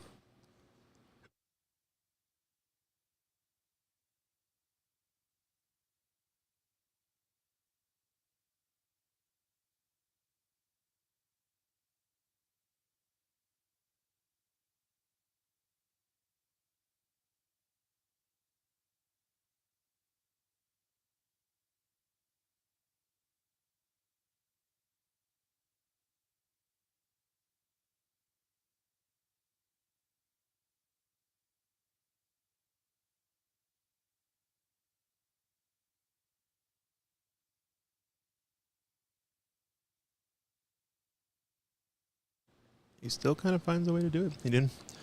I think he missed the wing ball, but he had a ball go 2 rails into the side. Getting on this 2 from the 1 is going to be, I think, the toughest part.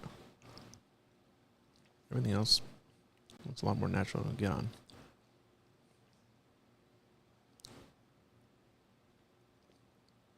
He is elevated over both of these balls, and I believe it would be a two balls disruptive would be a foul. Okay, not bad. Now the problem is getting to the 4 though.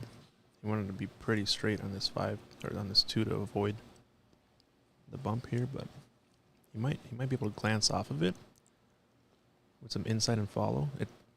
As long as if he gets to where the 5 is right now, he has the cut on the 4. I don't think he necessarily needs to force the issue too much. He just needs to bump the rail and bump the 5 out of the way. Oh, looks like he's playing safe. Prudent shot. Smart shot. Nothing wrong with that. I think this is the big difference.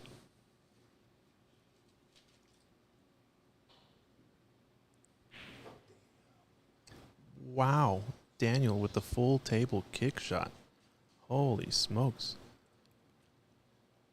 But he ended up checking that with a bunch. No, he ended up going 2 rails. Yeah, 2 rails. Wow. Amazing. I mean, that goes to show he's a little frustrated.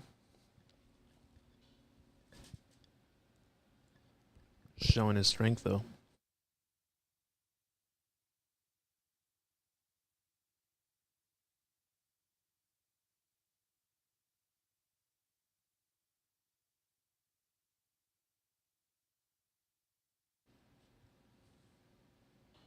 Yeah, let's take advantage here now.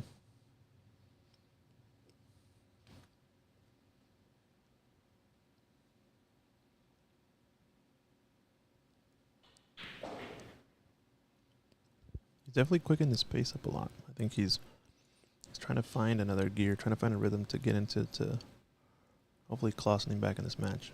So this is a good start. The break and run has gotten some stuff on him. He needs to focus on this 8 ball, though. Key shot.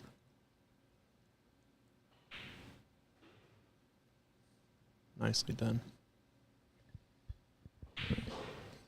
All right. 4-3. Daniel gets back in this match and breaking.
Oh no. Oh, I'm with you there, Rebecca. Daniel making a comeback, but that shot was not what he needed for that. Oh man. He had been breaking pretty well to get a good look at the one, but he just got funny on that last one ball.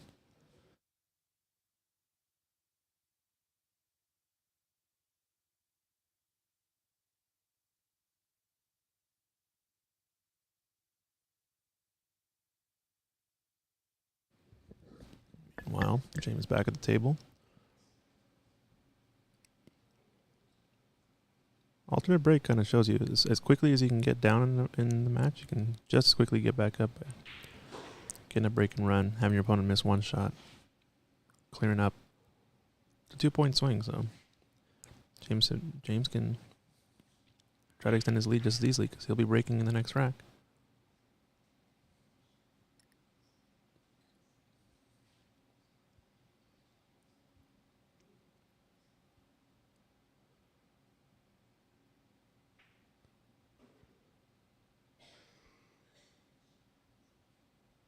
Got a little funny on this 7.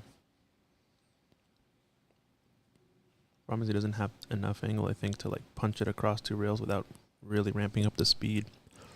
And these corner pockets don't like the speed, so yeah, I think he's gonna try to follow, get to where that line was, where he pointed his cue. Try to get straight in on the 8 into the side pocket.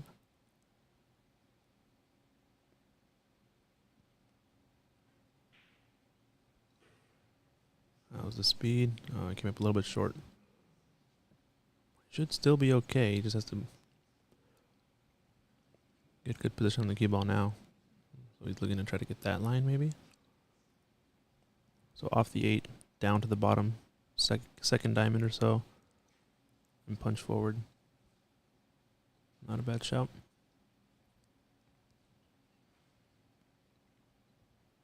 Big match here though, because James can close it out with a win here. It's race to 9. Daniel needs to double dip.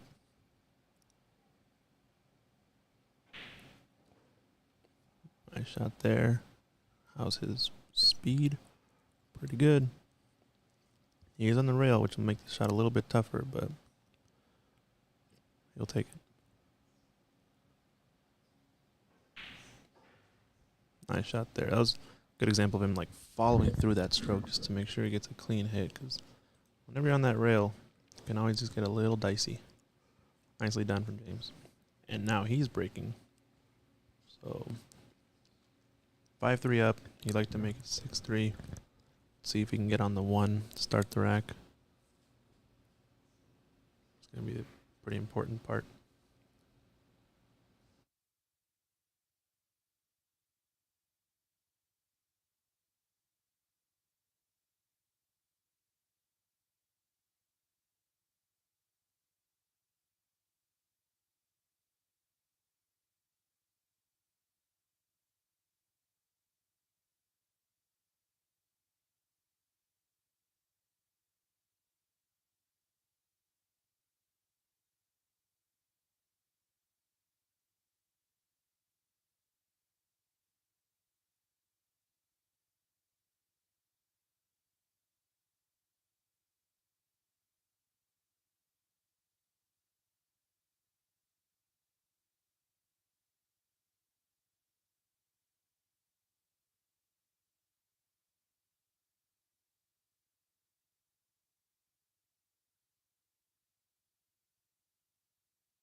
Didn't get on the 1. Safety shot on the 2. I think he might have given it up.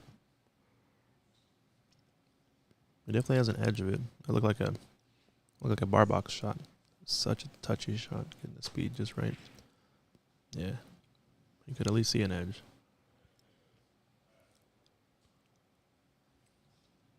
Looks like James is taking a quick break. He's a little rattled from that last shot, I think. Wants to cool off and start afresh.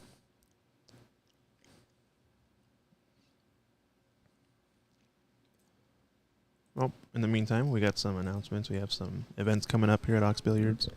Like we said, we have the qualifier for the Northwest Cup Team Washington tournament coming up. If you're 600 to 650 Fargo, make sure to reach out to Ed Slade. He'll be hosting a tournament here September 10th through the 11th.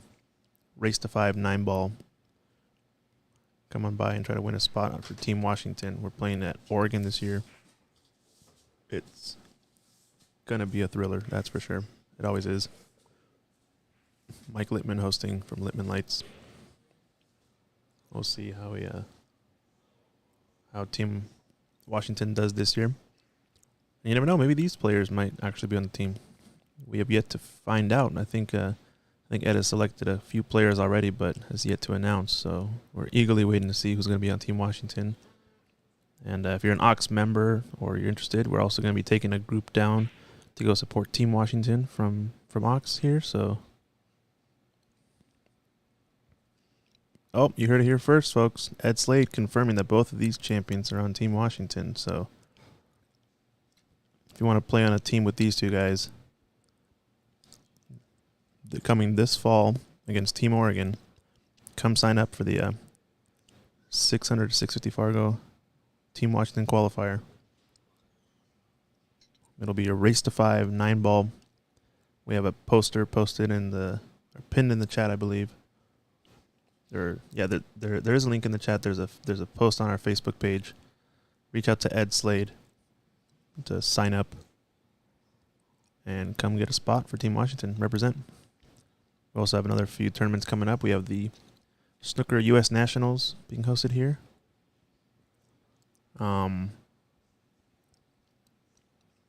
USA has a national snooker tournament that's held every year in different places, and Ox won the bid this year. So we're hosting that in September 2nd, I believe. We'll be streaming that for sure. We've got World Women's Snooker Tournament Tour spot here as well. We're calling it the U.S. Open World Women's Snooker Tournament. Pretty good event. Let's get back to the action, though. Looks like James is back from his break. Did a pretty good job of the safety. He's trying to hug that cue ball at the left side rail. I think he's left an edge of this too, though. I think Daniel can still kick or hit it directly without kicking.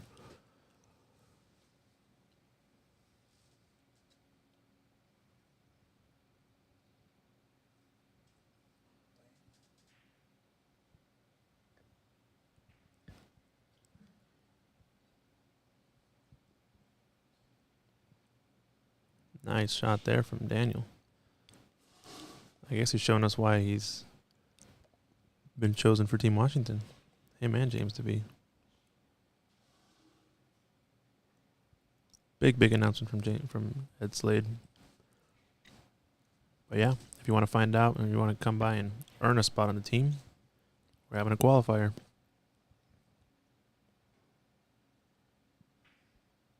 Oh, nice kick shot there. I think he's going to leak out, though, and leave him a side pocket cut.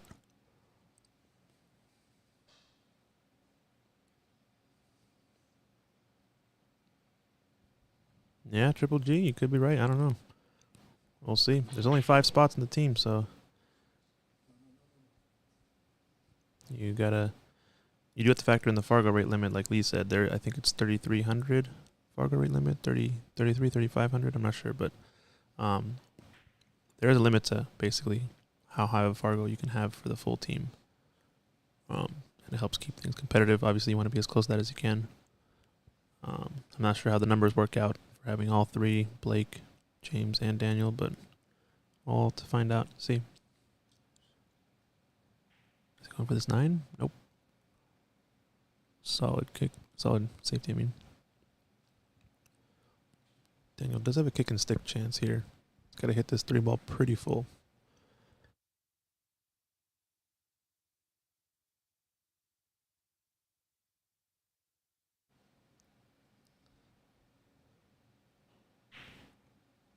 Oh, he almost got it. I think he's got it. 3 holds up. He should be fine. Oh, I think he might have left an edge. Yeah, that cue ball just drifted slightly forward.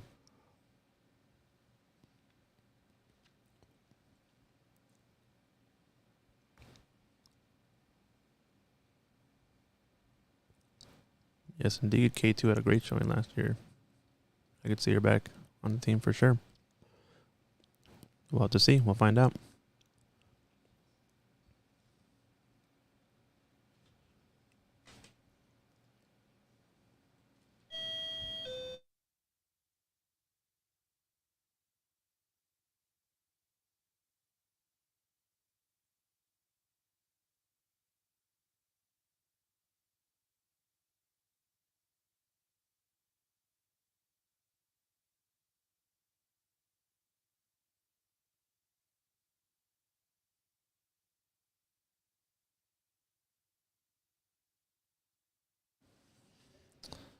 Lee Baldwin question: are you gonna be running the production for the Cup? Good question. I don't know. I don't believe so as of now. I haven't heard anything about that. I believe Mike Littman is running it over at Legends, so don't know what his plans are yet. But I imagine we can definitely collaborate. Mike Littman hosted it here last year. It was an awesome event. I'd imagine for next year's showing we would handle the production since it's at Ox, and we're only going to get better from here. But I'll ask. We'll see. We'll have to find out. I'm sure there's a plan in place. But yeah, it is in Oregon this time, so I'm not sure about what the options look like there. He did bring Raw Hannah and Allison Fisher out for the last time, and I know Raw Hannah's kind of a one-man show. He can just bring whatever he needs to stream basically anywhere. So who knows? I don't know if he can do that again or what the plan is, but seems like it'll be solid no matter what.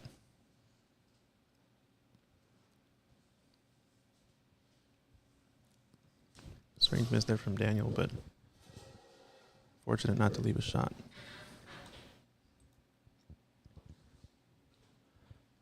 Also, if you guys haven't checked out Raw Hannah, he just had a big event with the Junior Nationals down in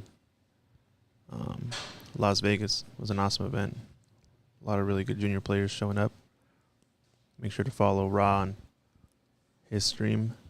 He does a bunch of really good stuff for the pool scene, supporting all the juniors. Junior International, JIC, I believe, is the tour.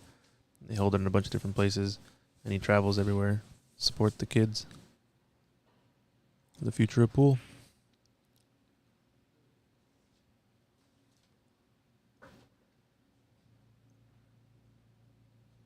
Yeah, check out Raw Hannah. I believe it's On the Wire Productions. He's got some good stuff for sure.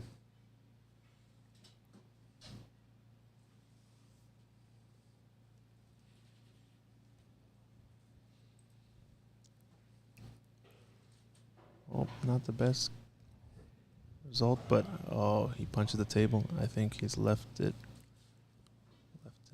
himself hooked on this 8. I think he needed to creep forward just a tiny bit more.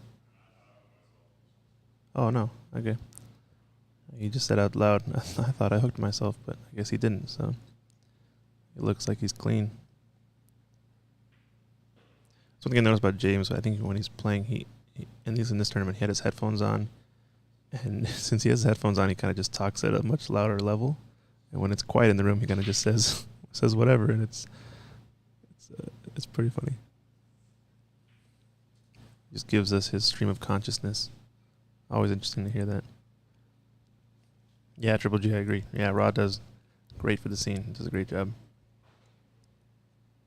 Learned a lot from him, actually. He's the one that helped give us some inspiration for these pan-tilt zoom cameras. But he does it all. You should definitely go check him out. I think he was like Moscone Cup MC one year. It was awesome.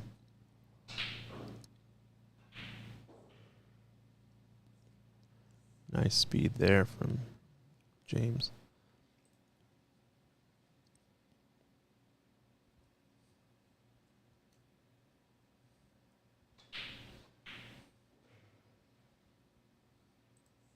All right, that puts James DeVee up 6-3. I believe it's Daniel's break now. Yep. James 3 away from winning the money. Daniel needs to get these racks back. Bring things back to level if he wants a chance to win it.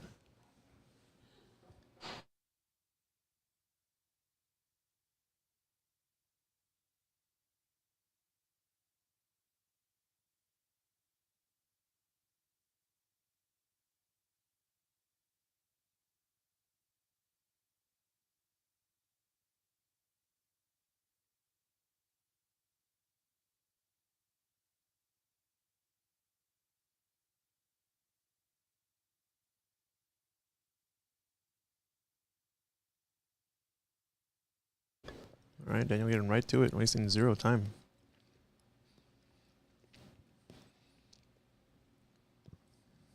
He's already broke. Shot the 1 and the 2. On the 3. I think he has to shoot the 5 in the corner. Going all the way up and around. Oh no, where's this cue ball going to end up? Oh man. Yeah, he pointed to where he wanted to end up. I think his line maybe had a little bit too much side spin. Maybe needed a little bit more follow. Not sure though. The problem was that 5 ball didn't really go in any pocket other than that bottom left corner or in the side. And to hold it for that side would have been pretty dicey because that 8 ball looms large.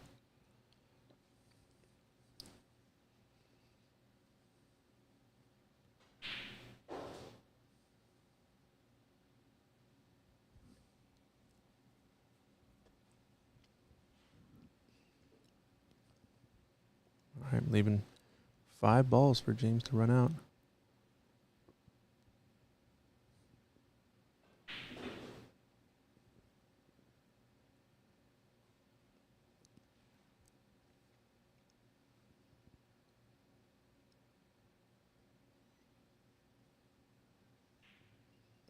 Ooh, nice shot. A little stun run through shot. Such a useful shot to have, even with cuts like that. It just lets you line up with more precision. So much easier. Stuns it over. Great shot.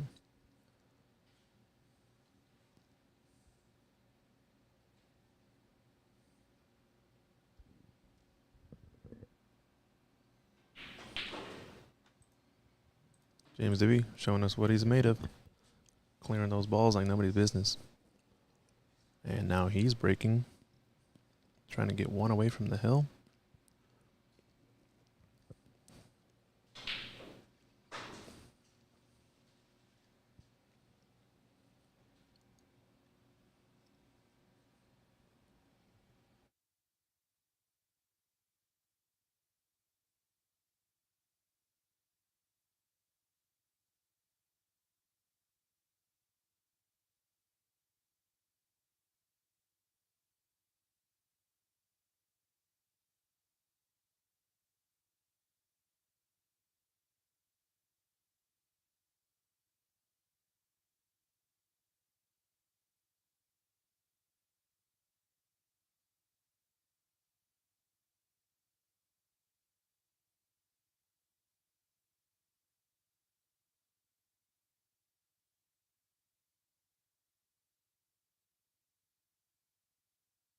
Wow, a dynamite break there.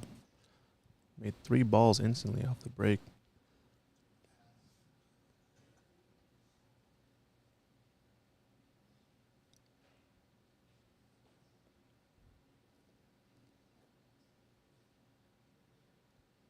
All right, Jim Roberts says, well, I like Daniel. He thinks it's all over except for the shouting. James is in too good of a stroke today. You might be right. We'll have to find out. James can get this clearance. That'll put him 1 away from the hill. Or that'll put him on the hill, sorry. And you have to favor him to get at least 1 break and run in the last few breaks before Daniel gets in. Oh, misses that shot. Oh, man.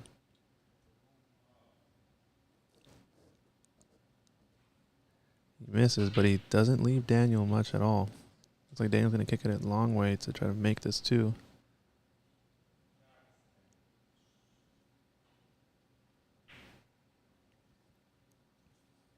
Yeah, I think James knew that he needed that one to close it out. sooner rather than later. He doesn't want to give him any room. You know, if you mess up one shot in a rack, it could be 2 racks going against you. So fortunate not to leave a shot. Interesting. He's left this 2-9 tied up a little bit. I always worry when the balls are tied up like that. I think this could be a little bit of a jump shot, 2-ball combination. This reminds me of a shot that I think I saw in the World Cup of Pool a few weeks ago. I think Skylar Woodward had this type of shot where I think his opponent tried to hook him, rolled the 2-ball up against the 9. I think it might have been the exact same angle as this, and he just jumps it and rifles the 9 combination in. Oof. Not a bad try.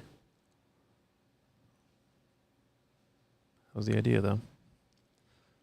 I think he needed to hit the 2-ball maybe a little bit thicker, cut the 9 more, but hasn't left the shot, so James will be kicking at this most likely.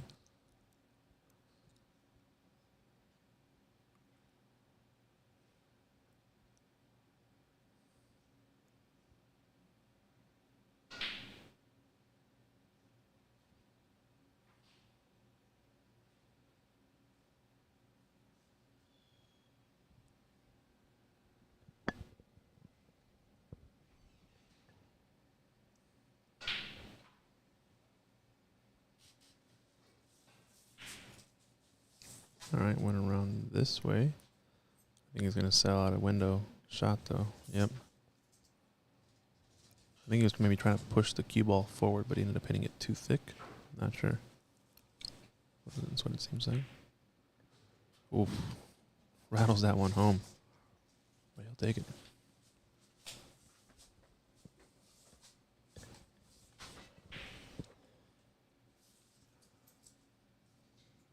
Daniel playing a little bit faster pace than he normally does.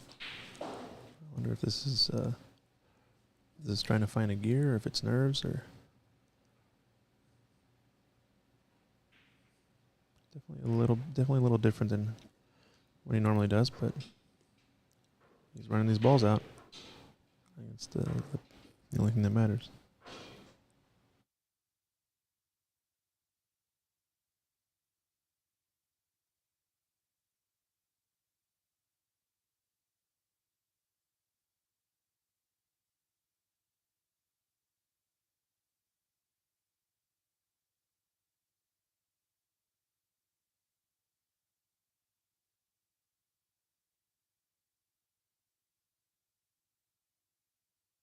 All right.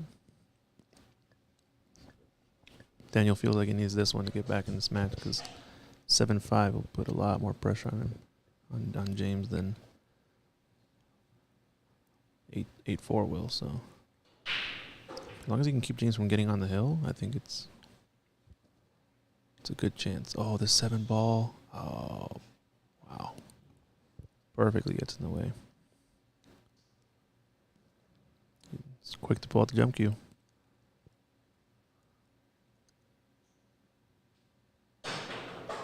Sinks that ball. Nicely done. Good shot there. Almost didn't even phase him. Didn't even care that 7-ball gun joined the party. He just said, you know what, screw this. Jump up and shoot it.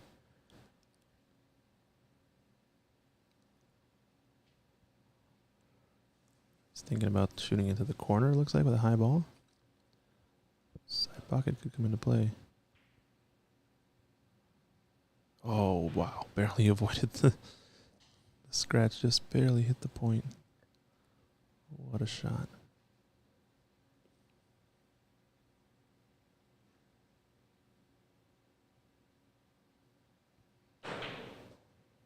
Elevated. Jacked up, putting the spin. His cue ball needs to slow down. Oh, I think he's on it. Wow. Daniel bringing out some shots right here. Ooh, he's done forward a little bit. I mean, he technically can do a bunch of stop shots now. Then he has to get from 7 to 9. If he can stop on this 5.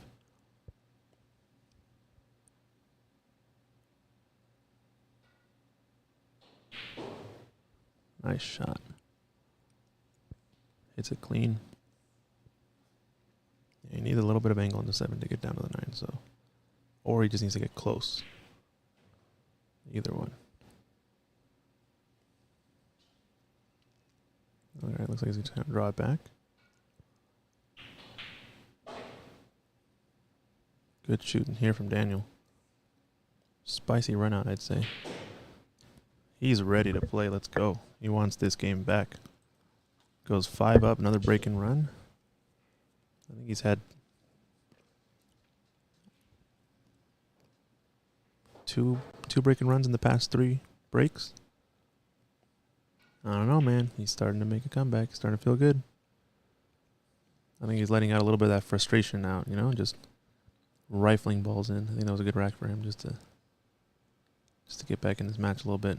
Varun says in the chat, spicy. I agree. Yes, indeed. Spicy indeed.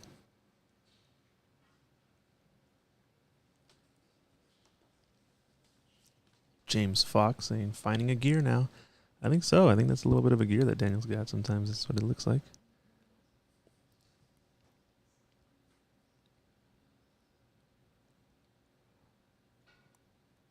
Hit more harder. Varun says, I like it.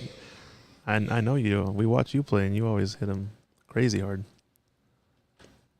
Well, let's see. Let's see if the finesse of James Davey versus the intensity of Daniel.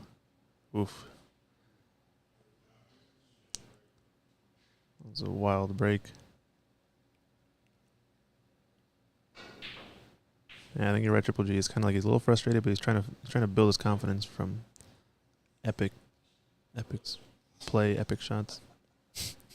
Arnie, we need 3.75-inch pockets now.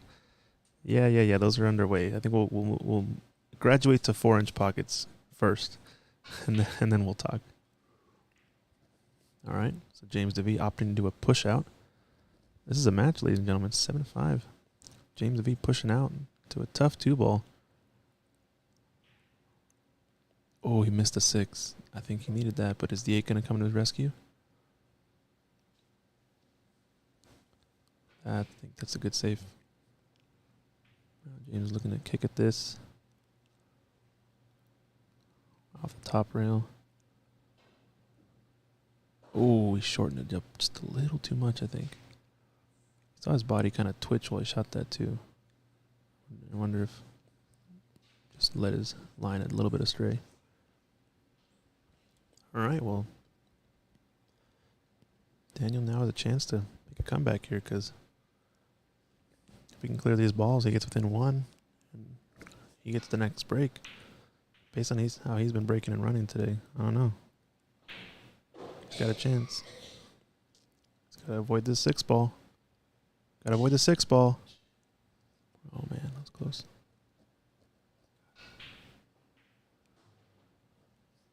Now he has to avoid the 8-ball. Oh, no. I think he's hooked himself this time, though. Oh, jeez. Straight to the jump cue. No hesitation. I think he just overran the position. He probably would have been fine somewhere in the middle of the table. But he did jump one earlier. Pretty solid. Oh. Tough shot. How's the roll? Oh, I think he's left a shot. Wow. Drama. Daniel with the chance. Comes up a little bit short on that 4-ball. Causes him to go too far on the 5. Jump shot misses. He doesn't leave an easy shot. I'm going to see how good James's stroke is here. Oh, no. Rattles it. Oh, man. I feel like, yeah, he is human. Wow. I think he kind of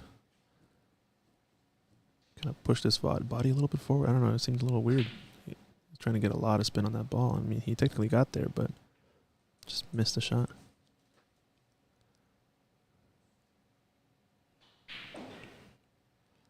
All right. Looks like he's playing short side. Slow down. It's gonna be flying at the cue ball a little bit. I think he's gonna look at this 9. Yeah. Use it as a backboard. He hit the 9. He might make the 9 inside, but as long as he leaves the cue ball in that area for the 7, He should be okay. Overcut the 6 though. Oh no.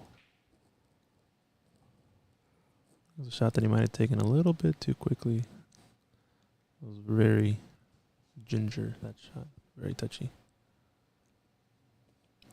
We got somebody in the Twitch chat saying, Bank Shot Scott in the Twitch chat says, go James.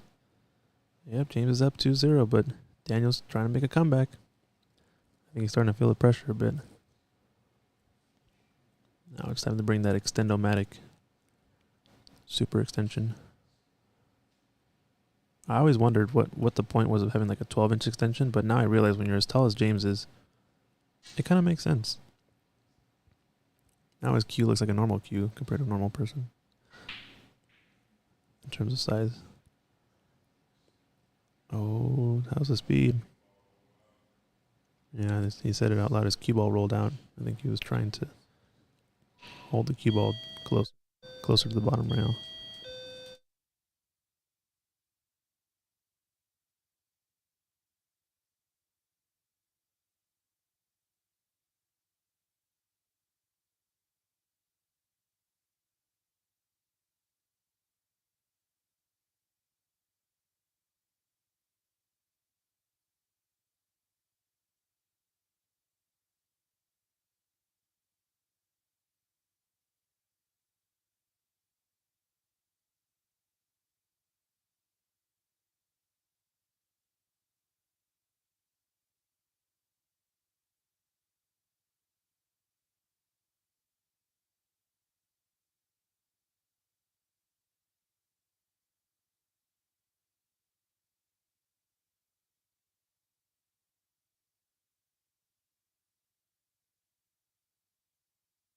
Wow, unbelievable. 2 misses back to back. Pretty insane. I did not think James would miss that one. Looks like Daniel got a little frustrated maybe from the buzzer or something. But for James to miss that, 7 ball. Surprising. Need a little bit more draw, but he has it in the corner or the side. Whatever he picks. With authority. Nice shot from Daniel. He's shooting him like Varun said. More harder. Let's go. All right, we got 50-some viewers, 60 viewers total. Go ahead, like and share. This is the match. Daniel's trying to get back in this. He's breaking to tie the match.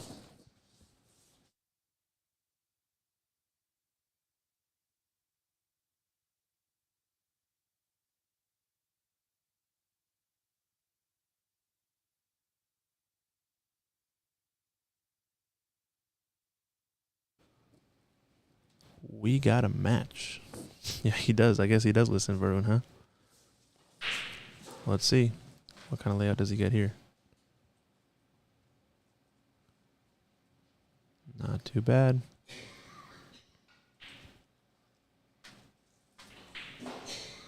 All right. Yeah, he's all right. He is right-handed, so this is the preferred line.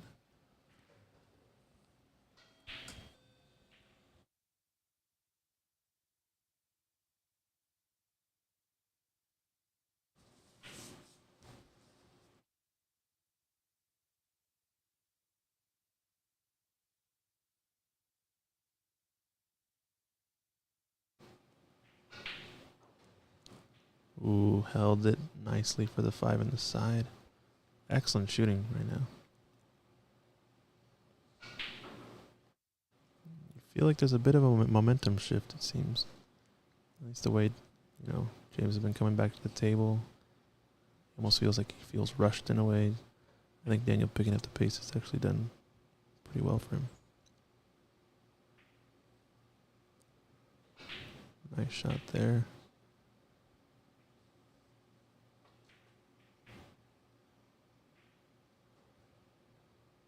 Want too much angle in the 7. I think he's pretty perfect though. Just gonna roll forward, guarantee an angle on the 8. I think he's good. Yeah, I think he's perfect.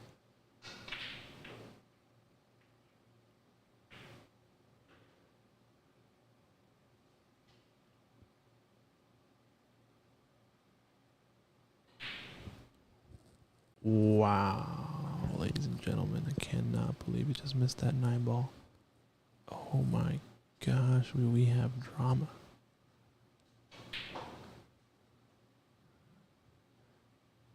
That just has to be mental at that point.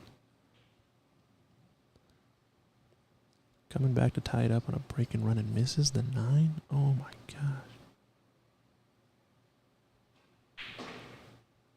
James says, thank you, I'll take the hill and take the next break. Wow, wow, wow, wow, wow, do we have drama. Can't believe it. He was shooting tic-tac-toe, he had a straight 9-ball. Tough shot to miss. Not sure what went wrong there, but James says, I'll take it. And gets a chance now on the hill to break for the match. Ouch is right. Yeah, Varun, most important shot. That is true. All the rest don't matter if you can't make that 9-ball at the end, right? That's the one that matters in this game. That's part of what makes pool so difficult, is that you can do all this hard work and then leave the only ball that matters till the end and not make it. It's all right. Now it's up to James. Can James close this out, or is he going to give Daniel one more opening?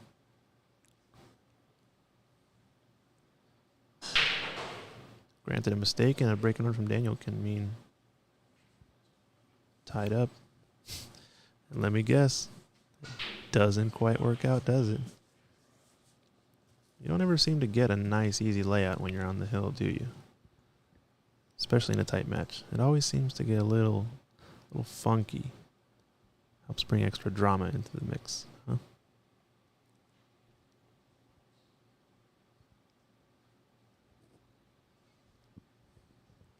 Dane Mount said it's the old two-stroke, huh? You think he just kind of quick-stroked it? Yeah, it could be. I don't know. Only Daniel knows. We'll have to see, though. James doesn't really have a good look at this one, so don't think it's over yet, folks. This is the final. James on the hill to close out the tournament. Daniel knocking on the door. Daniel needs to double dip. He's coming from the B side. They did play a match earlier. I think it went 9-6, 9-5. I don't forget. It looks like a push out to Daniel. Gotta believe he's going to take this on. Yeah, I think he has to. Slow roll safety behind the 9. That's a nice shot there. Beautiful speed. Now I think James is in a little bit of a pickle. He just has to guarantee get a good hit on this 1 ball. He could even slow kick it and try to push the 1 past the 7. Kind of weld him to the 7 with the cue ball. Goes up and down. Yeah, that could. I don't know. We'll see.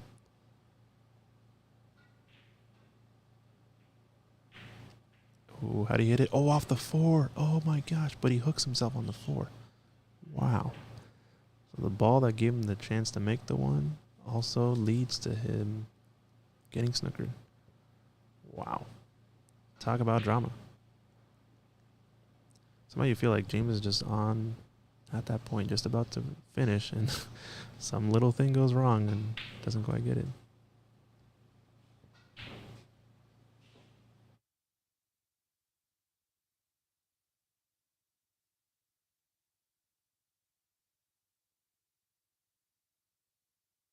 James overcuts that bank. Is it going in the corner? Oh, not quite. All right. Daniel's got an opening now. So with perfect play, Daniel can bring this back to level, but he's got to get this rack and the next one. It's not over yet, folks. Oh, wow. Missed all the balls. You almost thought he was going to hit that 7. That was wild. All right. Now that makes the 6 a little bit tougher because he's got to get maybe the 6 up in the top right. This 9 ball is kind of in the way. Don't think he wants to shoot the 6-8 combination, so he might have to slow roll this and just bump the 9. If he spears it, don't know where he's going to get on for the 6. Here come 2 rails. Looks like he has to play combination almost. Yep, I think he needs to play the combination now. He could cut it up in the corner technically though. There's also a safety chance. I think he's gonna go for it. Nope, he's taking a safety. Nice shot there. Prudent shot. Nicely done. Yep, I think the safety was the call there. Especially if he glued him and takes away the one rail escape. It's a massive safety, but I think James can do one rail at it. At least one rail with a ton of right spin. So now it looks like he can save the right of the side pocket, so should be good. Oh wow, almost made that ball. That'd have been wild if he had made that, because that could have been quitting time, but leaves a shot. All right, Daniel's a second chance at this rack. Can he clear out?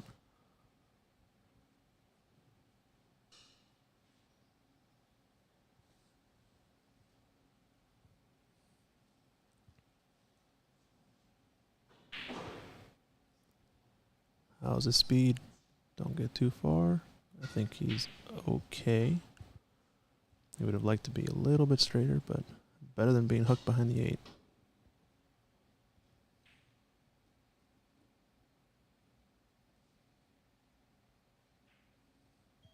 Nice cut there.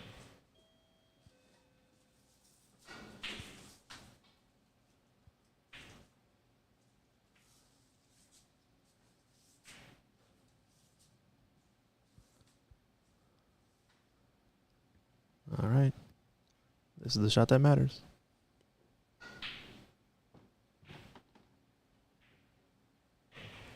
Nicely done from Daniel. Clears up. One away from the hill. He's breaking. You gotta feel like this match is going back and forth now. I think it all came down to that miss from James earlier in the match when he was, what, 7-4 up. Had a chance to close it up to 8-4 and didn't get on the hill. And Daniel's been rifling back since.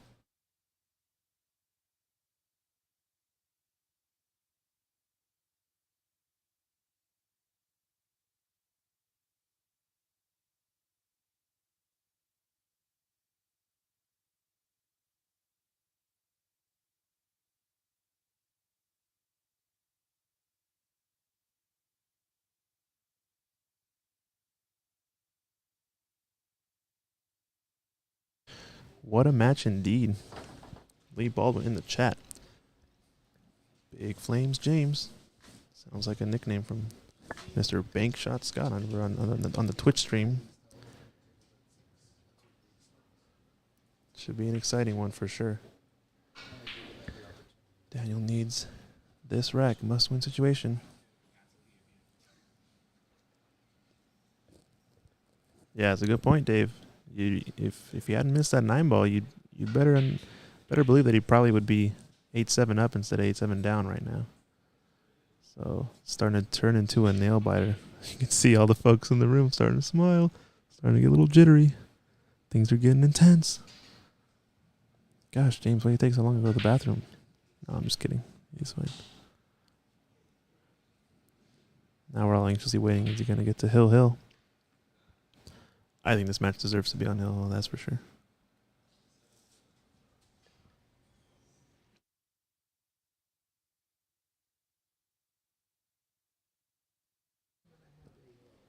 Bankshot Scott in the Twitch chat. Who's our commentator? Oh, my name's Christian Youngers.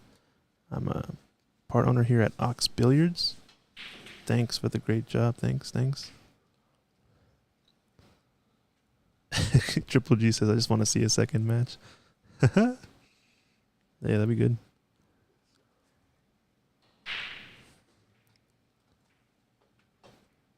All right, how's his layout? Oh, man. I think he has something to work with. The 4 goes in the side. Goes in both sides. Goes in both corners. This is going to be an awesome run out if you can get this.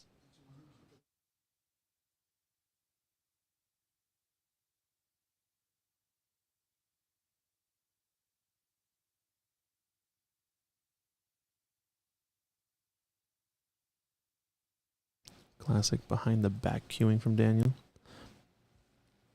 Trying to convince him to just learn how to shoot left-handed when he plays snooker, but I don't think he's convinced yet.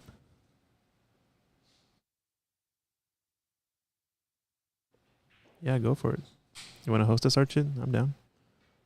It'll be different than your typical gaming experience that you have, but, you know, go for it. Much appreciated.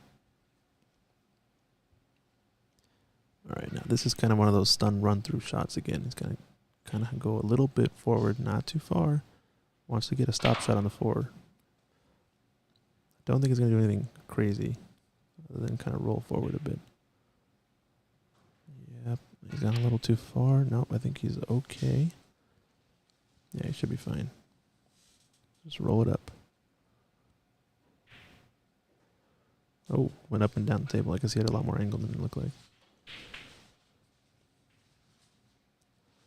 Here we go. Key shot in this rack. Decides to go forward. Nicely done there. Looks like a stop shot and a follow to me. It's out. I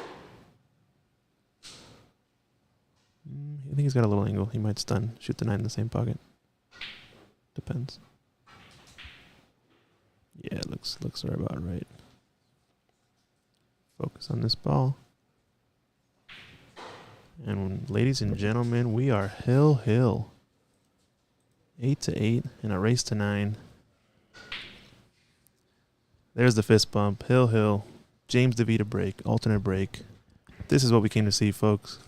Ready to rock and roll. James needs this rack to win the tournament. Daniel would have to double dip if he were to win this. We got action. Let's go, folks. Share, like the stream. If you're ever going to watch any part of the tournament, this is the best part to watch right here. So doesn't get any more dramatic than this. 2 of the best players in Washington State confirm that both players are going to be on Team Washington for the Northwest Cup coming up in the fall. Somil says $20 on Daniel. Hey, I have to be impartial. I'm the commentator. Sorry, Sam. I can't partake until you get here in person. Then we can talk. But let's see what we got. And of course, doesn't get a good look at the 1. So we're gonna have a match here. Holy smokes! I think what happened is he drew his cue ball a little too much. If he had stayed right in the middle of the table, he'd have an easy 1 ball. But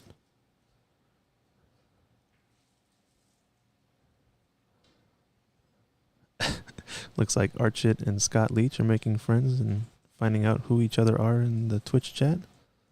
Welcome. Yes, sir. Triple G, the poise to stay in and fight back indeed. Oh, he's going to soft kick it. Oh, but he's going to sell it, I think. Oh, man.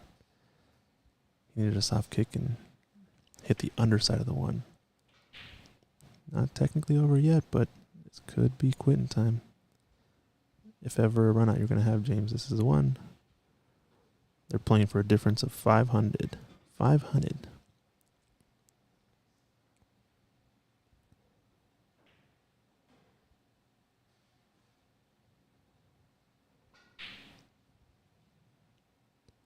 All right, what are the odds? He's got to get fairly straight on this 4 because he doesn't want to get too much angle. 5's right in line with the 4. How's the speed? Not too bad. He can hold it. Or come across 2 rails. Even go forward 3 rails. He can do everything. Looks like he's opting for a stun shot. Ooh, he's actually perfect on this because this will guarantee him to be off the rail on the 6. And I think he's at a stop shot situation. I think you'd like him to get out now. Might have to draw a little bit back on this ball, but 6 leads to the 7, leads to the 9. Pressure shots, though. This is what we play for.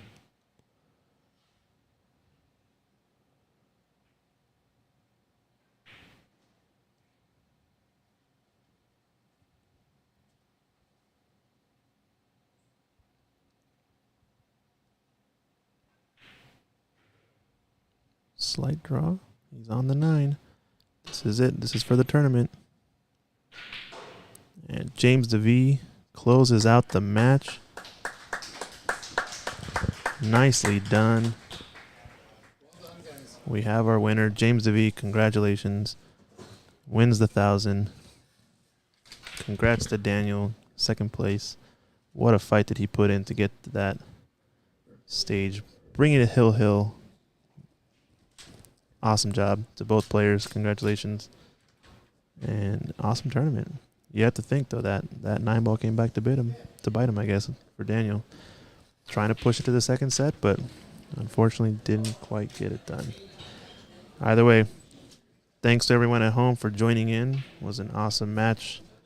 Well done to all the players. Thanks for everyone coming out and playing. Stay tuned for a lot of upcoming events we have. We've got a big tournament coming up to qualify for one of the spots for Team Washington. We got Fargo 600 to 650 tournament here at Ox. In a few, reach out to Ed Slade about that. Shout outs to all of our other folks that are helping out. Shout out to FNL Streams, Chalkbox Productions, On the Wire Media. Yeah, thanks to everybody for coming out. And hopefully we'll have more to bring in the future. Come check out all our events. We got tournaments coming up. Maybe One Pocket Tournament. We got USSA Snooker Nationals. We have World Women's Snooker Tour Stop. Anyway, I'll stop inflating the stream with a bunch of nonsense. But come support us. We're here to support you, trying to bring the best stream possible. Thank you. We will see you all later. Congratulations. Adios. Ciao.